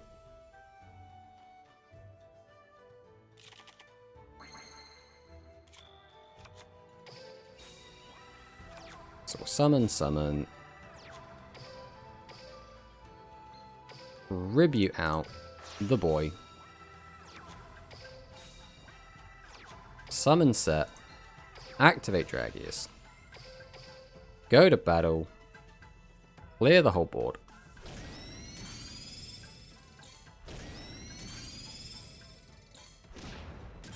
And then pass the turn. I like that fact. It makes me feel like a tactician using strategy to make bad cards good. Yeah.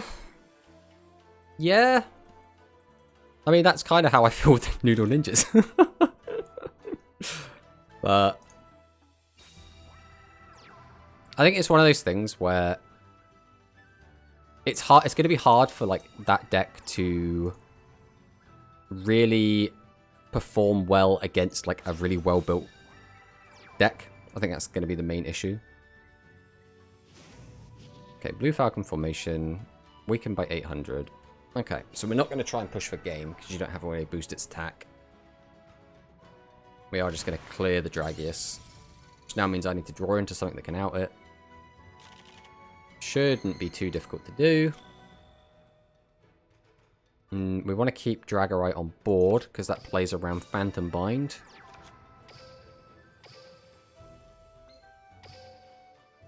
Actually, I'm just going to double check. Didn't see that I definitely clicked normal summon there. Tribute to, summon out, normal summon, activate the effect of Dragius, go to battle, swing in, and win the game.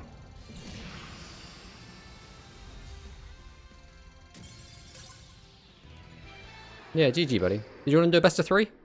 I do not mind doing a best of 3 if you want.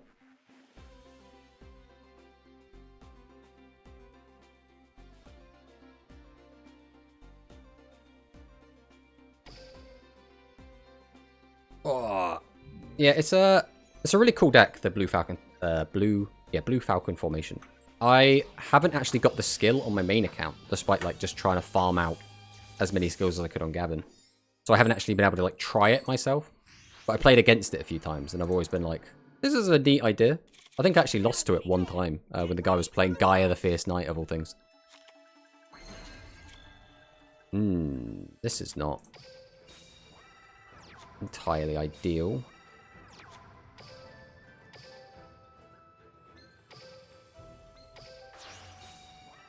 We do not want to see Spice this early. We don't really want to be going first, but this is the hand we are dealt. I love the Gakuto music though, man. This is so good. 2 boys. What we're getting out? Kime Ruler? Yami Ruler. Now, do we have any way to change it back to attack? Or we're just going to leave it in attack as a 25 beta? Do we have the Nandes? We do have the Nandes. The cheeky Nandes. Just lost to level 20 AI on Auto Duel because game refuses to normal summon monsters instead of setting them. Well, you know, sometimes you just gotta normal summon. You gotta stop blaming Auto Duel all this time, Sam. Come on, Auto Duel's trying its best.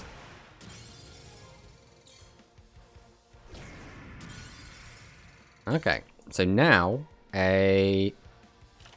what, Spice or... Oh, there we go, there's Spice. I was going to say, there were so many cards that did this, but we found them all.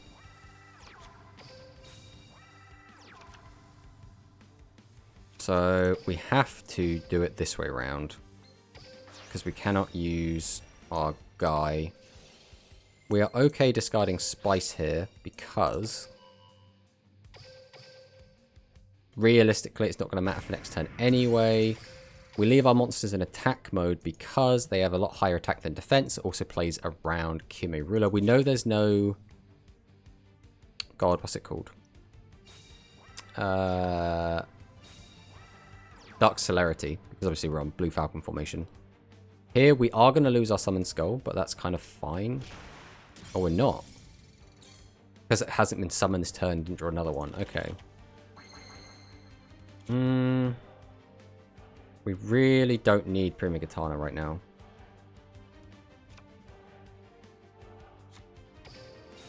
I think we're better off just sticking with this.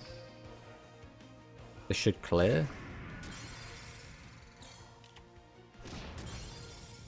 3 cards in hand could all just be normal summonable monsters. Probably is. Means only has 2 chances to draw into a tribute summonable monster.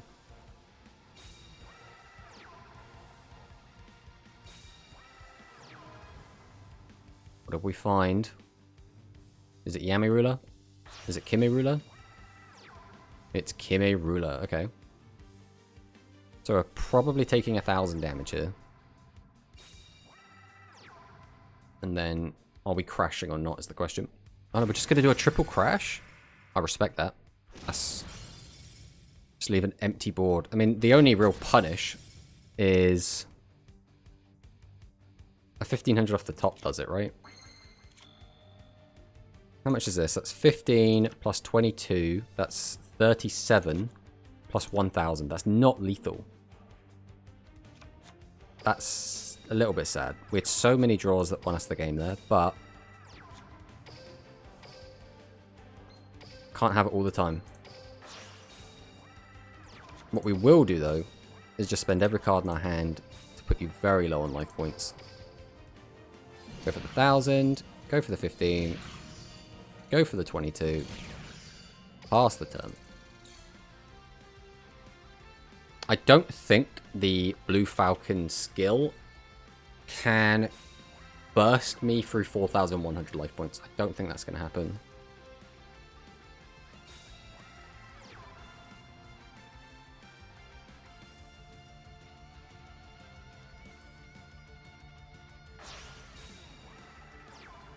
Max Raider! This is a card we will very rarely see, so we always have to make the most of it.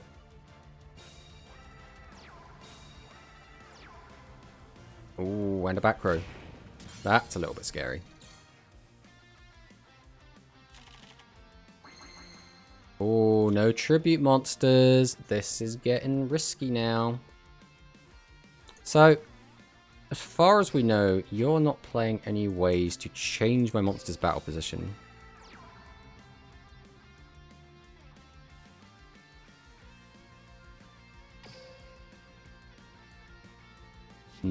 If we go defense, then we're not playing around Kimmy-Ruler.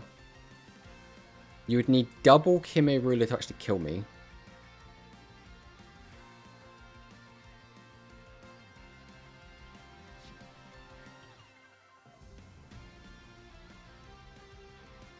I think we're going to just attack over this. I think Kimmy-Ruler can kill me if you do get double Kimmy-Ruler, whereas just taking a big chunk of damage here is better than a chance at death.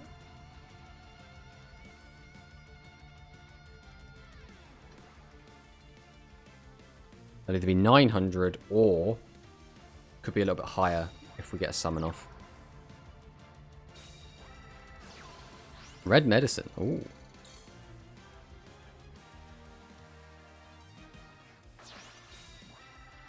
Tribute for a set. That's probably Falcon. Oh no, that'll be the 0 attack 2000 defender. We do take the 9.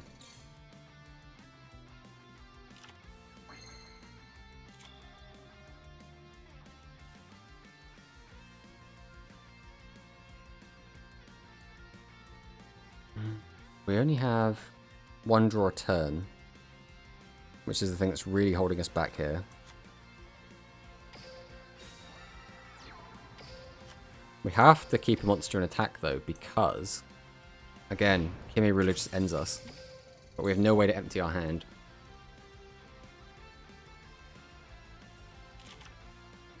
Again, if our attack gets reduced by 800, the biggest thing he could summon would be, what, 25? So we'd get down to 8. 25 minus 8 means we'd still be alive.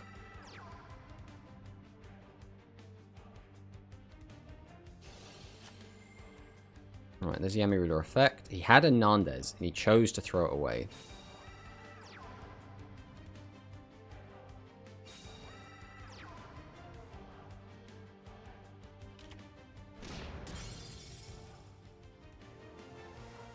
Okay.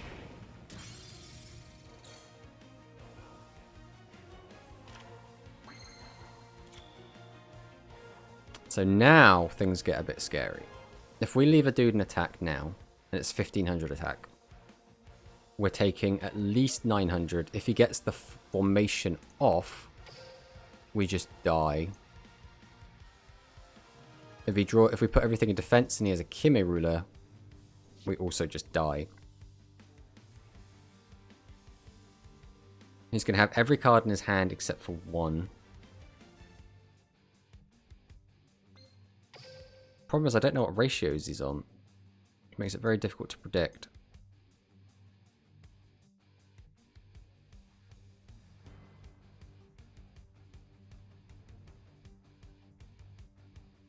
I've only seen one Kimmy-Ruler. Alright, I think we have to just play defense. I think it's less likely that there's a Kimi Ruler than there is just any normal monster that can be tribute summoned. That's basically what we have to do. We have to guess whether or not he's going to have multiple Kimi Rulers in the deck, or whether he has more normal summonable or tribute summon normal monsters. Okay, well that would have lost us the game, so...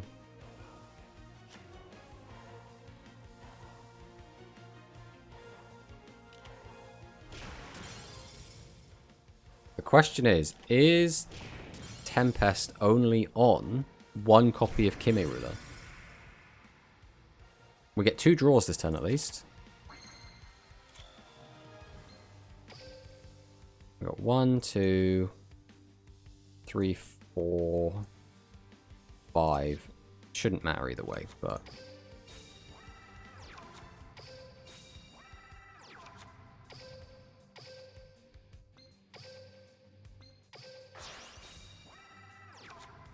Summon out on Spice the Noodle Ninja. Activate its effect. Go to battle. Then Ninja Supremacy! Show Blue Falcon Tengu who is truly the strongest. Ah, Noodle to the rescue. Yeah, GG Tempest. I respect that you're using a tier 3 deck, and the fact that you're able to keep up is still very, very impressive. So you should definitely keep at it. I assume that deck isn't finished yet. I assume you still want to upgrade it, do some more stuff with it. Because it's looking kind of tasty at the moment.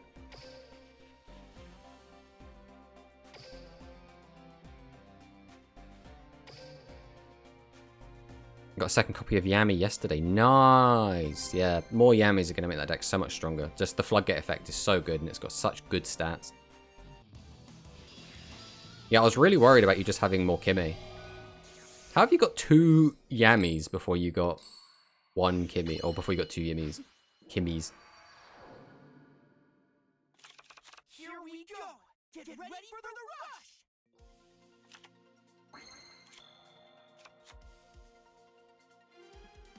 I think we're going to do this. This is the play.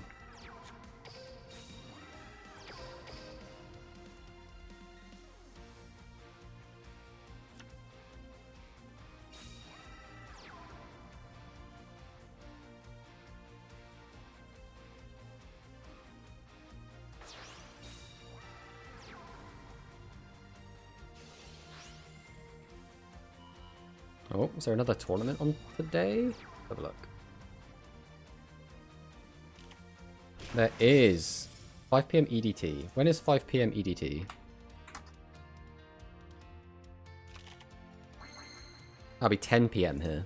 Did we do that? Did we play in a tournament tonight?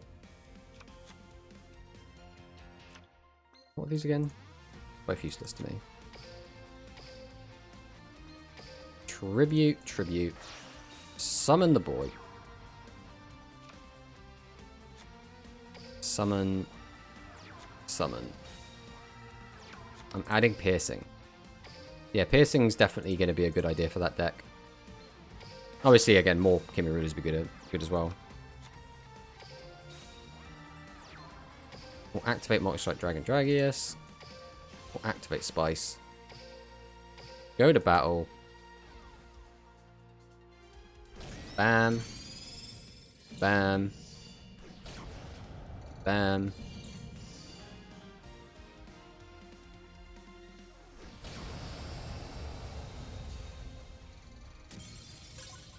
You got a second Kimi Ruler now. Nice. Because Kimi Ruler is kind of an annoying one to play around.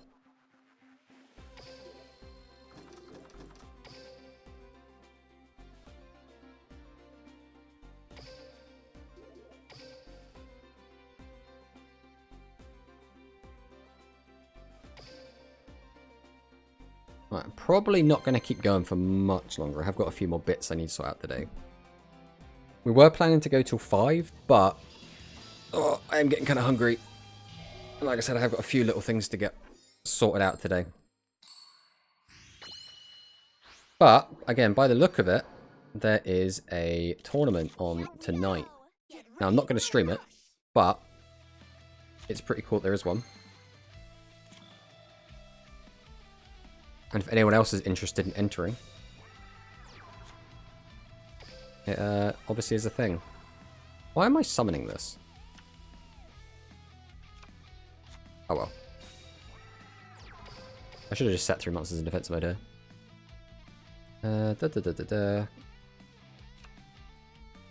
Just sign up for the tournament now.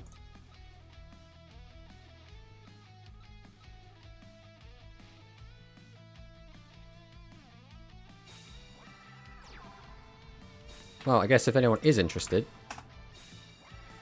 there's the tournament link.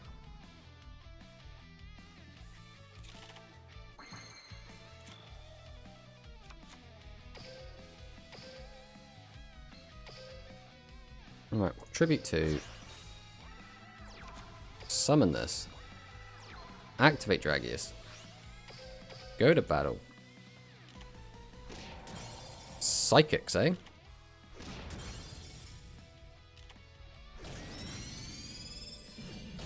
Yeah, for 25 past turn.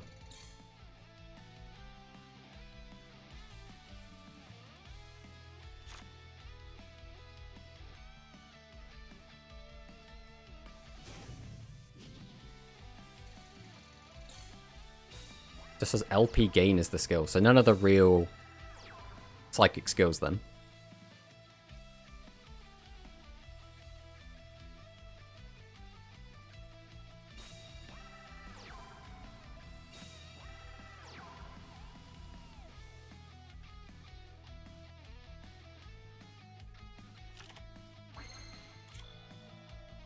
Well, I would like to draw cards, but I'm not allowed to today, so we're just gonna keep hitting with the power of hit.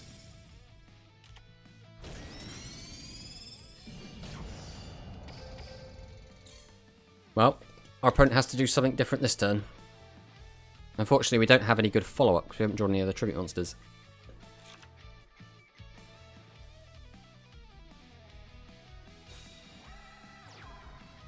That's a Dragorite. That's Thunder the Thunder. Thunder the Thunder, I assume to weaken Dragius. Summon something that can now beat over 22.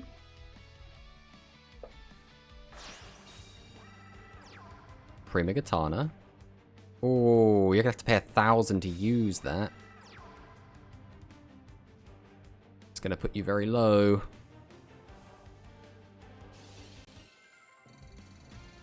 It's a good thing she had life point gain though, otherwise she wouldn't know how to use it.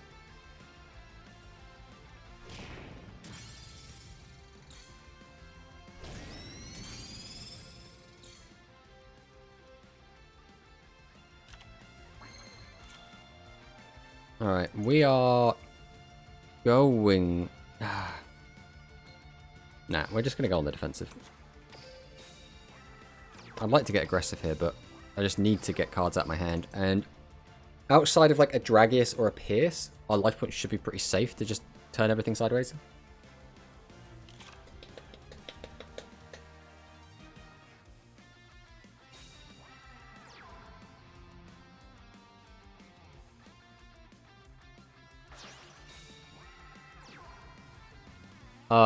There's a Torna.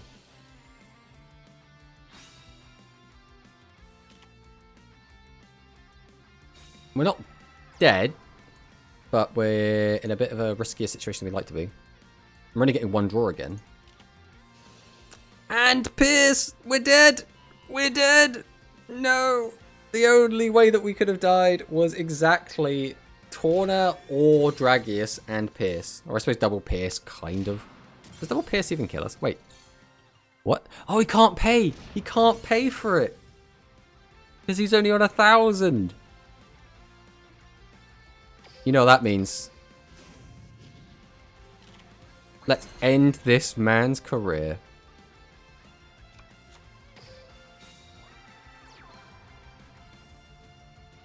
Oh, you've got the life point gain one? Okay. That means we now cannot kill.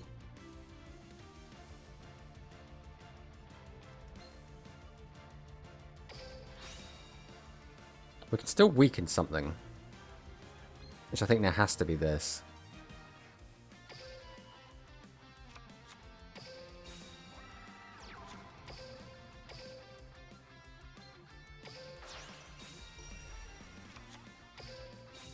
We can do 1,200 as the maximum. So we're just not doing that.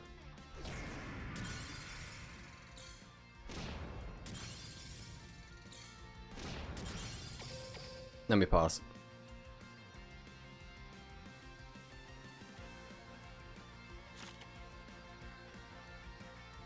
Let's see if they have it. It's not easy for them to find lethal here because they can't use their Prima Katana.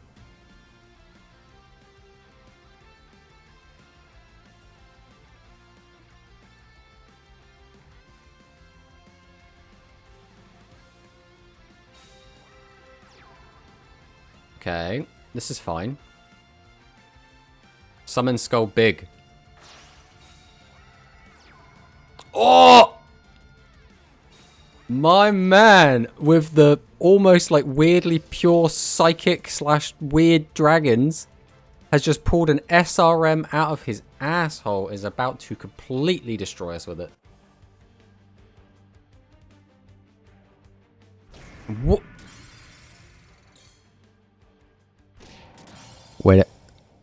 Wait a minute. Sir? Sir, are you okay? Do you need assistance? Now, we don't actually have the punish, so if he has Pierce or anything like that, we still do just die.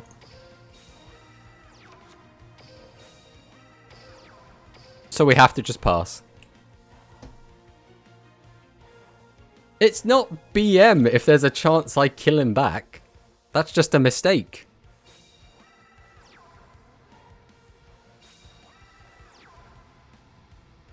He needs Torna, Pierce, or a Dragius. Or is he going to pull off some other sick tech? Oh, he's got the Dragius! There we go. He can't fuck it up this time, right?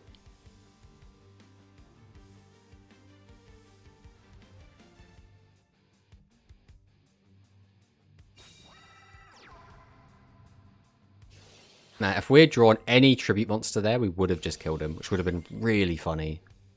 But unfortunately, we did not. Man, this man had everything, the Pierce and that. Yeah, I mean, to be fair, again, he won this duel like 2 turns ago. He just misplayed really badly. But it would, again, it would have been really funny to get the clap back on him.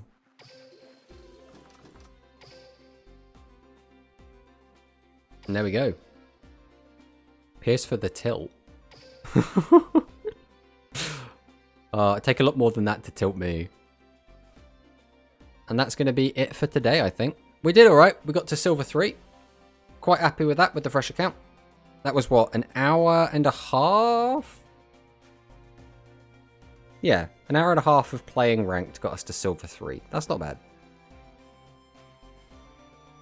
But yeah, once again, thank you all so much for watching. We will, again, be entering that tournament tonight, which looks pretty good. Which I am really looking forward to. Yeah, almost got that rush ticket.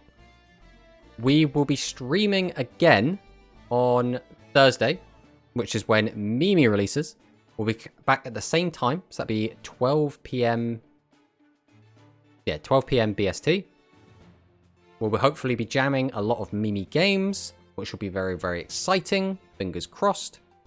We were kind of looking forward to doing Mimi stuff today, but obviously she's not out today, so we can't do that. But again, next stream will be on Thursday when Mimi's out. I'm really looking forward to that. Thank you all so much for watching. You have all been wonderful. And I will see you next time.